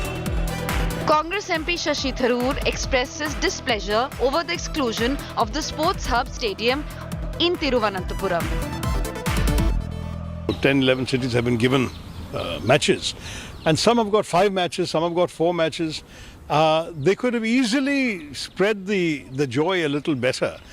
Places like Thiruvananthapuram, which has such a wonderful new stadium, Mohali, Ranchi, there are places that are substantial towns with good cricket following and with excellent stadiums that could have been given an opportunity also to host a World Cup match. Mohali, which hosted the iconic India-Pakistan semi-final in 2011, is not hosting a single World Cup match. And so a similar objection has been raised by Punjab's Sports Minister too. World cup Bharat ਦੇ ਵਿੱਚ ਹੋਏ ਤਾਂ 96 ਦੇ world cup ਦਾ semifinal Mohali 'ਚ ਹੋਇਆ 2011 ਦੇ world cup ਦਾ semifinal Mohali 'ਚ ਹੋਇਆ ਤੇ ਐਤਕੀ ਸੈਮੀਫਾਈਨਲ ਦਾ ਕੀ ਇੱਕੋ ਹੀ ਮੈਚ ਜਿਹੜਾ ਪੰਜਾਬ ਨੂੰ ਜਿਹੜਾ ਮੋਹਾਲੀ ਨੂੰ ਹੋਸਟ ਕਰਨ ਦਾ ਜਿਹੜਾ ਮੌਕਾ ਨਹੀਂ ਦਿੱਤਾ ਗਿਆ ਤੇ ਉਹਦੇ ਨਾਲ ਨਰਿੰਦਰ ਮੋਦੀ ਜਿਹੜੇ ਸਟੇਡੀਅਮ ਅਹਿਮਦਾਬਾਦ ਉਹਦੇ 'ਚ ਤੁਸੀਂ ਪਹਿਲਾ ਮੈਚ ਵੀ ਕਰਵਾ ਰਹੇ ਹੋ ਓਪਨਿੰਗ ਵੀ ਉੱਥੇ ਹੋ ਰਹੀ ਹੈ ਇੰਡੀਆ ਪਾਕਿਸਤਾਨ ਦਾ ਜਿਹੜਾ ਵੱਡਾ ਮੈਚ ਆ ਉਹ ਵੀ ਉੱਥੇ ਹੋ ਰਿਹਾ ਤੇ ਜਿਹੜਾ ਫਾਈਨਲ ਵੀ ਉਸੇ ਸਟੇਡੀਅਮ ਜਿਹੜਾ ਕਰਵਾਇਆ ਜਾ ਰਿਹਾ ਹੈ The Congress has accused the BJP of conspiring against the border state. Punjab को पहली बार इग्नोर नहीं किया गया। ये मैं सीधा सीधा कह सकता हूं कि ये भी इसमें भी बीजेपी की साजिश है और इस प्रकार से मोहाली का स्टेडियम का नाम हटाना मैं समझता हूं कि 100% इसमें राजनीति हुई है। A top sporting tournament scarred by unsporting politics. Bureau Report, India Today.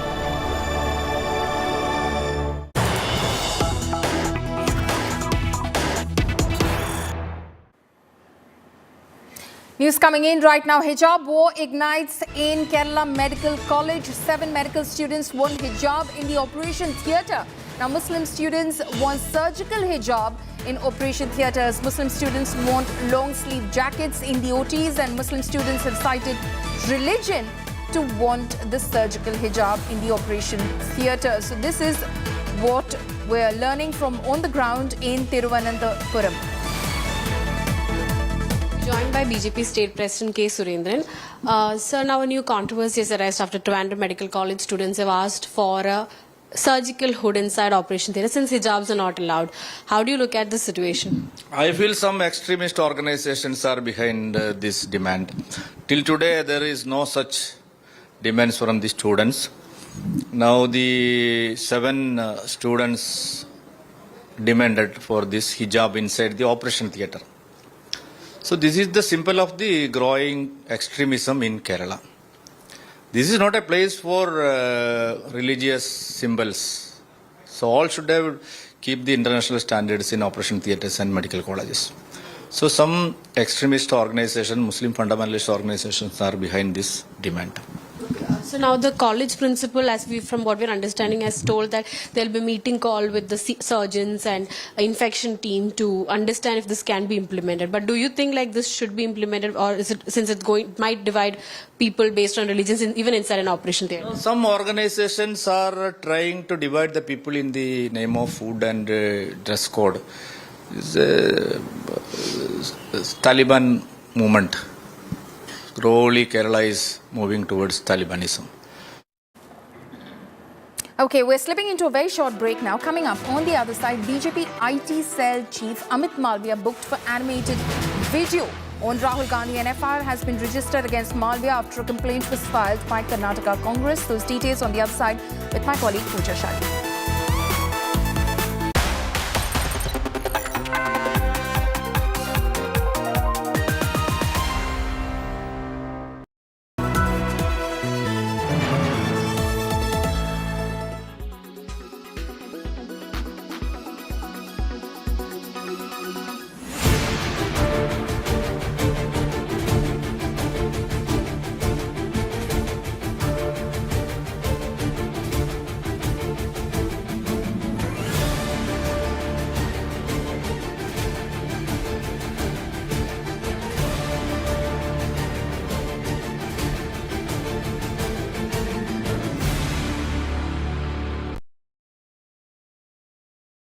Forecast now. Delhi, maximum 38 and minimum 28 degrees. Mumbai, maximum 29 and minimum 26 degrees. Kolkata, maximum 31 and minimum 25 degrees. Bangalore, maximum 28 and minimum 20 degrees. Chennai, maximum 35 and minimum 29 degrees. Hyderabad, maximum 31 and minimum 24 degrees.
Sorry.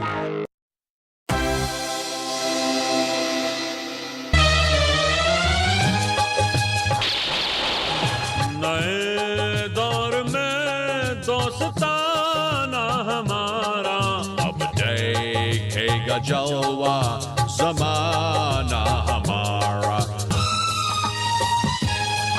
ये डीलों के दिन कुछ हिसाबों के दिन, कई दिल जलो को जवाबों के दिन।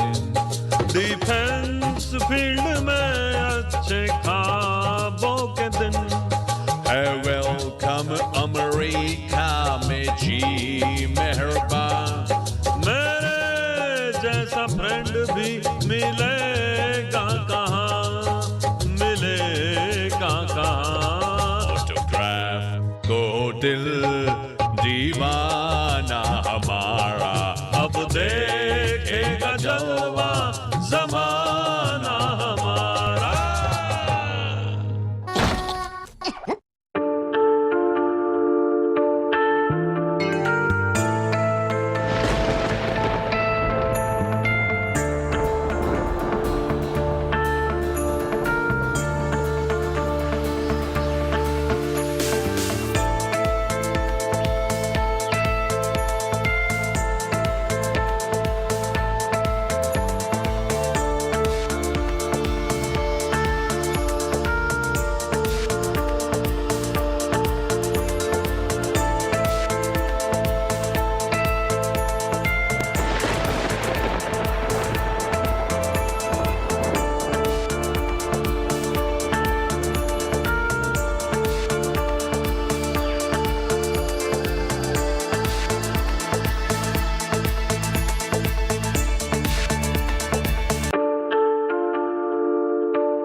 Co-powered by The World Comes Together at Sharda University.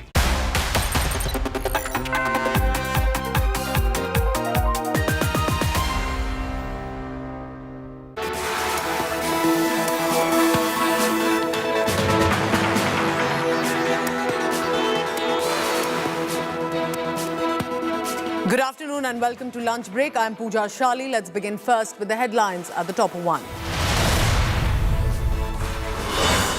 BJP IT cell head Amit Malviya booked for animated video on Rahul Gandhi. FIR on Amit Malviya after a complaint from the Karnataka Congress. Protests at the Kadalur's Chindambaram temple as priests allege takeover bid by the Stalin government. Cops enter into the sanctum sanctorum of the Nataraj temple. Priests say the cops even manhandled them. Prime Minister Narendra Modi's uniform code pitch, stoking a political storm. Muslim body opposing the UCC calls it BJP's agenda against Muslims. Chief Minister Mamata Banerjee injured after the chopper emergency landing, stepping out in a wheelchair. BJP quick to taunt, says there's a leg injury that she faces before every election.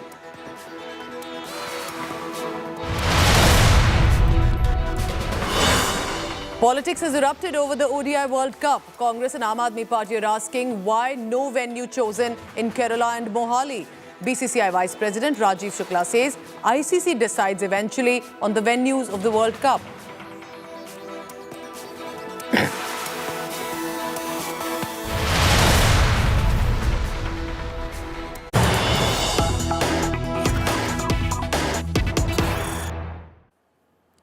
The latest news coming in, the monsoon session of the Parliament will now be in the third week of July. Monsoon session is likely to begin from the 17th of July. That's the latest information coming in. The monsoon session that will start and will continue for the next 1 month, which means that if it starts by 17th July, by 10th of August is when it will likely to continue. The decision will be taken eventually in the meeting of the Cabinet Committee on the Parliamentary Affairs. CCPA meeting chaired by the Defence Minister Rajnath Singh will be held in the next few days. Remember, the issue of ordinance making authority for transfer appointment of officers in Delhi could also be under the shadow of it. Will it be a session full of fireworks, or will this be a session where we can see some important discussion, debates and bills passed? Paulami Saha is joining me for the latest on that. Paulami, So July 17th could be a session, but will it be a washout or not remains to be seen. What are you hearing this time of the government strategy and the opposition strategy? Well, obviously there will be a lot of fireworks in this session, as we've seen in past sessions as well, especially over the Delhi Services Ordinance, which the government will table in Parliament, because it has a specific timeline as to when it needs to have it passed through Parliament. So when it comes up, of course, we have to see, is the opposition able to get together in order to defeat that ordinance passing through, specifically the Rajya Sabha, where they still stand the chance and they're not exactly in a minority over there. Whether the Aam Aadmi Party receives the support of the Congress or not, does the Congress choose to oppose the bill on the floor of the House? Does it choose to walk out? All of those little details will, of course, be revealed when, of course, that ordinance comes to Parliament. But that is going to be definitely one of the biggest flashpoints as far as this session is concerned. Already earlier today, when Pawan Khera of the Congress Party was addressing a press conference and alleging that the Predator drones that we bought from the United States are highly priced, 4 times the price that we should have actually paid for them. Clearly, that is something they say that they will be raising in Parliament as well. And now with, of course, the opposition trying to come together on one platform in the way that they did in Patna, will we see that kind of unity when bills are brought forth in Parliament in terms of opposing the government on various specific issues as well? Manipur is going to be a hugely significant and crucial an issue which will be brought up by the opposition, demanding answers from the centre on it. The centre has already held an all-party meeting. Will the Home Minister make a statement on the floor of the House? All of these issues will come up during this one-month-long monsoon session, Pooja.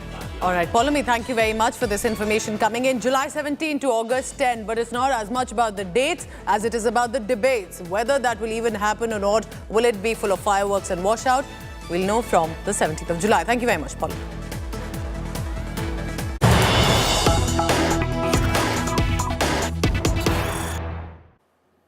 Big news coming in from Mumbai. The Versova-Bandra Sea Link has now been renamed as the Veer Savarkar Setu. This is the Versova-Bandra Sea Link, which is renamed, and this will now be called as Veer Savarkar Setu. The Mumbai Trans-Harbour Link has also been renamed. The Mumbai Trans-Harbour Link has been renamed as the Atal Bihari Vajpayee Smriti Nav Sheva Atal Setu. So that's a longer name for the Trans-Harbour Link. Just reiterating, it's now going to be Savarkar Setu for the Versova-Bandra Sea Link. And for the Mumbai Trans-Harbour Link, it has been renamed as Atal Bihari Vajpayee Smriti Nav Sheva Atal Setu. So Atal Setu is likely how it will be known. But these are the 2 new names that have been come forth. Remember, amid all of the political controversy as well that had already come in about whether there needs to be the naming that is clearly political messaging that has done, and specifically for the Shinde-Fadnavis government as well, the issue of Savarkar is of importance. It's actually important for Shiv Sena. So it will be crucial what does Uddhav Balasaheb Thackeray Sena faction has to say about the government decision of naming the Veer Savarkar Setu, and what will, in the same Grand Alliance, the Congress Party and the NCP say about the renaming of this bridge. So for now, 2 names that have been coming. One is Atal Vajpayee Setu and one is the Savarkar Setu, that is for Versova-Bandra Sea Link. Remember, ever since Shinde government has taken over, there have been a lot of name changes that have come, whether it was with regard to Aurangabad or different areas in Maharashtra. According to the government, this is basically going back to the historical names as well. But we are being told for now, Mumbai's Versova-Bandra Sea Link has been renamed as the Veer Savarkar Setu.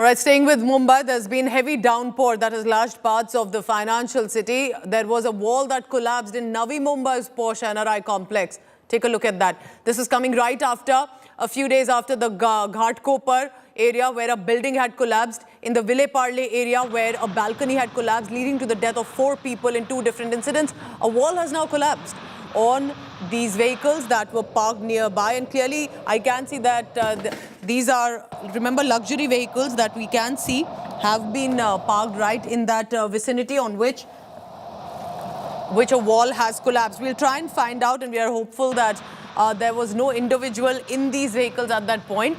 But because in Mumbai, there have already been incidents of casualties as well. Why is this significant? Remember, it is not as much about the rainfall. It is the monsoon season. The city is expected to have the rainfall lashing at this time. But there has been poor infrastructure, lack of precautionary measures, and this is clearly reflective of the construction material that is used, that in a posh NRI complex, can a wall simply collapse because it has been raining for the past few hours? These are the latest visuals, and we can see the cars. The roof of the vehicles have been demolished. In the car on the extreme right, look closely, the windows have been smashed and the door clearly looks it has been hit in a manner that it has compressed. The back door there because of the wall and the bricks that fell on the three vehicles. In one, the roof window as well has clearly smashed and got broken as well. These are the three vehicles that the latest visual has come in, and on other part of your screen, the heavy rainfall, the downpour that has been on in Mumbai for the past few hours. For Mumbai, even now, remember this is the same story every year. For a commercial hub, this is the financial capital city of the country. This is also in some ways the Hindi film industry is located. So it is one of the most prominent cosmopolitan cities. And yet, look at the mayhem that comes with one downpour in a day. Let's go across to Mustafa Sheikh for the latest on that. Mustafa, I remember having a conversation with you a few days ago when that building had fallen in Ghatkopar. What are you hearing about this Navi Mumbai area where a wall has collapsed? Have there been any injuries, casualties in this?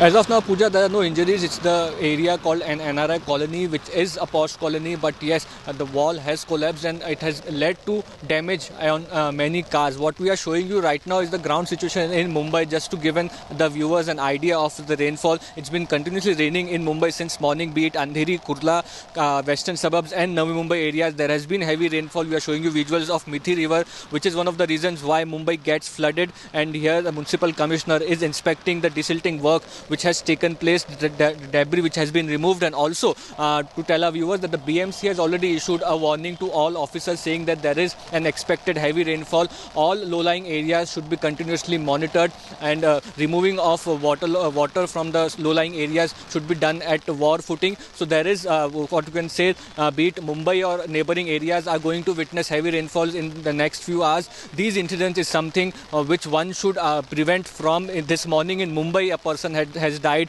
due to tree collapse. So such are accidents which happened. We have seen always during monsoon. There are huge traffic jams on the road which one is getting to see. There can be waterlogging during the high tide areas. So clearly there is heavy rainfall expected in Mumbai, in Navi Mumbai areas, and people should take care while travelling and should take care of the route map on which they are travelling, whether to see whether there is traffic jam or waterlogging in those areas or not. Back to you, Pooja. Mustafa, show us around. What is the desilting work that you're telling us about that is happening? Because it usually is done before the monsoons.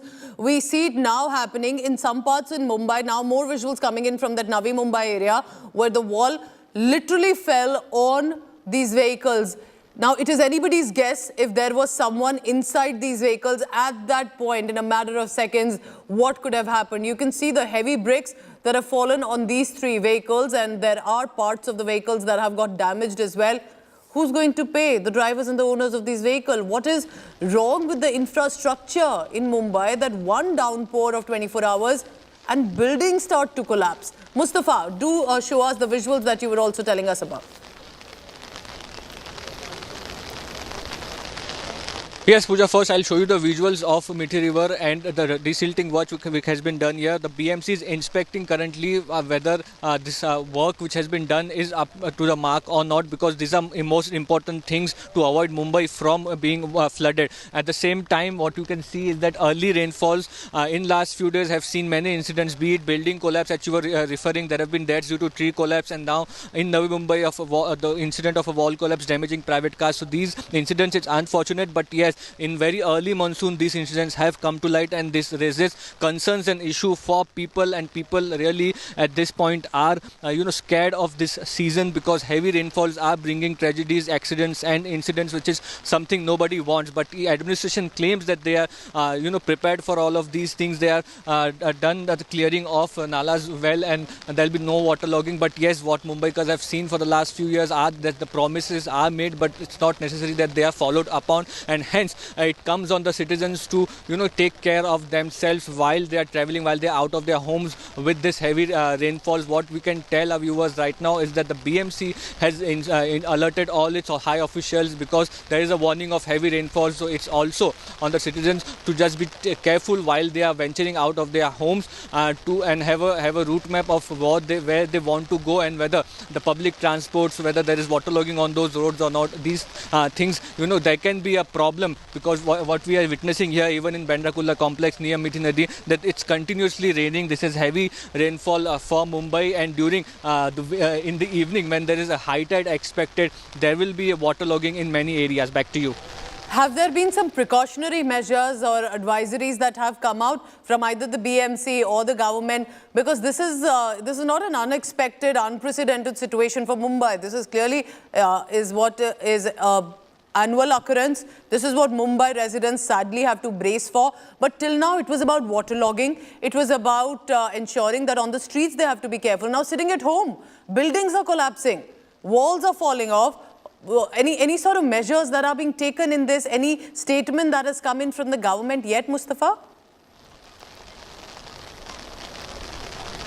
Well, there are three things in it. First, the warning has been issued by the BMC. The warning has been for all the officials to be prepared, because there is warning of heavy rainfalls. Second is of infrastructure. Whenever, in the city like Mumbai, there is weak infrastructure, the walls, maybe the old buildings. Authorities do issue notices to empty and evacuate buildings which are dilapidated. But at the same time, we see a lot of time it doesn't happen. There are court orders, stay orders. So what you can say, a decaying infrastructure of a city comes to the fore when there are heavy rainfall, there is monsoon, and we see tree collapse incidences, wall collapse incidents and building collapse incidences. Especially there are a lot of slums area also in Mumbai which are nearby hill areas, and we see there are landslides happening with which people also lose their lives. So currently the administration is assuring that they have taken all preventive steps, but at the same time, year after year, what we have seen, that there are such incidents which take place every monsoon in Mumbai and in and around the areas of Mumbai. So yes, what we can one can say that there are warnings have been issued, and it would be expected citizens to take all precautions and prevention, and hope that no untoward incidents take place this season. Back to you. Mustafa, so finally about Navi Mumbai, where this incident has taken place of the wall collapse. Can you tell us more about the area, the geography of it, the NRI complex? It, according to our information, is it's a high-profile residential locality. Can you tell us a bit more about it? Well, that's true. This area in the sea woods of Navi Mumbai city, which is about 10 to 20 kilometers away from Mumbai, what we are hearing is that this wall collapse incident has taken place in a colony which is known to be a upmarket colony, and it is called an NRI colony. And the wall collapse incident which has taken place, visuals which can be seen clearly that there are private cars which have been damaged, and the authorities are assessing whether any more damage or injuries has been done due to the what we can say this incident. But at this point, if you look at these visuals, it's clear that it's a serious incident. And as you were saying earlier, that if some people would have been there inside the cars or kids playing around when this incident had taken place, then there could have been a lot of fatalities or injuries in this incident. The latest on that, it's shocking to see how this annual occurrence is taking place in Mumbai. Thank you very much for now, Mustafa. We'll be tracking the latest coming in from the financial city of the country. All right, we have a big news coming in. The big exclusive after the Congress drone attack. Navy chief has reacted, speaking to India today. The big defense on the US drone deal. Listen in now to the Predator drones will be India's asset. Indian navy already use कर रही है, lease किया हुआ है. 2 drones नवंबर 2020 से use कर रहे हैं. करीब 12,000 आवर्स इसको एक्सप्लॉइट किया हुआ है. तो हमारा एक्सपीरियंस ये है कि ये बहुत बड़ा कैपेबिलिटी है। इससे क्या है, हमारा एरिया ऑफ रिस्पॉन्सिबिलिटी को अच्छी तरह सर्वेलेंस और रिकग्निशंस कर सकते हैं। काफ़ी कैपेबिलिटी है इसमें, और नॉट ओनली ये जो मैरिटाइम एरियाज है, हमारा लैंड बॉर्डर्स में भी हम यूज़ किया हुआ है पिछले 2 साल में एयरफोर्स के साथ और आर्मी के साथ, और to keep border areas, northern borders and western borders also under surveillance, इसके लिए भी इसका यूज़ किया हुआ है। तो अभी हम जो यूज़ कर रहे हैं वो एक्चुअली एक ओल्डर वर्जन है, तो उसमें कैपेबिलिटी उतना ज़्यादा नहीं है जितना हम अभी आगे खरीदने का प्लान किया हुआ है। तो जो रडार्स, तरह तरह के रडार्स, सिंथेटिक अपर्चर रडार और एलियन कॉमेंट, फिर different types of weapon capability, ये सब ये जो नया वाला प्रेडेटर 9B में होगा, तो जब वो आएगा तो हमारा कैपेबिलिटी डेफिनेटली बढ़ेगा। और मैं इसमें आपको चार्ट में दिखाता हूँ। सॉरी,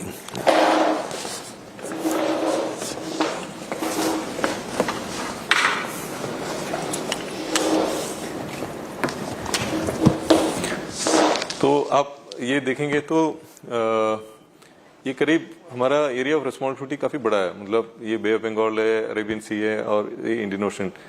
तो देखिए ये करीब 2500 टू ऑलमोस्ट 3000 माइल्स तक साउथ में है। तो इसको सर्वेलेंस पे, कंटिन्यूसली सर्वेलेंस पे रखना, सो दैट हमको पता चलना चाहिए कि कौन कौन नेवीज ऑपरेट कर रहे हैं, या किस तरह के मर्चेंट शिप्स या फिशिंग वेसल्स, और जिस टाइप के वेसल्स यहाँ ऑपरेट कर रहे हैं, क्या कर रहे हैं, किस लिए इधर हैं, तो ये सब कंटिन्यूसली हमको मॉनिटर करना है। तो इसके लिए ये जो प्रेडेटर जो ड्रोन्स हैं उनका रीच काफ़ी है, वो काफ़ी दूर पहुंच सकता है, मतलब 2500 माइल्स आराम से पहुंच के वहाँ उसको एंड्योरेंस भी होगा, मतलब उधर स्टे कर सकता है और keep it under watch for some time. So that is why it is a big capability. जो हमने ऑलरेडी लीज किया हुआ है, that has helped us in many ways to keep the जितने शिप्स इधर हमारे एडवर्सरी के शिप्स जो ऑपरेट करते हैं उनके ऊपर निगरानी रखते हैं। फिर ये जो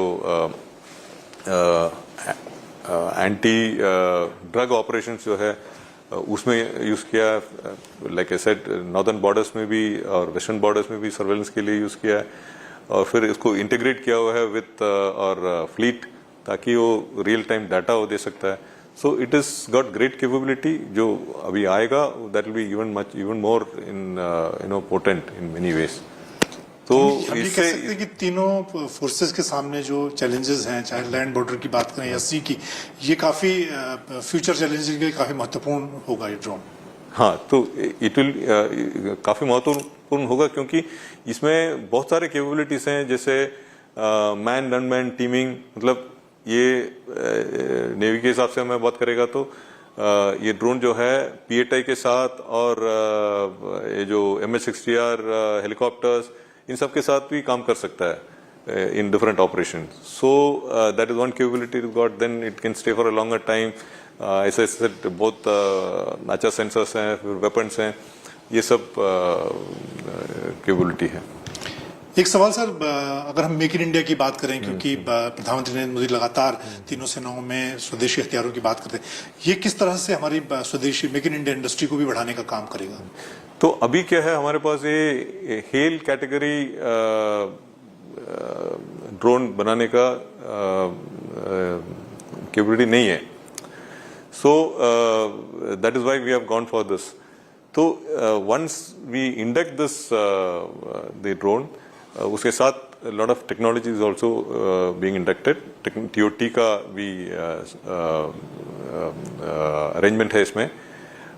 So it will help the DRDO to develop many technologies. For example, technologies like collision avoidance, then sense and avoid type of technology. फिर different type of payloads, then how to integrate indigenous weapons with this aircraft, and composites, and different types of technology will get transferred. Multi-sensor data fusion, ये सब हो सकता है. And second thing is देश में इसका MRO facility setup होगा, maintenance and repair and overall वाला जो facility है. तो उससे क्या होगा? There will be employment will be generated. Many MSMEs, startups, they will all get involved in it. इसके पुर्जे बनाएंगे इधर, and so some amount of technology will get developed towards it.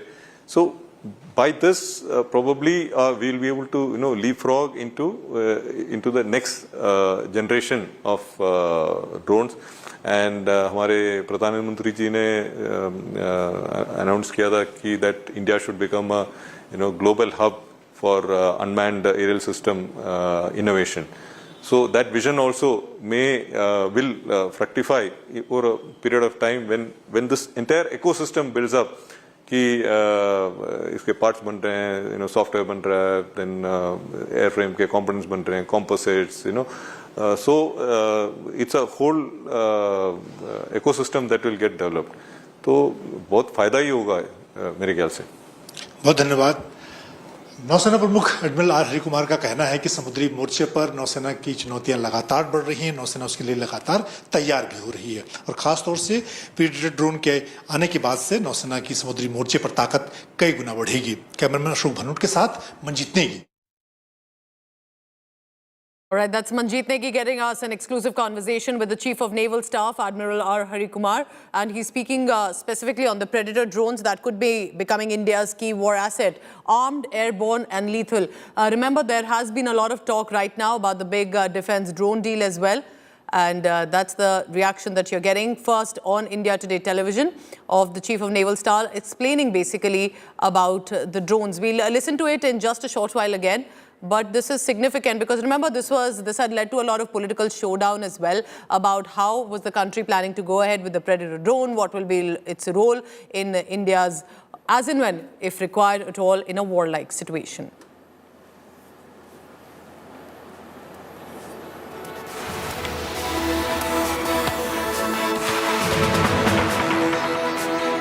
You can watch that excerpt on India Today television through the day and also on indiatoday.in. I'm heading into a very short break. When I return, big political news. BJP IT cell head Amit Malviya has been booked for an animated video on Rahul Gandhi. FIR has been filed on Amit Malviya after a complaint from Karnataka Congress unit. We get you the big news after a very short break.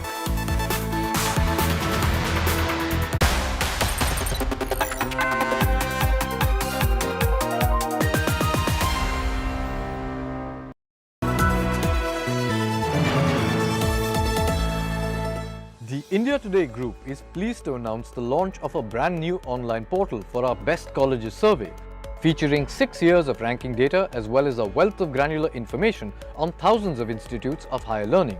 Our interactive portal offers easy access, analysis and guidance to our Best Colleges of India survey results for over 2,000 colleges across 14 streams. We invite everyone to visit our site, bestcolleges.indiatoday.in, and we wish aspiring students all the very best.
does this happen? Let me tell you the science behind it.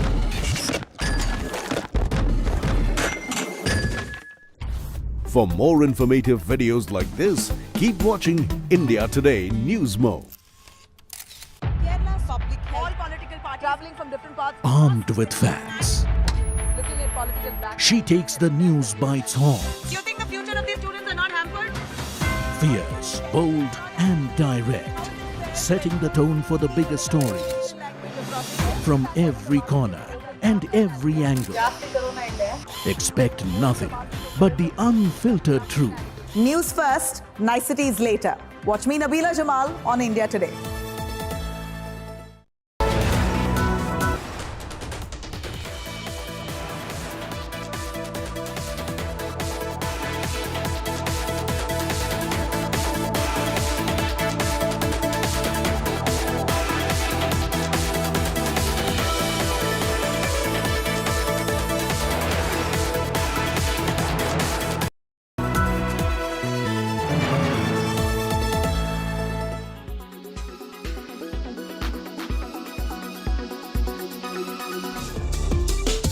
Snail mucin, mugwort, rice, Centella asiatica are all cave beauty favorites.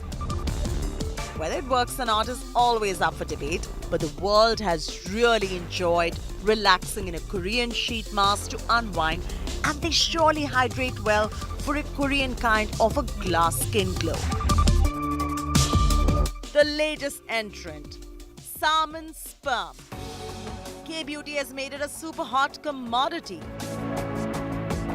In the music video for Vegas, Doja Cat is seen smearing a face with a cosmetic stick.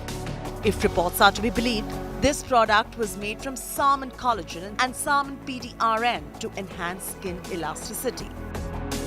It's really a polynucleotide, and what it does is it has an anti-inflammatory role, so it helps reduce inflammation in the skin. This is all because of the wound healing response, and so this is why it's become such a popular ingredient right now. K-beauty, no doubt, is a cult favorite. Further enhanced by K-pop culture that is a big deal amongst Gen Z. BTS and Blackpink are all over the place, and if you notice, they emulate a certain aesthetic standard which just cannot be accidental. While the Koreans have skin that's definitely different from Indians, some basics of skincare remain standard across the board. Cleanse, tone, moisturize, and do not forget the sunblock. How simple is that? Korean people, there are about 5 to 6 skincare routine that we follow, which start from skin, lotion, essence, cream, eye cream. So basically, little effort is required to have a flawless skin. Yeah. To say that Koreans are too serious about their skincare would be a huge understatement. But through all their 10-step routine lies a simple philosophy. Moisturize and hydrate well. In New Delhi, with Vaishnavi Harwar, Lifestyle Bureau, India Today.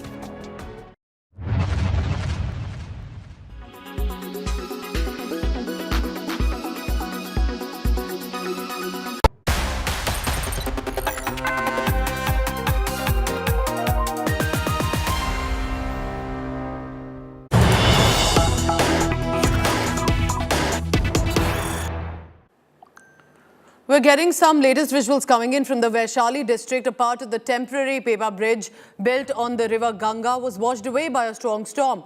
We are hearing information that some people have also got trapped right in the middle.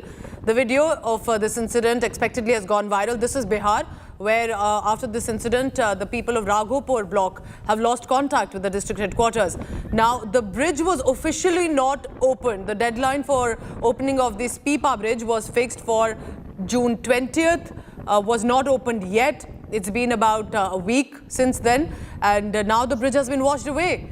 And just imagine if this bridge had opened, what would have happened if there were many members of the public, whether in vehicles or otherwise just walking as passers-by, would have been using this bridge. So you're looking at how part of this bridge has got washed away.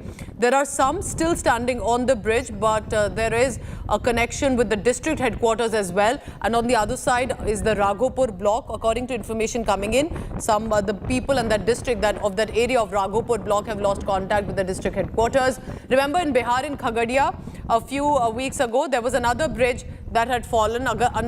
This was again another under construction bridge, and this time this is in Vaishali district that the bridge has fallen.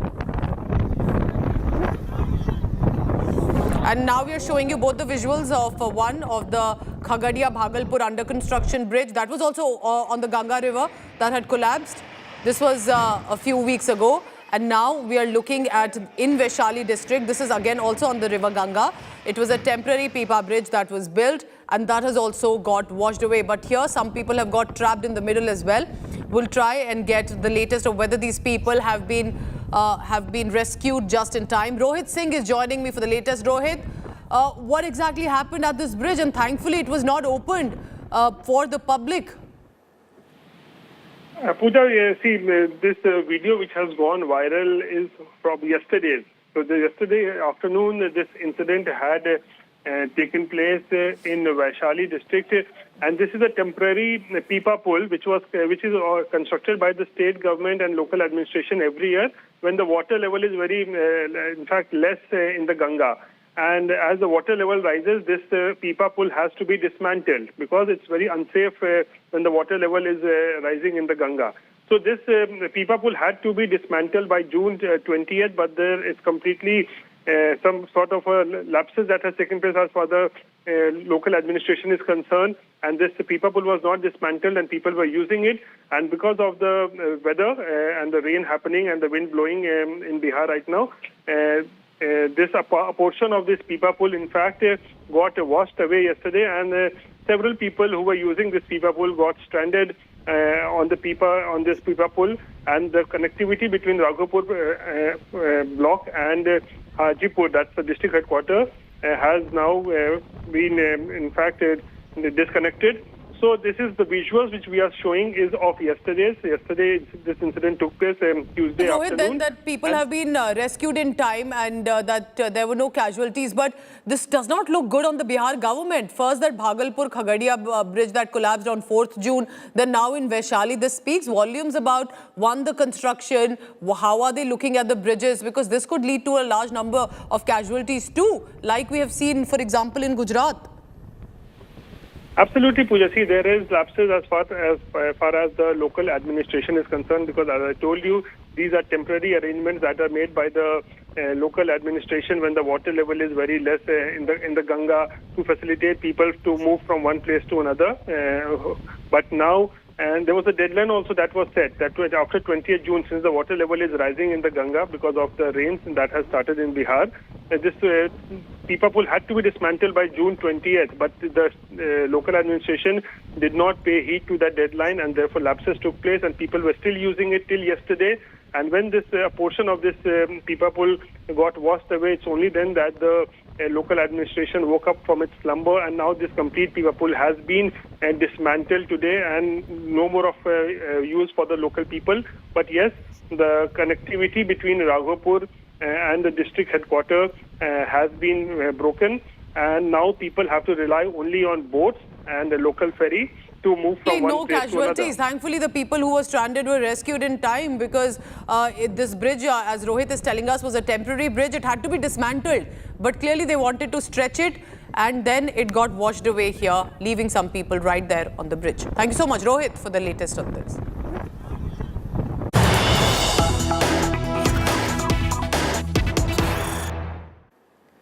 Disturbing news coming in from Karnataka. A father has killed his daughter over a relationship. A so-called honor killing. Now, a father objected to the girl's relationship with the partner. The daughter's partner was from a different caste that the father was objecting to. And the name of the girl, she was, in fact, a young woman, 20-year-old Kirti, strangled to death by the father because he did not approve of the relationship. And Kirti's partner, sadly, Gangadhar, later died by suicide. It's a tragic end to two people in love. We are getting details by my colleague Nagarjun Dwarkanath, joining me live from Bengaluru. It's absolutely horrific. Looks like both of them were adults and the father killed one, another died by suicide. What are the details that you're picking up on this, Nagarjan? A tragic story coming from Kolar, Pooja. This is the neighboring district of Bangalore city itself. 70 kilometers from the city, an alleged honor killing has taken place, is what we are told. The father is arrested. He apparently strangled the daughter for being in love in a relationship with a man of another caste. And the man who is a 24-year-old who belonged to the other caste, died by suicide. In fact, he jumped in front of a moving train, is what we are told on the preliminary information. A tragic issue and tragic incident that has come to light. Now the father of the girl has been arrested and further investigation is on. Nagarjan, please stay on with me. We have more news coming in. But this again raises the whole issue when we loosely use the word so-called honor killings. What is the honor in killing the daughter who had chosen a man out of willingness to marry, to be with? The father did not like it, did not appreciate, killed her. The man has also died by suicide.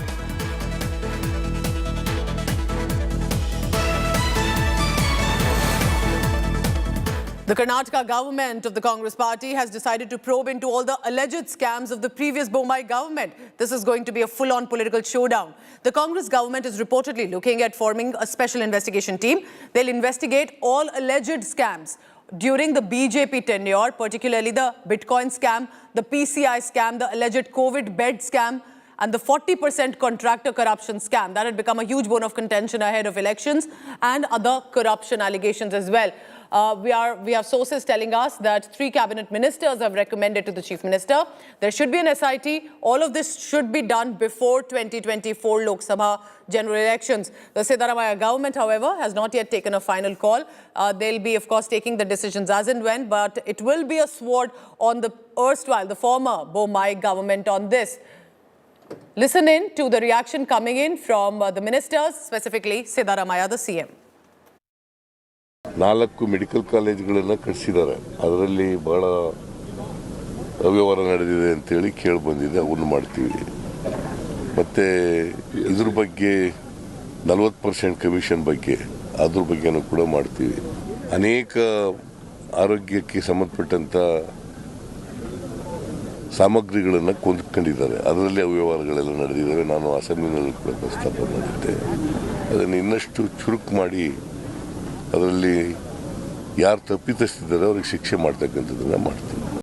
I didn't say that we are going to form an SIT. I said there is a proposal before the department to hand it over to CID.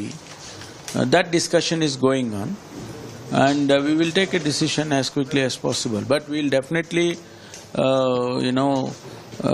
reinvestigate. What we have said previously or during the elections, that if there are corruption issues, if there are some money laundering issues, all these issues will be inquired into when we come to government. So we are examining, in each department, what are the issues we can relook, so based on that we'll take a decision. Cabinet will take a decision. Everybody knows that during BJP's tenure all kinds of scams have happened. We also made so many allegations. We are told that after we come to power, we will inquire and will take legal action against them. The process is on. They are welcome to investigate, to bring out anything is gone wrong, and the law of the land should be applicable and it should be enforced. They are most welcome, but at the same time, whatever the misdeeds done by the Congress government during their tenure also should be investigated, and they are free to investigate. See, ultimately the truth has to be brought out. Nothing should stop them. Nothing should stop them from bringing out the truth. Good. Let it be also court monitored. One step forward they can go. जो BJP में जो भ्रष्टाचार हुआ, scams हुआ, उसको SIT की investigation करना चाहिए. बीजेपी के ऊपर वो लोग आरोप किया था, ऐसा हम किया नहीं. एसआईटी कॉन्स्टिट्यूट करना, जांच करना ही चाहिए. उसके पहले एक सवाल पूछना चाहता हूं. अर्कावती केम्पण्णा आयोग में अर्कावती रिपोर्ट दिया है, पेश करना. 8,000 करोड़ रुपए स्टेट को नुकसान हुआ है ऐसा लिखा है, मुझे मालूम है. वो फेस करके जांच करना, एफआईआर लिखवाना चाहिए। एफआईआर करेगा तो कौन लुटेरा कौन है पता होगा। पहले वो करना, वो लोग ईमानदार लोग है तो पहले वो रिपोर्ट फेस करना, उसके बारे में कार्रवाई करना। कार्रवाई करेगा तो वो सच्चाई लोग ऐसा मालूम होता है। नहीं है तो उसको करप्शन छुपाने के लिए, भ्रष्टाचार छुपाने के लिए बीजेपी के ऊपर आरोप करते रहता है, ऐसा साबित होता है। Let's go across now to Nagarjun Dwarkanath, who's getting us all the latest information on this. Nagarjun, this is in many ways also getting back at the BJP. And what do you think is going to be the focus of which scam will be the highlight here? Because it looks like the 40% commission Sarkar allegation could actually play a big role, Nagarjun. Well, that is true, Pooja, but what we are picking up from our sources in the government is that this is still in a discussion stage. Not just the 40% contractor allegation, but also the Bitcoin scam, the controversial Bitcoin scam that was unearthed during the previous BJP government, the PSI scam that came up in the BJP government, and also the COVID deaths in Chamrajnagar due to lack of oxygen. Even that would be investigated is what we are told. So not just one specific issue, but overall there have been 5 to 6 issues that the government is looking at investigating through an SIT. All right, Nagarjun, keep tracking the latest about which scam, if at all that decision is taken to go ahead with, will the Congress government in Karnataka begin with to investigate which scam in the previous BJP government. An FIR has been registered against BJP's IT cell chief Amit Malviya. The Karnataka police have booked Malviya over a social media site statement, a Twitter statement put out by him relating to Congress leader Rahul Gandhi. Now, this video was put forth and uploaded by Amit Malviya, and it appeared to be mocking Rahul Gandhi's overseas trips and also claiming that Rahul Gandhi is dangerous, allegedly, and indulges in maligning India's reputation on foreign soil.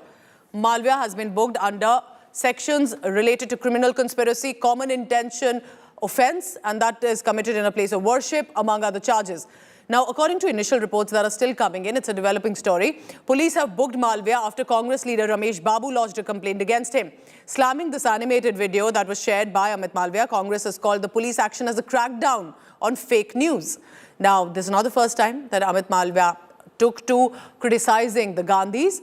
Specifically, remember when Rahul Gandhi had trekked across the country, BJP leaders had been quick to still slam that trip as well. For instance, BJP slammed the Congress and its leaders Rahul Gandhi, Digvijay Singh, accusing them of inviting foreign powers to interfere in India's internal affairs. I would like to ask BJP, tell me which part of the FIR that has been lodged against Mr. Malviya is with malified intent. Who is the creator of the video? Who is the one who is spreading the video? Who is getting the video to have enough traction on social media? Who is spreading these lies? I had promised the people of Karnataka that fake news will be reined in. And we are just doing that within legal parameters. They are welcome to investigate, to bring out anything is gone wrong, and the law of the land should be applicable and it should be enforced. They are most welcome. But at the same time, whatever the misdeeds done by the Congress government during their tenure also should be investigated.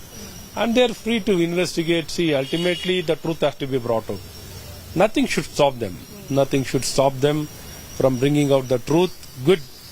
Let it be also court monitored. One step forward they can go. The last 20 years, if I go into the number of names that the Congress party and other opposition parties have called the Prime Minister, then the list is endless.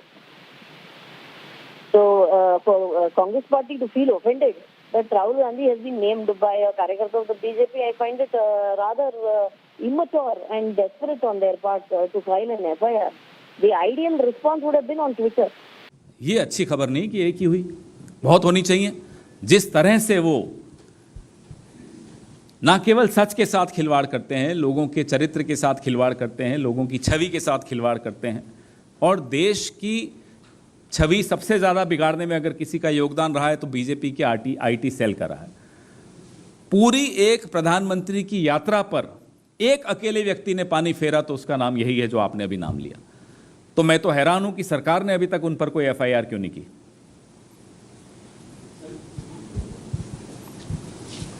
If there is anyone responsible to play with truth, to play with facts, to play with people's images, to play with the country's reputation, it's the IT cell of the BJP.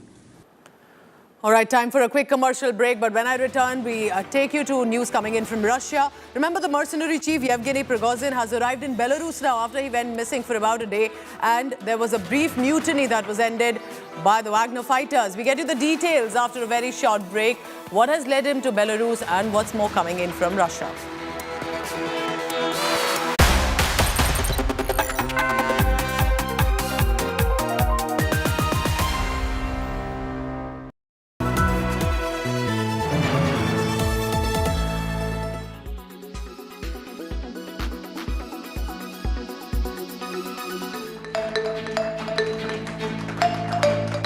Artificial intelligence, AI, an ever-evolving field is transforming the world we live in, unleashing wonders that were once unimaginable.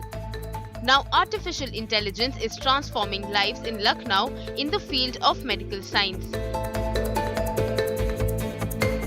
This is an ortho-robo performing a knee replacement surgery, all made possible courtesy AI. And this is a game changer in Uttar Pradesh, as this AI-powered robo will now perform more ortho procedure in Lucknow's Apollo Medics.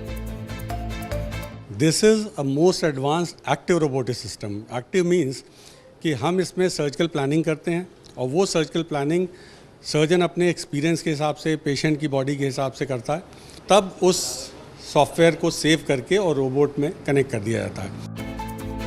So how does this work? All the information is fed into the robo and then it works on its own, performing the surgery directly. 0.1 millimetre तक accurate होता है.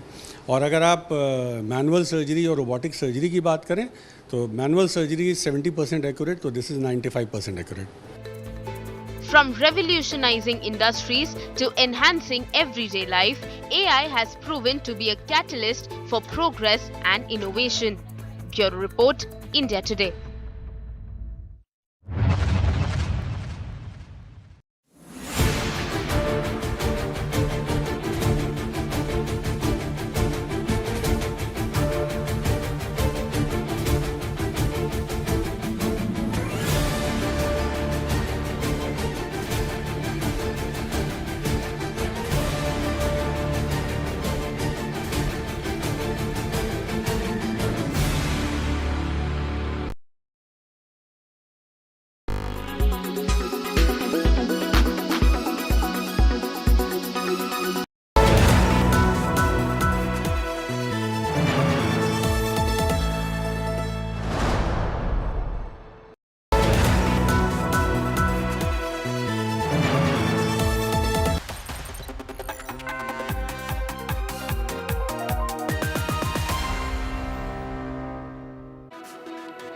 Welcome back. News coming in from Russia. Vladimir Putin spoke to his military personnel after the Wagner rebellion. He decided to thank the forces for stopping a civil war just in time.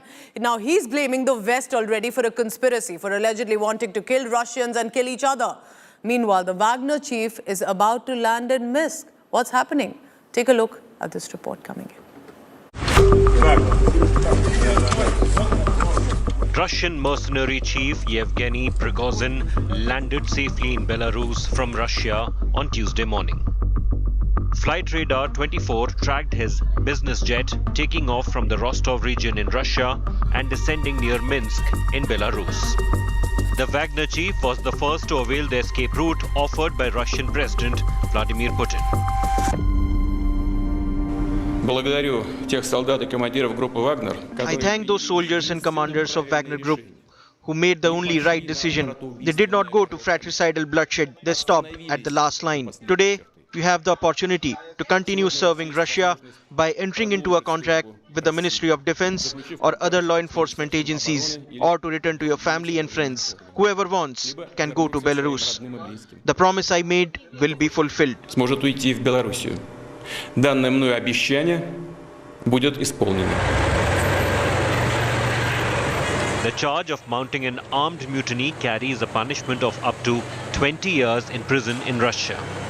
Wagner mercenary chief Yevgeny Prigozhin escaped the dire future as the Russian authorities said that they have closed a criminal investigation into the rebellion and no charges will be imposed against him or any of the other participants, just as the president indicated in his speech. But then, Putin has a bigger enemy to fight. He has trained his gun at Kyiv leadership and the West. It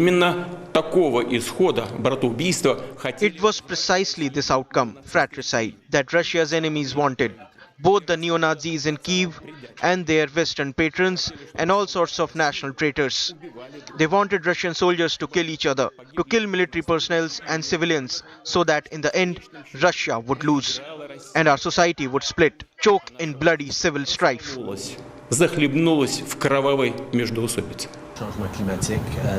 West, keenly monitoring Russian development, denied any hand in the Wagner uprising. I also convened our key allies on a Zoom call to make sure we're all on the same page. It's critical that we're coordinated in our response and coordinated in what we to anticipate. They agreed with me that we had to make sure we gave Putin no excuse. Let me emphasize, we gave Putin no excuse to blame this on the West or to blame this on NATO. We made clear that we were not involved. We had nothing to do with it. This was part of a struggle within the Russian system.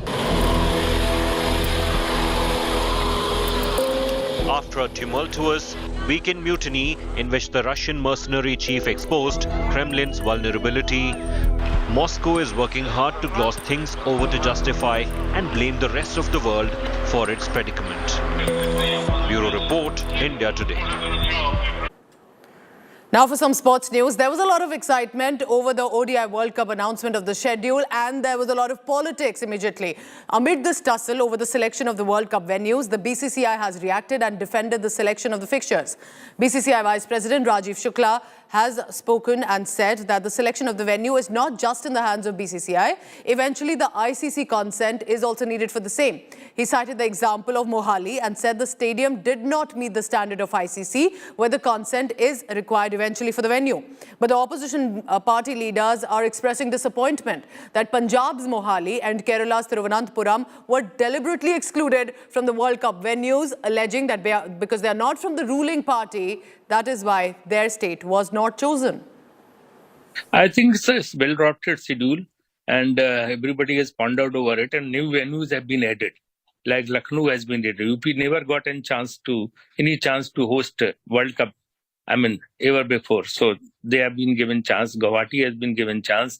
Lot many venues from South has been added. So I think they have given a fair amount of consideration before finalizing the venue. Secondly, you should always keep in mind, ICC has to approve all those venues. It's not purely in BCCI's hands. ICC has to approve those venues. So all those who are raising objection, they should realize that we need a consent of ICC also while picking up these venues. Absolutely magnificent. It has been 12 years since India won the ODI World Cup. India lift the World Cup. After 28 years, the parties start in the dressing room. And with India set to hold the tournament this year, hopes of 1.3 billion people are rising again. But the excitement around World Cup has been marred by politics. Opposition parties are now crying bias over match venues. Congress MP Shashi Tharoor expresses displeasure over the exclusion of the Sports Hub Stadium in Thiruvananthapuram. 10-11 cities have been given matches, and some have got 5 matches, some have got 4 matches. They could have easily spread the joy a little better. Places like Thiruvananthapuram, which has such a wonderful new stadium, Mohali, Ranchi, there are places that are substantial towns with good cricket following and with excellent stadiums that could have been given an opportunity also to host a World Cup match.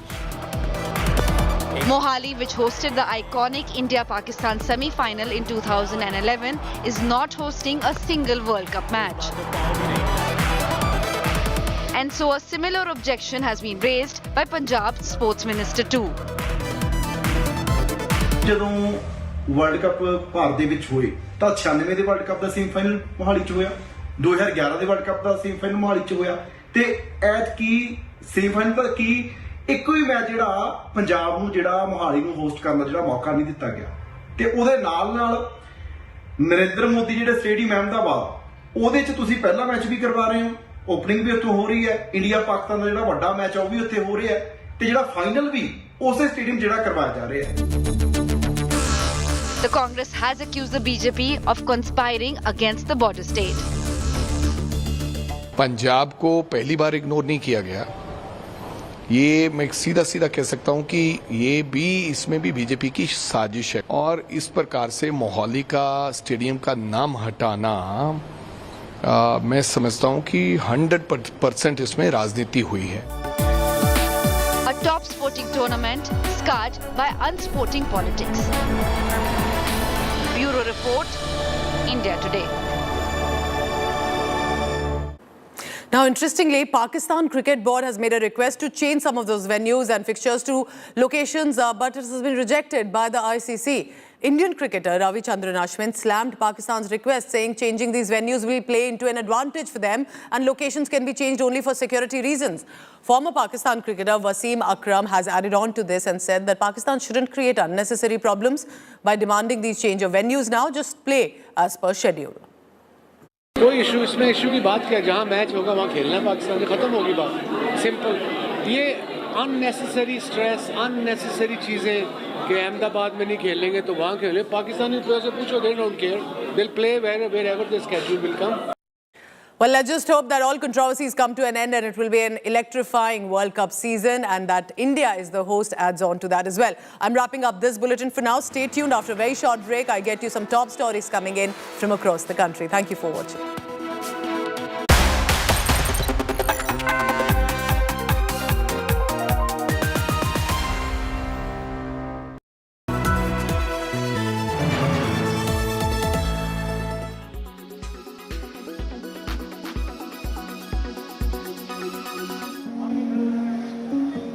People often donate heart and eyes, but now you can also donate your skin. North India's first skin bank is ready in Delhi's Safdarjung Hospital. Eligible deceased donors can donate skin and give someone a new lease of life. Burn victims can immensely benefit from these skin banks for their graft surgeries. Skin banking में ये खास बात है कि इसमें कोई matching की ज़रूरत नहीं है कोई भी पेशेंट स्किन डोनेट कर सकता है उस मरीज की उस डिजीज़ की दी हुई स्किन किसी भी दूसरे मरीज में इस्तेमाल हो सकती है ना कोई ब्लड ग्रुपिंग मैचिंग चाहिए ना कोई और HLA मैचिंग चाहिए और जिसमें ये स्किन हमने लगाई है उसको जीवन में कोई स्टेरॉयड और इम्यूनोसप्रेसेंट्स खाने की कोई ज़रूरत नहीं है Safdarjung Hospital authorities are also doing everything they can to make people aware about skin donation. With the help of specialized equipment and proven techniques, donated skin is processed and stored in bank before transplantation.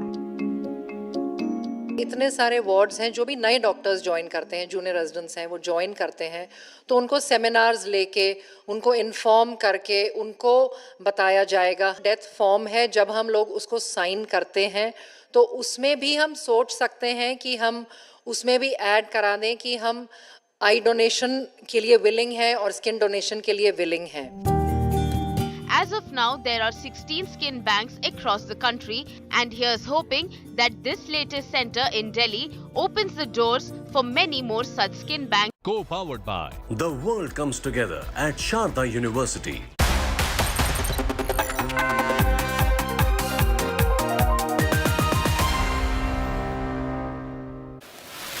Right, this viral video is from Uttar Pradesh's Moradabad district. Look closely. There was a buffalo that was meant to be used for sacrifice or qurbani ahead of the Bakri festival that's tomorrow.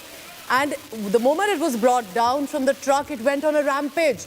And it clearly, of course, attempted to, as we can see, try to get away from that location to save its own life. But in turn, this rampage, there were several people who were injured. The animal was being brought down from the truck in a crowded area. And when it let loose and went helter-skelter wherever it could find at least some space, and therefore there were some people also injured. As you can see, people also running for their life, their own life, that they are in fear, with a buffalo that clearly is on a mission to just leave that location.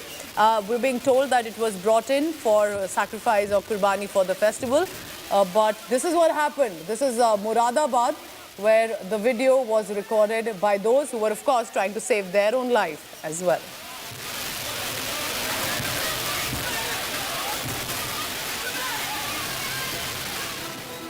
Good afternoon and welcome. I'm Pooja Shali. Let's begin first with the headlines. Politics over India-US drone deal. The Congress likens the Predator drone deal to Rafale. Navy chief speaking exclusively to India today on the drones and how it can become an asset for the country. क्या है हमारा area of responsibility को अच्छी तरह surveillance और recognitions कर सकते हैं. नया वाला प्रेडेटर 9B में होगा, तो जब वो आएगा तो हमारा कैपेबिलिटी डेफिनेटली बढ़ेगा. BJP IT cell head Amit Malviya booked for animated video on Rahul Gandhi. FIR on Malviya after a complaint from the Karnataka Congress unit. BJP is calling it political vendetta.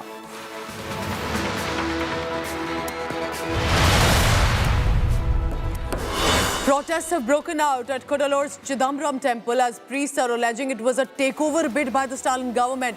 Cops entered forcefully into the sanctum sanctorum of the Nataraj temple. Priests say the cops even manhandled them.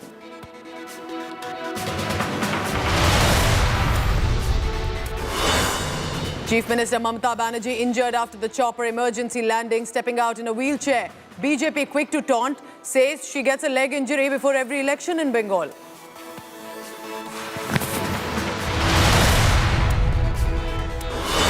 In some sports news, politics has erupted over the ODI World Cup. The Congress and the Aam Aadmi Party fuming over no matches in Kerala and Mohali.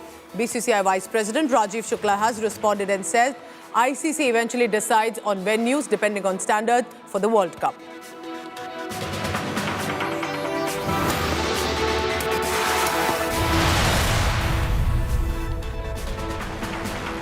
Our top story is coming in from Andhra Pradesh. Junior NTR, a global star with a massive fan following all over the world. Now, one of his diehard fans, or one who was clearly caught on camera trying to hug him, and of course the star also obliging him despite the security trying to take him away. Now, this fan by the name of Shyam has reportedly died by suicide. But the 23-year-old young man's death has sparked a massive outcry, not just for justice, because Junior NTR and Southern superstars have demanded justice for Shyam. But it is turned political. The TDP is alleging YSRCP, which is a ruling party, that it has a role in the death of this man. Take a look at this report first about what happened and what is the controversy about.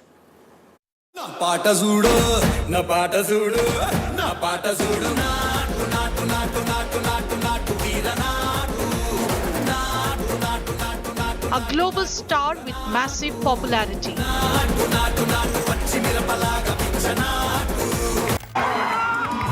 And a fan base that treats him like God.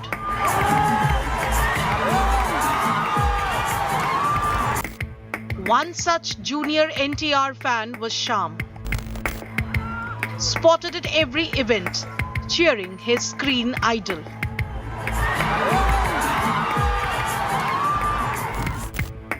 On Monday, Shyam reportedly died by suicide, but the 23-year-old's death has now sparked a massive outcry. His family and friends are alleging foul play. The hashtag We Want Justice for Shyam NTR has been trending for days. మళ్ళీ రీసెంట్గా ఎన్టీఆర్ గారితో ఫోటోలు దిగినవి అవన్నీ మేము కూడా post చేసుకున్నాం. మేము కూడా ఇన్స్టాలో స్టోరీస్ కూడా పెట్టుకుంటాం. అన్న కూడా తన ఇన్స్టాగ్రామ్లో అయితే పోస్ట్ అయితే చేశాడు. మీరు మాత్రం అర్జెంటుగా యాక్షన్ అయితే మాత్రం తీసుకోకపోతే కనుక మా ఎన్టీఆర్ అన్న ఫ్యాన్స్ అందరూ కలిపి ఇంకొకసారి రియాక్షన్ అయితే మామూలుగా ఉండదు. మీరు 24 అవర్స్లో మాత్రం ఆ చేసిన ప్రతి ఒక్కరిని మీరు జైల్లో పడేస్తే మీ ఇష్టం, లేకపోతే కనుక మీరే కాసుకోండి. ఎన్టీఆర్ అన్న ఫ్యాన్స్ ఒక హంగామా కాదు, ఒక అగ్ని పర్వతం ఎలా అయితే పగిలి బయటకు వస్తుందో. Junior NTR himself has now issued a statement demanding probe into his fans' death. And I quote, "Not knowing the circumstances under which he died must be nerve-wracking for all. I request the government officials to investigate the matter immediately. Shyam's death has now taken a political turn, with TDP chief and former Andhra Pradesh chief minister accusing YSRCP workers of murder. Naidu tweeted, "It has been alleged that YSRCP members are involved. The involvement must be probed impartially. Let's ensure transparency prevails and justice is served." Shyam happens to be a die-hard fan of Junior NTR, and our party leaders Sri Nara Chandrababu Naidu Garu and Sri Nara Lokesh had already demanded the government to conduct a thorough investigation into the suspicious death of Shyam. Every other day in the state of Andhra Pradesh, we find people being murdered, people found dead under suspicious circumstances. Several top Telugu actors and filmmakers have joined the chorus, demanding an investigation and justice for Shyam. Will the Jagan government act? Bureau Report, India Today. My colleague Apurva Jayachandran is joining me live now from Hyderabad. Apurva, tell us more about this, because, you know, it is on one side a tragic death and the family is also alleging there is some foul play, but it has turned political for some strange reason. What is happening on that front, and what is the investigation like? Has Junior NTR given an elaborate statement in this case?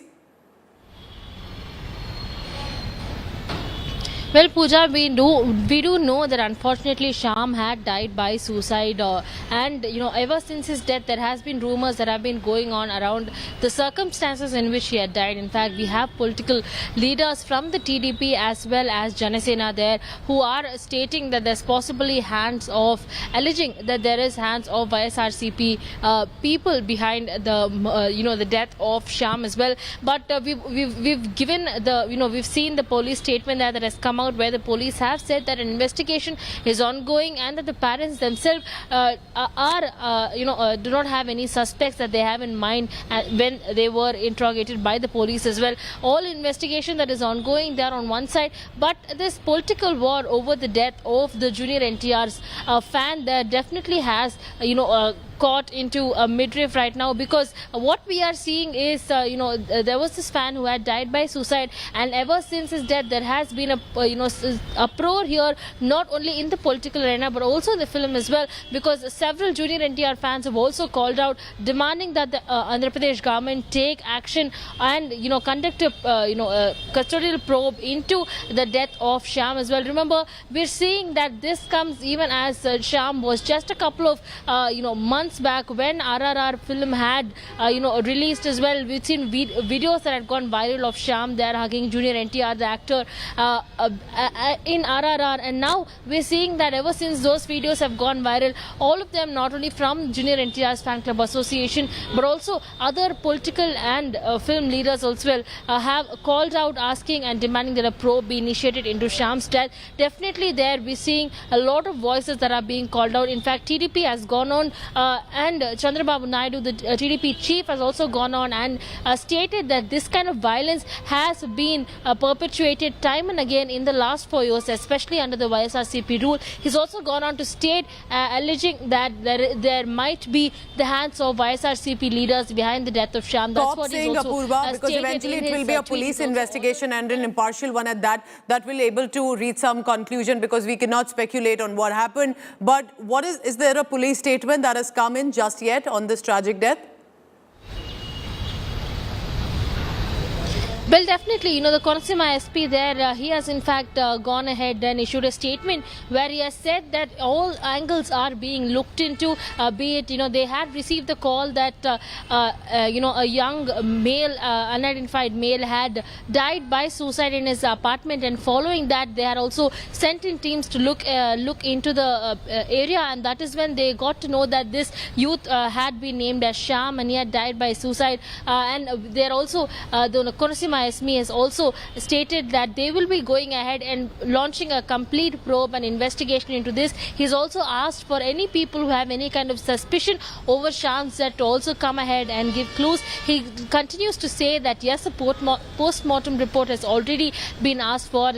Sham's body has been sent for post-mortem, and once the post-mortem report does come back, he will be able to state more. However, the Konaseema SP has guaranteed that yes, there is going to be an impartial investigation that will be conducted, especially now that things have heated up not only in the film arena but also in the political arena, calling for several hashtags going on saying we want justice for Sham. So we're seeing not only on social media this has come up as a storm brewing, but also in the political arena as well. We're seeing how the junior NTR's fan there, his death has caused quite a turmoil, especially with political parties at loggerheads with each other, demanding justice for Apurva, keep tracking the latest. This is a developing story and an important one at that. Remember, prima facie, it appears to be a suicide, but there are family members, there are some friends who are saying it is not. It appears to be a foul play. But more than that, this has turned political, and how? In the state of Andhra Pradesh.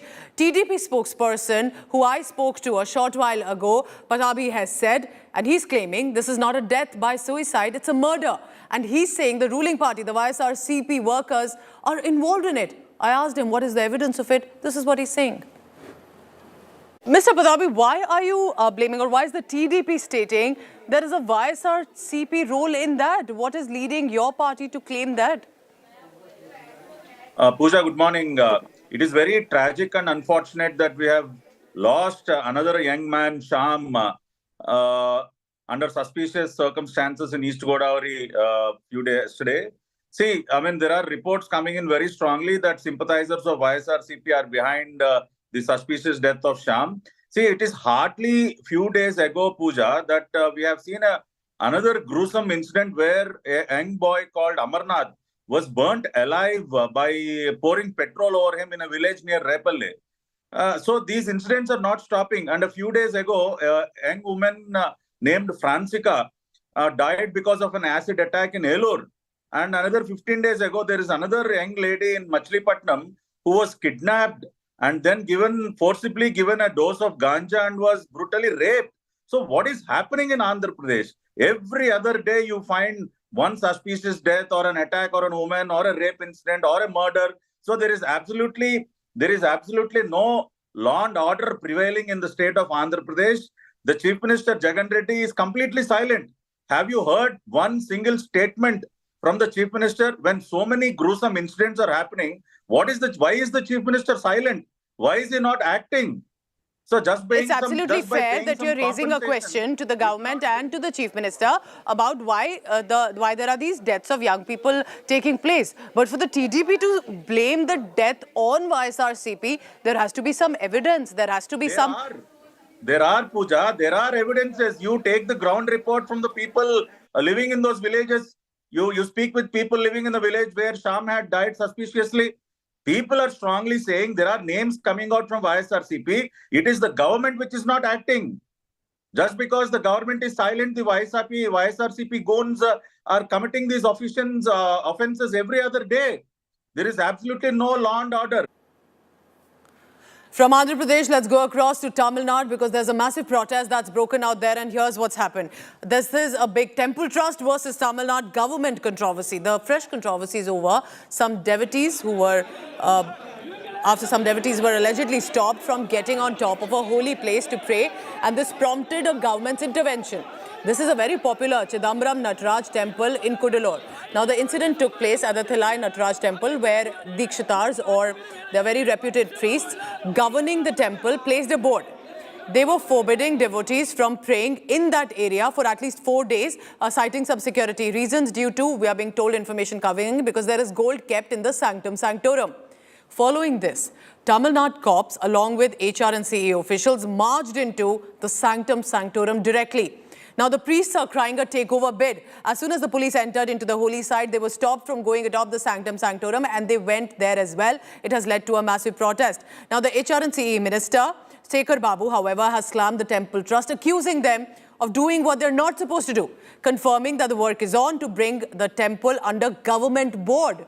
which means are they overstepping any body is what the government is alleging, that they are taking decisions on their own. Remember, the temple is run by these Dikshitar's priests as per a Supreme Court order.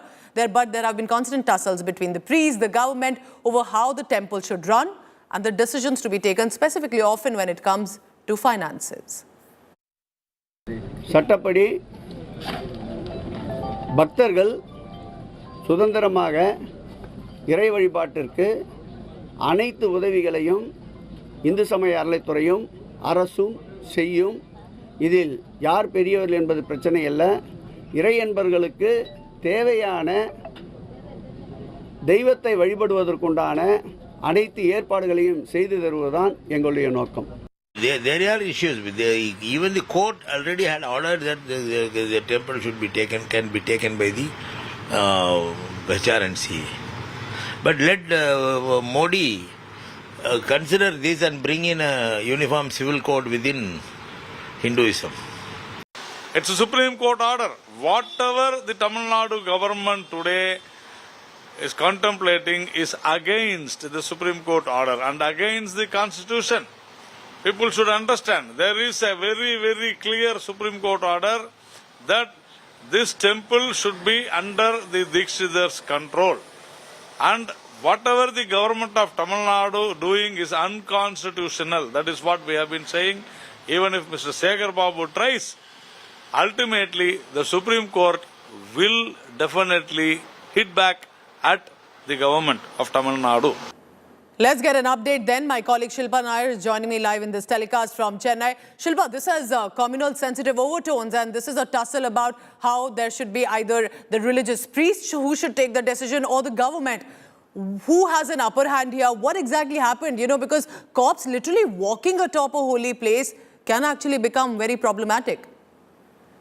Well, Pooja, as far as the Chidambaram Nataraja temple is concerned, there have been various complaints that have surfaced against the temple management, especially the priests, the Dikshitars who are managing the temple currently. In fact, the government, the Tamil Nadu government had formed an inquiry committee, and that inquiry committee received around 14,000 complaints against the management, against the temple authorities. So there has been, of course, a standoff between the government and the Chidambaram Nataraja priest for quite some time now. And in fact, the latest flashpoint is that of the Kanaga Sabai. Kanaga Sabai is a platform which is used by the devotees to offer prayers. This is a platform that is overlooking the Sanctum Sanctorum. Now, after COVID, due to the restrictions, and many temples, there were restrictions during COVID time, the priest had shut this Kanaga Sabai, and they did not allow devotees to use the Kanaga Sabai to offer their prayers. And then, of course, there was a Dalit woman who tried to enter. She was stopped, and that is when the government sort of first intervened and then said all devotees must be allowed. And again now, citing a temple festival, citing its festival that is going on, the priests once again restricted entry to Kanaga Sabai, saying that devotees cannot be allowed to enter this platform until the festival is over. They had placed a board as well. Now, the HRNC department officials said that this is against the law. All devotees must be allowed to enter and offer prayers. That is their right. And that is the reason why HRNC officials went there and removed this board. And despite this, the priests restricted the movement of devotees, and they did not allow them to enter this platform. So, of course, the big question is, if there was this was going on, whether this was a caste issue or this was about a festival that was on for some days or something suspicious, why couldn't there be some agreement, a sort of discussion that could have happened between the cops, the administration and the priest, rather than this confrontation inside a temple? This is a developing story. There are protests on, and my colleague Shilpa will be tracking all the latest coming in from Tamil Nadu. Shilpa, thank you very much for now.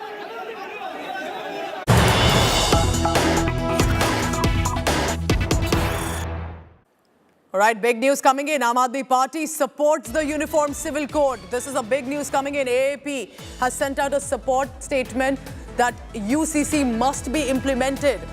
Aam Aadmi Party has said, talk to stakeholders, bring the UCC. They are clearly backing Prime Minister Modi's call to implement one nation, one law. But interestingly, Aam Aadmi Party is slamming Prime Minister Modi, saying BJP creates confusion.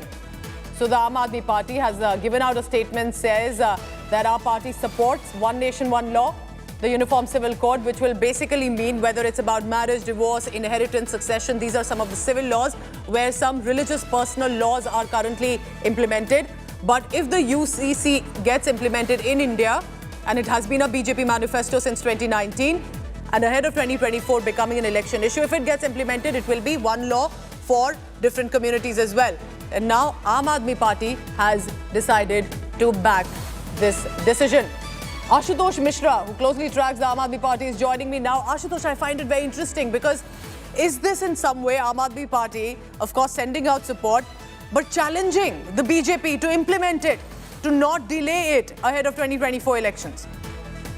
If you have seen Pooja, mostly even from the opposition come, not really. There have been major opposition to the Uniform Civil Code or its implementation. But there are concerns and apprehensions raised that there is no clarity on the draft. There is nothing official on the record. And henceforth, if you notice, mostly these political parties, none have literally opposed it, ideologically. So far, when it comes to the clear stand, it is the Aam Aadmi Party which has clearly said that they will support the Uniform Civil Code following the Article 44 of the Constitution. But at the same time, the question that is being asked on its implementation, and once you have to bring the bill in the Parliament, what exactly the draft point of the bill says. But most importantly, what AAP has said, which is common amongst the all political parties, are saying that there has to be discussion with the all stakeholders. There has to be discussion with all the political parties. So be it in the Parliament or outside the Parliament. Okay. But for now, yes, as far as this extending support is concerned, it is the clear stand of the Aam Aadmi Party in principle that they will support the Uniform Civil Code. However, there has to be consensus generated with all the political parties, and dialogue must take before bringing the bill or bringing any sort of a law in the Parliament. All right, Ashutosh, keep tracking the latest. So for now, one big support coming in from the Aam Aadmi Party's Arvind Kejriwal saying BJP just creates confusion. If you want to implement the UCC. Moving on now to a big story that is coming in from across the border, and this is about ISI's terror plot, active recruitment bid in Pakistan-occupied Jammu and Kashmir. Now, Pakistan's intelligence agency ISI has started what looks like a new maneuver in POJK. We're talking about at least 150 young men and women from Pakistan-occupied Jammu and Kashmir who've been abducted by the ISI, and they are being trained and radicalized into becoming terrorists or be recruited into terror groups that clearly have a safe haven and shelter in Pakistan. And we are not saying it. This is the Traders Association of Pakistan Jammu Kashmir, and they are alleging that in the last 2 months, more than 150 youths have been abducted. And not just that, they're also claiming, and this is the Traders Association alleging, that several children have gone missing from madrasas. Local authorities have appealed to Pakistan Army for help. Nothing has come from them yet, because remember, it's their own intelligence agency that is training these abducted children. Locals in POK have threatened to start protesting in view of the threats that the common people are facing in Pakistan-occupied Jammu Kashmir. An example, remember, of how Pakistan is now what it did in Jammu and Kashmir since the 1990s, spreading terror. It's now spreading those tentacles even in POJK. आज जिले से 18 बच्चे इससे पहले इसी दौरान आए। ये सुन के मुझे बहुत ही ताज्जुब हुआ कि एक खिते से एक डिस्ट्रिक्ट से 18 बच्चों की गुमशुदगी और मजीद हमारे 2 बच्चे 20 तालिब इल्मों की गुमशुदगी, ये एक संगीन तरीन मामला है। वो आला से पार जाते हैं तो बगैर शनाख्ती कार्ड के हमारे बच्चे कैसे पार जा सकते हैं? और ये सवाल है कि जिस बच्चे के पास शनाख्ती कार्ड भी नहीं है, उसको आप क्राउड पे भी नहीं भेज सकते हैं, वो कैसे किधर गया, कौन गया, कोई तो पता होना चाहिए। मेरा ख्याल है कि ये एक वो जो काउंसलिंग था मैं बताया एक प्री प्लान है, लोगों को उठाया जा रहा है। अगर इसको रोकने की कोशिश न की गई तो फिर ये काम रुकेगा नहीं। All right, joining me now is Jitendra Bahadur, who's tracking the latest coming in from Pakistan-occupied Kashmir. ये तो काफ़ी सीरियस मुद्दा है, क्योंकि ये जो ऑलरेडी क्लैरिटी तो थी, पता तो था, लेकिन अब ये जब खुद लोकल रेजिडेंट्स खुद खड़े होके बोल रहे हैं, that means the situation is turning now against Pakistan, isn't it Jitendra? बिल्कुल, जिस तरीके से पाकिस्तान पाक अधिकृत कश्मीर में वहां पर युवाओं को एब्डक्ट कर रहा है और उसके बाद उनको आतंकी प्रशिक्षण दे रहा है, कि ये बहुत बड़ी घटना है। और अब वही के लोग जो लोकल हैं पाक अधिकृत कश्मीर के, उन्होंने सवाल उठाया और ये कहा है कि पिछले 20-20 दिनों से 25-25 दिनों से उनके घर में जो है युवा पहुंच नहीं रहे हैं। यानी कि पाकिस्तान की खुफिया एजेंसी ISI इस वक्त एक ऐसे कदम बढ़ा करके आगे चल रही है जिसको कि पूरा विश्व इस वक्त देख रहा होगा, क्योंकि वहां पर जिस तरीके से आतंक फैलाने के लिए कोशिश ये की जा रही है कि जो पाकिस्तान की आर्मी है, उस आर्मी के जो कैंप पुराने रहे हैं, जो खाली पड़े हुए हैं, वहां पर ट्रेनिंग देने की कोशिश की जा रही है और इन युवाओं को जिनको कि वहां से अगवा किया जा रहा है, उनको उन खाली पड़े कैंपों में ट्रेनिंग दी जा रही है। तो इस तरीके के जानकारी मिल रही है और ये एक बड़ा सवाल उठाता है पाकिस्तान की खुफिया एजेंसी ISI और पाक आर्मी के ऊपर। Very sad, very tragic how they are abducting, kidnapping children to recruit them into terror groups and terror camps. Jitendra giving us the latest. Remember, these are the local residents who are showing a lot of courage by standing and speaking against the abduction of their children to be recruited and radicalized into terror groups. All right, I'm wrapping up this bulletin for now. Thank you so much for watching. But stay tuned. Coming up next is our entertainment special in the club. Stay tuned. Thank you for watching.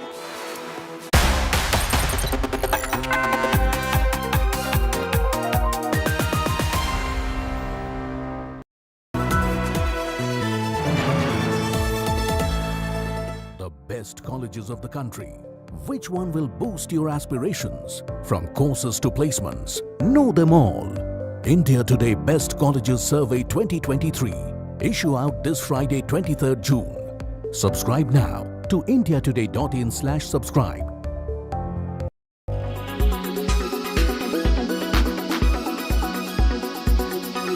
The mega merger of HDFC and HDFC Bank will be effective from the 1st of July. According to Deepak Parekh, chairman of the Housing Finance Company, boards of both the companies will hold separate meetings on Friday after office hours to approve the effective date of the merger. He added that HDFC shares would be delisted from the exchanges on 13th of July. As per the share swap ratio, HDFC shareholders will get 42 shares of HDFC Bank for every 25 shares held. And India is doing extremely well. It's the bright spot in the world. It's the brightest spot in the world. Our GDP growth rate is likely to be twice the global average. 7.2%, which will be twice the global average. So we are confident that our business, now that it goes to the bank, each and every branch of the bank will start selling mortgages, which were not doing prior to this, and so the reach to individuals across urban, semi-urban areas where the branches, HDFC Bank branches are, will start marketing and dispersing mortgage loans. So we expect the growth to increase as there is a huge demand. That the bank has something like 70 million customers. And out of the 70 million customers, just about 2% of them have taken housing loans from HDFC. Just 2%. And about 5% have taken loans from other banks. So look at the ability in terms of being able to cross-sell housing loans to this massive customer base who have not taken housing loans. Also, the average age of a first-time home buyer in India is about 37-38 years. And if you look at the demographic trend, 65% of India's population is below 35 years.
Make your media plan smarter with India Today Live TV on your connected devices. Amplify your brand with 100 million smart internet viewers. To advertise, mail us at sales@aajtak.com.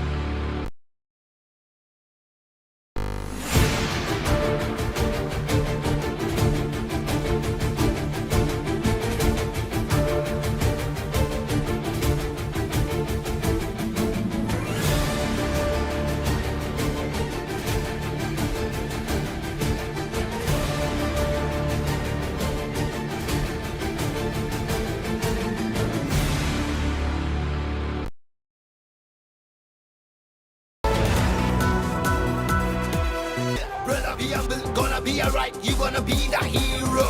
Never get too late, you know what I said. Savage, damn good, damn good. Hello and welcome. You're watching our special broadcast. I'm Dipali Patel, and in the next 30 minutes, we are going to talk about everything Dhanush. Yes, the actor who carved a niche for himself not only in Tamil cinema but also left a remarkable mark in Hindi cinema with Anand L. Rai's Ranjana, making Kundan an emotion rather than just a character. The hit director-actor duo is now all set to collaborate for the third time with Tere Ishq Mein. Here's everything you need to know.